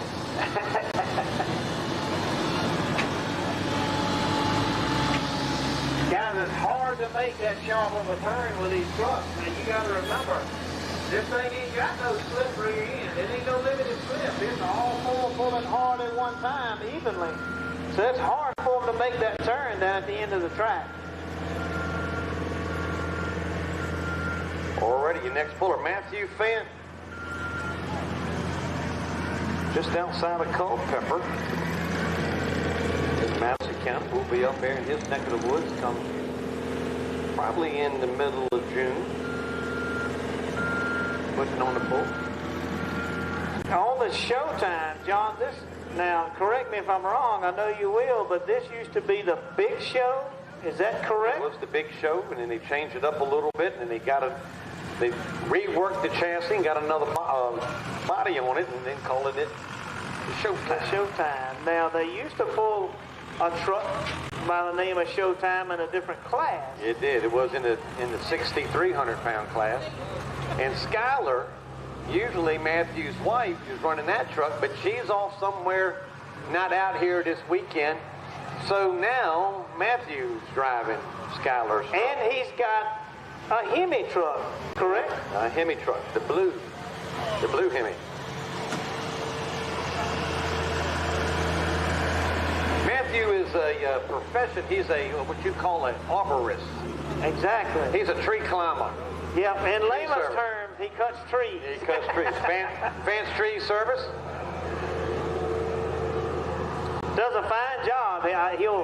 He'll post some pictures from time to time, does a great job on cutting trees. Not everybody can do that profession. No. I've seen some videos where a fella's cutting a big old limb. He's got it tied up so it won't fall on the building, and the rope broke. It went through the building. Had to be my luck.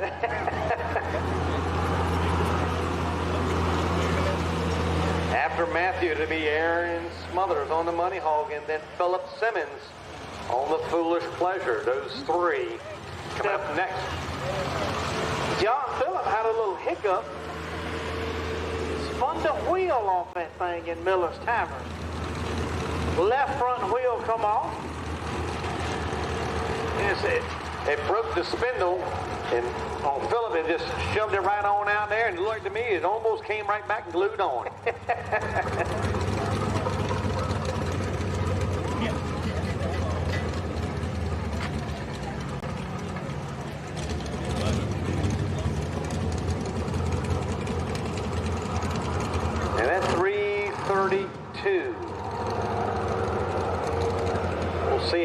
works out. Gonna run that left groove. Now everybody moved over to one side, and all of a sudden they just jumped up and moved over to the other. Well, they were down here looking, John, so they liked what they saw over on that left-hand side. You've got a little bit wider track right there than you do coming to the right. You got more on the left.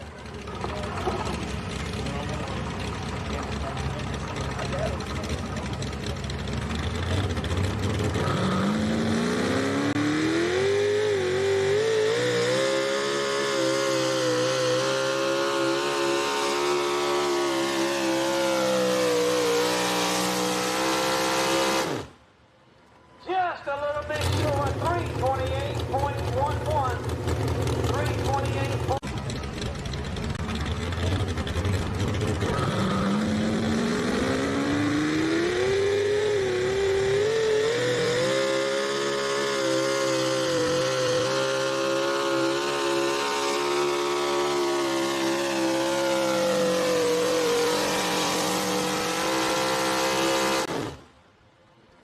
Just a little bit short, 328.11. 320. Not a bad run. We're looking at another very competitive class. 328, 325, 330 mark. Aaron Smothers on the money hog up next. Philip Simmons, Foolish Pleasure. Mike Shiflett on the clear cut, the next three.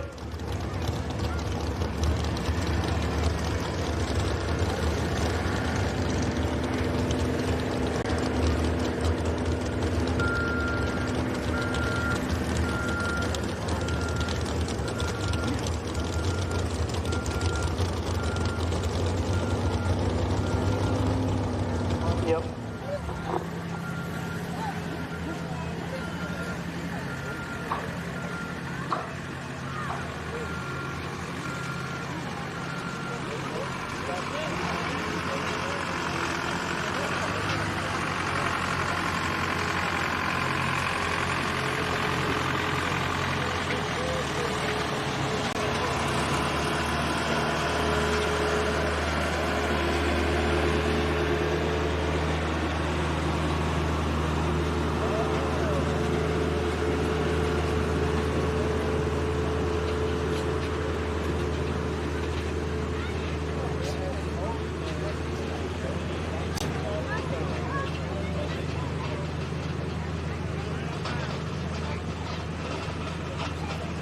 We stay here any longer, we might be seeing 2 days of pulling. Going on 11 o'clock.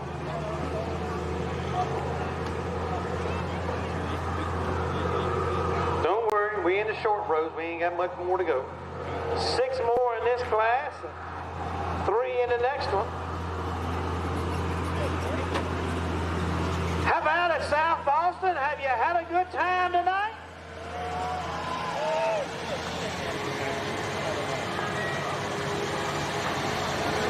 I told you this is one of my favorite classes. I like the Hemi class a little better. I just think bigger is better. Well, you're talking about the motors screaming and getting high up on the RPMs. The Hemi class is good, but you got so much different variations and good competitors in the Sportsman class. Hands down, I'll pick the Sportsman over the Hemi. I tell you that, not throwing dirt on either one of them. They're kind of close. Got some engine differences, but good pullers, good trucks, both classes. Maybe 400 horsepower difference, give or take a little bit. All the same equipment, but the motor different, a little different than motor. This one here is a little bit less to build than when you start talking the old Steve Schmidt and the Sonny Leonard motors. So, in RPM range, so your Hemis are going to turn 85, 87. Yeah, they're going to be way up in the 85s plus the 9s. Right, these guys not turning. And they're going to be a little bit lower in the low numbers, but sometimes they'll scream them. They'll probably put it somewhere around an 85 pill in and just go from there. Now, sometimes, now I don't know if Dragon allows it anymore. I really don't know the rules, but sometimes you'll see a couple of these guys go up to the Hemi Hemi class and beat them. Well, they have done that. They'd be moved up in, and you got a good running truck. I know a couple of them out here that had run against the Hemis and done rather well on the competition. But you know, the proof's in the pudding. When the motor gets up singing, the Hemi likes to be up high RPM and be clear, and there will be, the next thing you know, you're putting 10 feet on everybody. So I had a puller tell me one time, Jeff Purrick, you used to call him Shrimp, you know him. He told me one time, because he didn't run a Hemi, he run a wedge motor. He said if they can bag them Hemis up 295, 300, I can hang with them. He said if they jump out there at 320, I can't touch them. Yeah, that's where you're talking about getting those motors high RPM and singing them. You pull them back a little bit, and you try to hammer them and try to catch them somewhere around that 290 to that 300. You can hang pretty. But it had a lot of guys years back that we just ran the Hemi class. We just ran the national class. A lot of them said, hey, we want to go back to the wedge motor. And then next thing you know, we've got 10 of them out here tonight. Michael Shiflett used to run a Hemi in that truck some years back. Dropped back to a wedge. Tough competitor coming out right now out of Goshen, Virginia, Aaron Smothers. Now a little bit different, ladies and gentlemen. If you don't know, if you have never seen the pullers, ever talked to the pullers, go in the pits and talk to them. Aaron has a little bit different, I'm not going to call it a handicap because there's no handicap for him in the truck pulling. He is a paraplegic. All his controls are done by hand. Built this truck in his shop. I've seen Aaron in Java changing gears in this truck. He's up on that trailer changing them gears in the rear end of this truck.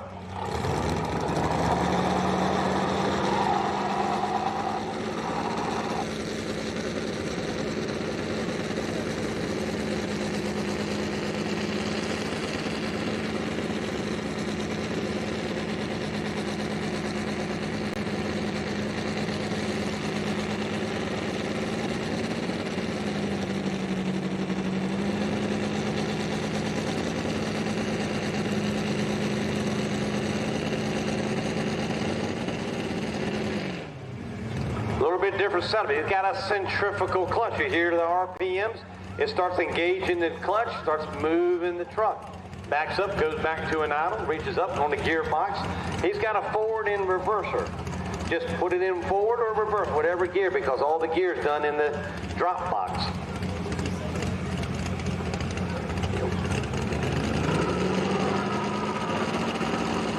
All right, Aaron's still looking for that 332 and a half. Gotta go past 332.52. All right, Chevrolet fans, how many of you think he's got what it takes? Good looking truck, good running truck. Here we go.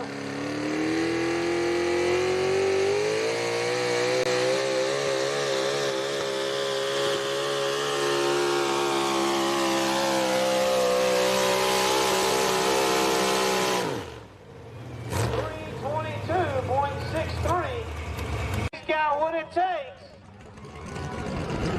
Good looking truck, good running truck. Here we go.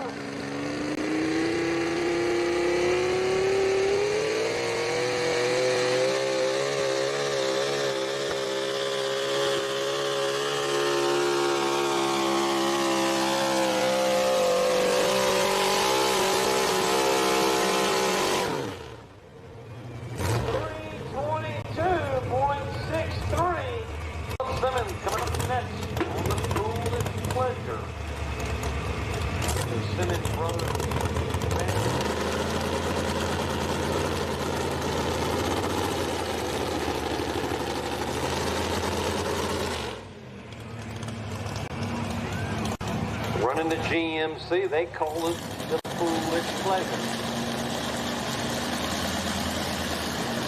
Diesel mechanic by trade.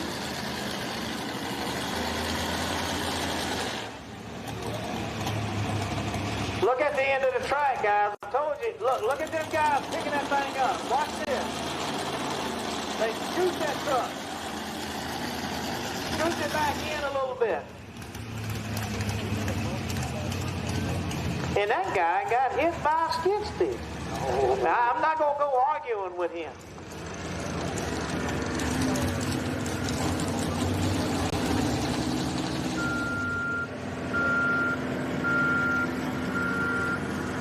On the foolish pleasure, moving that sled to that left side group.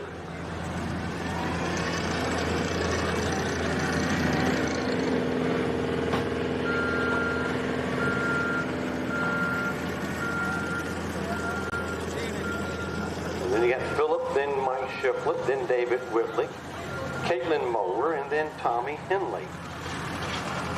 Still anybody's ball game. Anybody's ball game. You just got to be able to find that good groove and get that speed.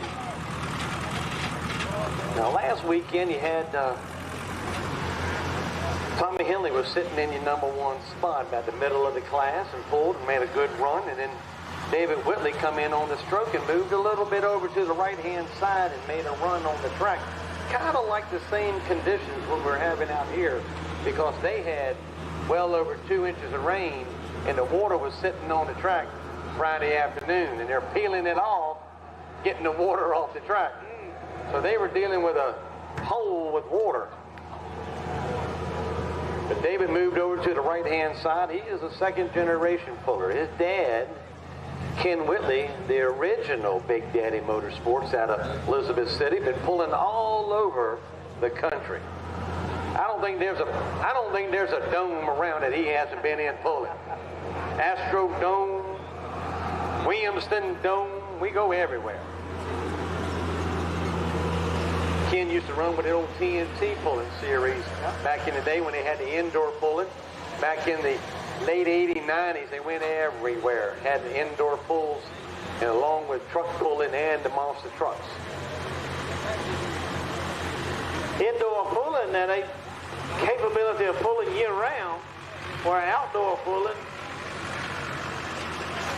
you're looking at, what, late October being some of the last pulls. Well, usually you go on the indoor pulling, and it kind of puts you somewhere late year, and then all of a sudden January comes, and everybody heads to Florida. That's it. January and February, because it's nice. It's a nice getaway. I've been to Florida. Went down there with the old loose change. I took the number. I won second place down there, running into Florida. Was it a second honeymoon? It was my second honeymoon. 656 miles one way. That took a couple of hours to get there, I'm sure. It took me 2 days. Thank God. Like he's had a body change. Yeah, a little bit different that setup. That truck was red, wasn't it? No, it's been always orange. Now, Bob, B.O.B., his truck is red. His truck is red. It looks a little different. Then you got all the pulls in Kentucky and in Louisville and everything all through the indoor pool, and then all of a sudden, here comes April, we're going outside. That's it. Now, they still pulling 200 feet inside? No, there's some tracks a little bit further than others, depending on where you are and how it's set up. But most of them around that 250 mark. Right. Been about 10 years pulling. Philip Simmons doing the driving, him and his brother back and forth on the Simmons Brothers family, or Simmons Brothers sons and daughters pulling team. It's a family affair.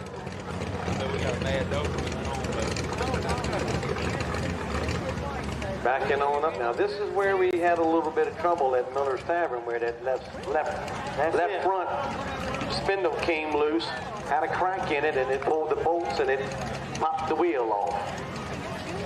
You get a little bit of lunge to it.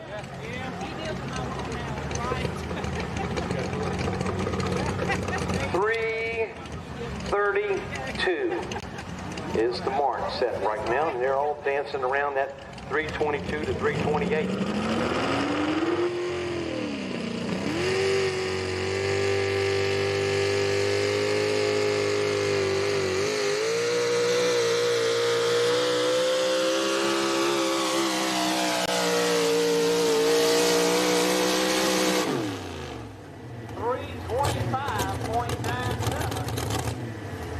3:25.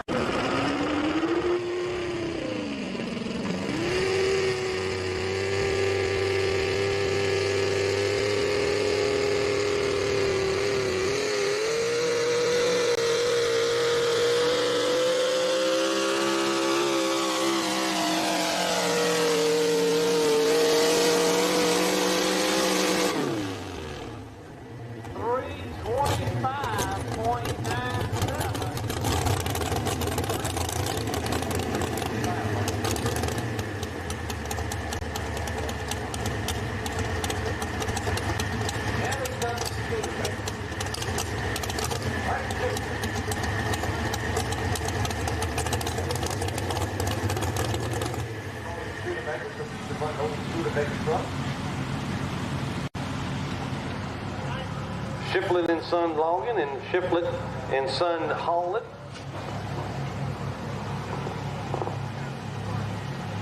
He hit the brakes and turned it on the dime. I see how he locked that thing. He turned the wheel, hit the brake, and it'll come right on the ramp. He did a trick. It'll be Mike Shiflett, David Whitley, Caitlin Moeller, Tommy Henley. 4 to go here in the class. Then we'll go to the street gas. Ricky Guthrie and Donnie Gormas.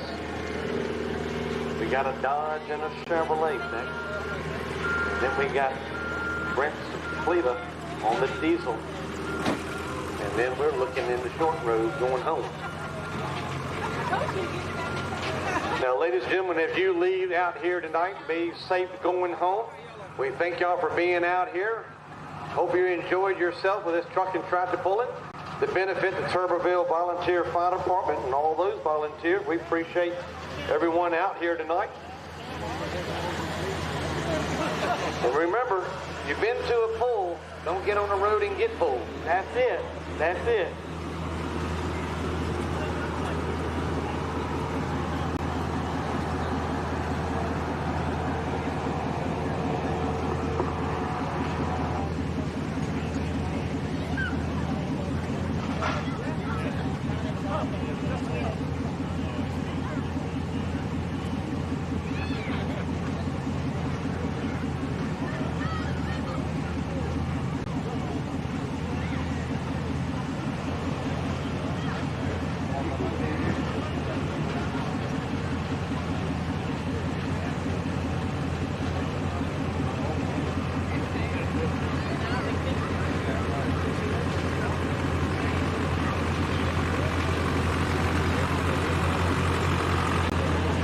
We didn't need 30 feet of track, we only needed 12. That's all we needed so far. And they're making good use of it.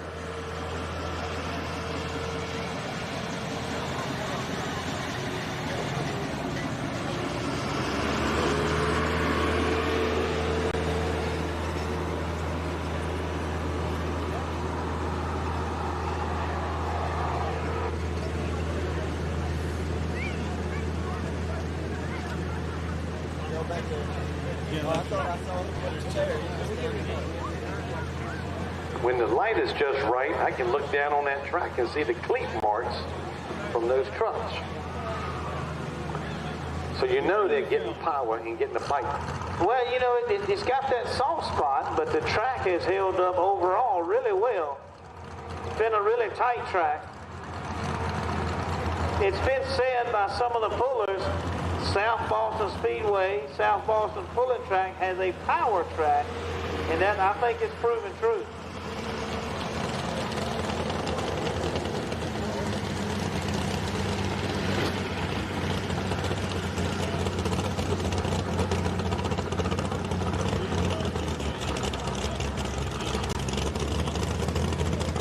Mike Shiflett on the clear cut forward out of Tappahannock, Virginia. Now, Mike used to live in Virginia Beach. In Virginia Beach, like 6, 7 streets off of 17th Avenue, right there. Right at the beach. Right in the beach. Sand in his shoes all the time. I said, man, how in the world do you work on your truck? He said, they don't let me work on my truck down here.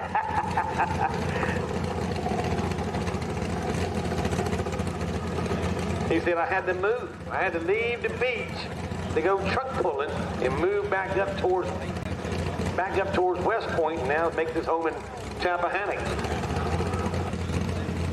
He's still not too far from the beach. But at least he didn't leave his honeymoon. I mean, he had to move, but you know.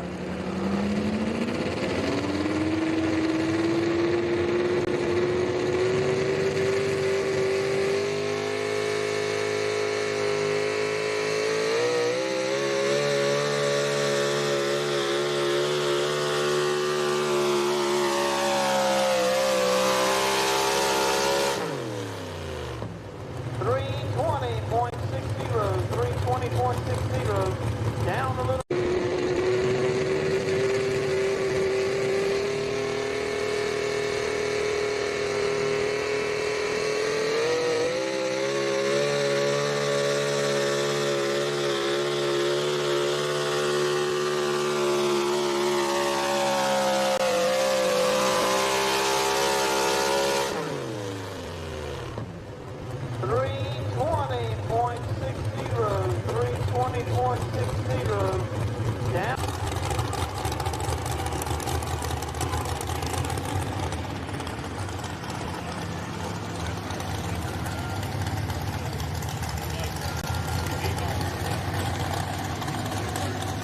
David Whitley coming up next on the Stroking Chevrolet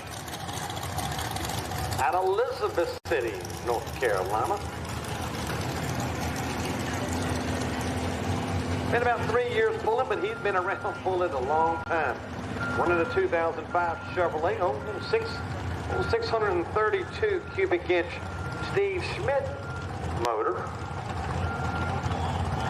Vehicle sponsor, Big Daddy Motorsports. Now, his dad, Ken Whitley, puts on the Big Daddy Motorsports right there in Elizabeth City, and then we go to Williamston, Dome in January. Been going down there for 25 years in the Dome.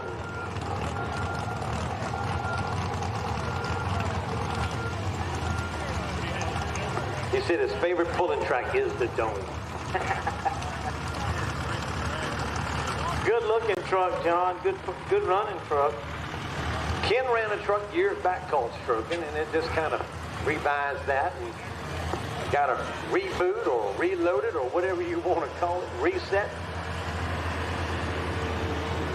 Remember, he just kind of slipped up in there and got him a #1 spot last weekend, and see if he can pull it off out here tonight with his Chevrolet on the left side group.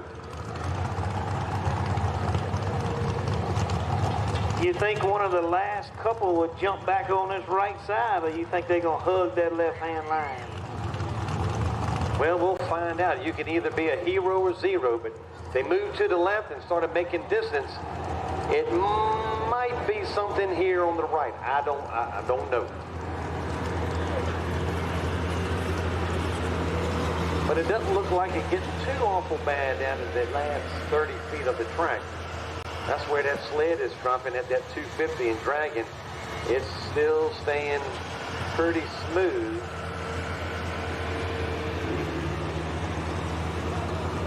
Three to go in the class.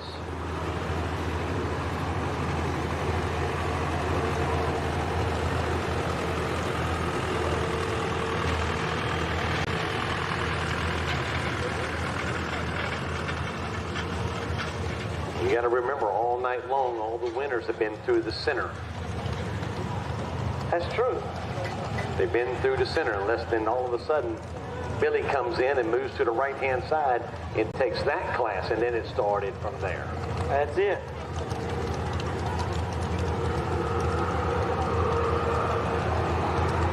Outlaw class through the center.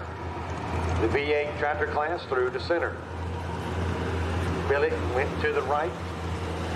Then all of a sudden went to the right again in the 8,000-pound light pro, and now we're going to move to the left side.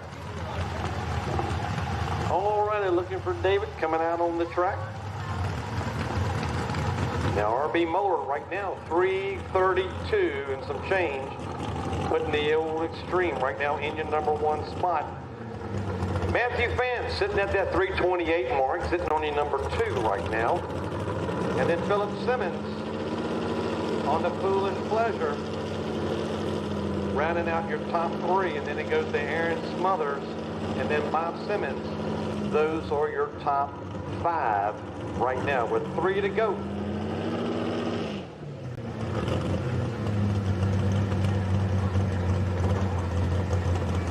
Will it work? David Whitley, then you got Caitlin Moeller and Tommy Henley.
Talking to David last year, he picked up 2 wins in the Dome this past January, and that truck had a terrible lunge. When the 4-wheel drive truck hooks and it lunges, it's trying to outrun the wheels. You got the motor, you got the speed, tires are fighting, and then it starts to seesaw. Well, he took 600 pounds off the rear end, put it out on the front. Now, cutting and grinding and lighting up the rear, moving things to the front, keeps that front glued to the ground. It has been working on that truck ever since. 333.23 right now, 30.7. I think that's the fastest, puts him on the number 1 spot. That is in fact the fastest, John. Draw your attention to the Sled. Now then it moves to the right. Maybe they're seeing, don't know. It'd be hard for me not to try to follow that. Well, you never know. Caitlin Moeller, now her dad, RB, made a good run on that left side. Set him at the 332. Now Caitlin's coming in. It says, wait a minute. Maybe it's getting chewed up. Let's move to the right. Maybe there's something there. We'll see. And then we go back to Tommy Henley on the last hook. Now we're going to be seeing where the Sled goes. Could it be a reverse repeat from last weekend? David taking the lead, and then the last puller coming in the class taking the win. We'll see if that works hold tonight. I don't know, John. I think if she could hold that line, hold tight to that chalk line, I believe it'll be okay. Got to get that flap close to them sponsorship signs, but I think it'll work.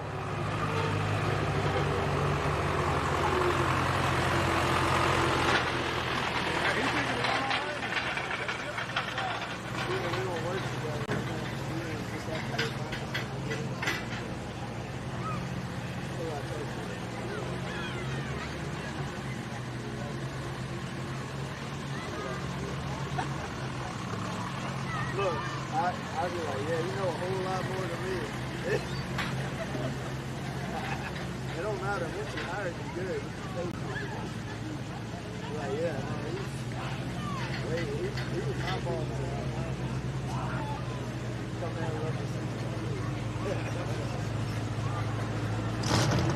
That's one thing about riding that right-hand side line. You just can't look at the, like a dog, hang out the window and look at the line.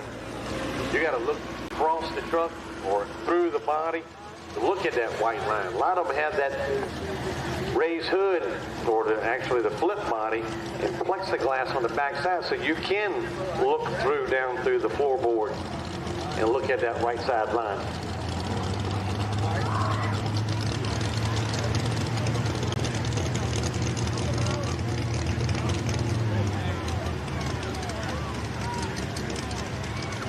Young lady doing the driving, Caitlin Moeller on the Moeller Farms.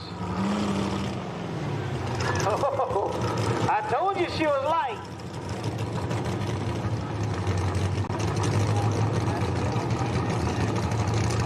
Anybody can do a wheelie going forward. She did one backing up.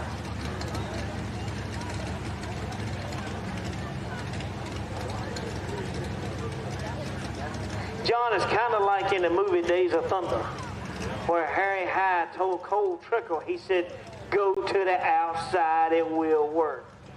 We're going to see if this right side will work. I also heard him say, go out there and hit the pace car. You hit everything else but that. All right, look at the B333 right here.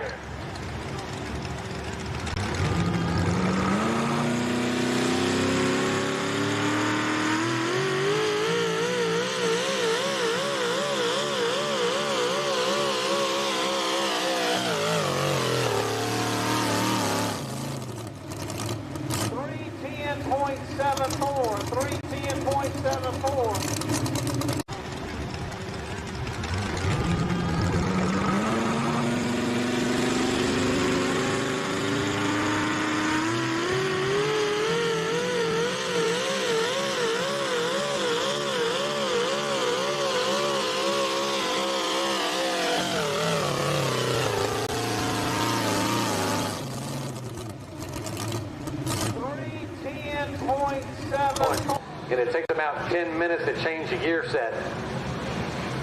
You say, what do? We're going to try it. That's it. Now, the last puller in the class.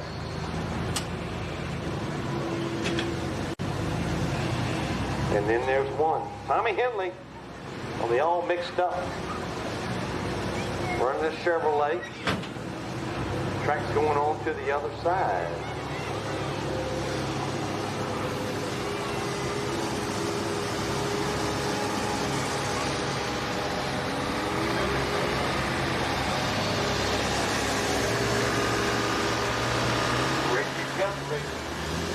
Johnny Gormas, rents to Fleta. Get those trucks at the staging area. We got 2 gas trucks and an exhibition diesel. If we're going to finish up out here tonight. 1 to go in the class, Tommy Henley.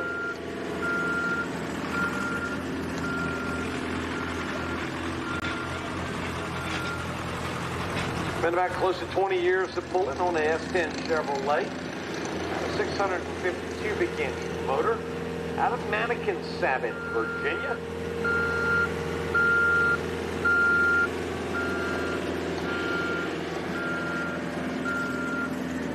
Tommy runs the excavating business right there in Sabbath. With the pit crew, Linda taking care of all the ins and outs of what goes on, a truck pulling with the 2009 points champion, 2008 puller of the year, 2017, 2009 Ricky Alexander Award. So he has some championships under his belt. But you got to know what's under the hood. John, I've heard you talk about this truck in the past, all mixed up, and how it got its name. Tommy used to run on the He ran in the 6,300-pound class and then moved up to the 6,400s and ran a Ford body with a Chevrolet motor. And that's why they got it all mixed up. But they were sitting in the shop one day, Temple shop. Motor sitting in the footloose truck, sitting right there in the shop, had the tongue hanging out. They were talking. Tommy goes, Temple, what are you going to do with that motor? I don't know. Which motor? Sell me the motor. So Temple sat out there and he says, okay, Tommy, you want this thing? He threw out a figure. Tommy says, hey, get out. I want it. That's one of the toughest motors down here that's been built by the man running the sled. He is a 6-time regional on the not on the NTPA, but on the East Coast Series champion on that old footloose truck. And then when he got into putting on pulls and having a sled, he hired Gun to drive the truck, and it ended up being Bunky Davis on the old seldom seen truck. And Bunky ran that thing for years on the circuit out of Carolina into the NTPA. And then Miss Rebecca came along at 18 years of age, and she said she wanted to drive, and she started driving. Then Mason came along, and then he started driving the truck. But now the footloose truck is sitting in the mothball fleet, just sitting there looking, don't know anything. And Mason has gone on and gotten the cut loose truck, running the Hemi motor. So some of the footloose is still alive out here tonight. So I mentioned Jeff Perry's name earlier. He also told me some years back, talking about that footloose truck, he said, it don't matter who Temple puts in his seat. Anybody can win in that truck. Well, I'm going to tell you what, this reminds me of a pull that Bunky went to, and he backed up the sled, and he was backing the truck up to the sled, and he had half a tire hanging over the white line. Track official walked down there, and he says, oh, this ain't going to work. You're going to need to move over because you tighten up the chain, I'm going to have to disqualify you because you were over the white line.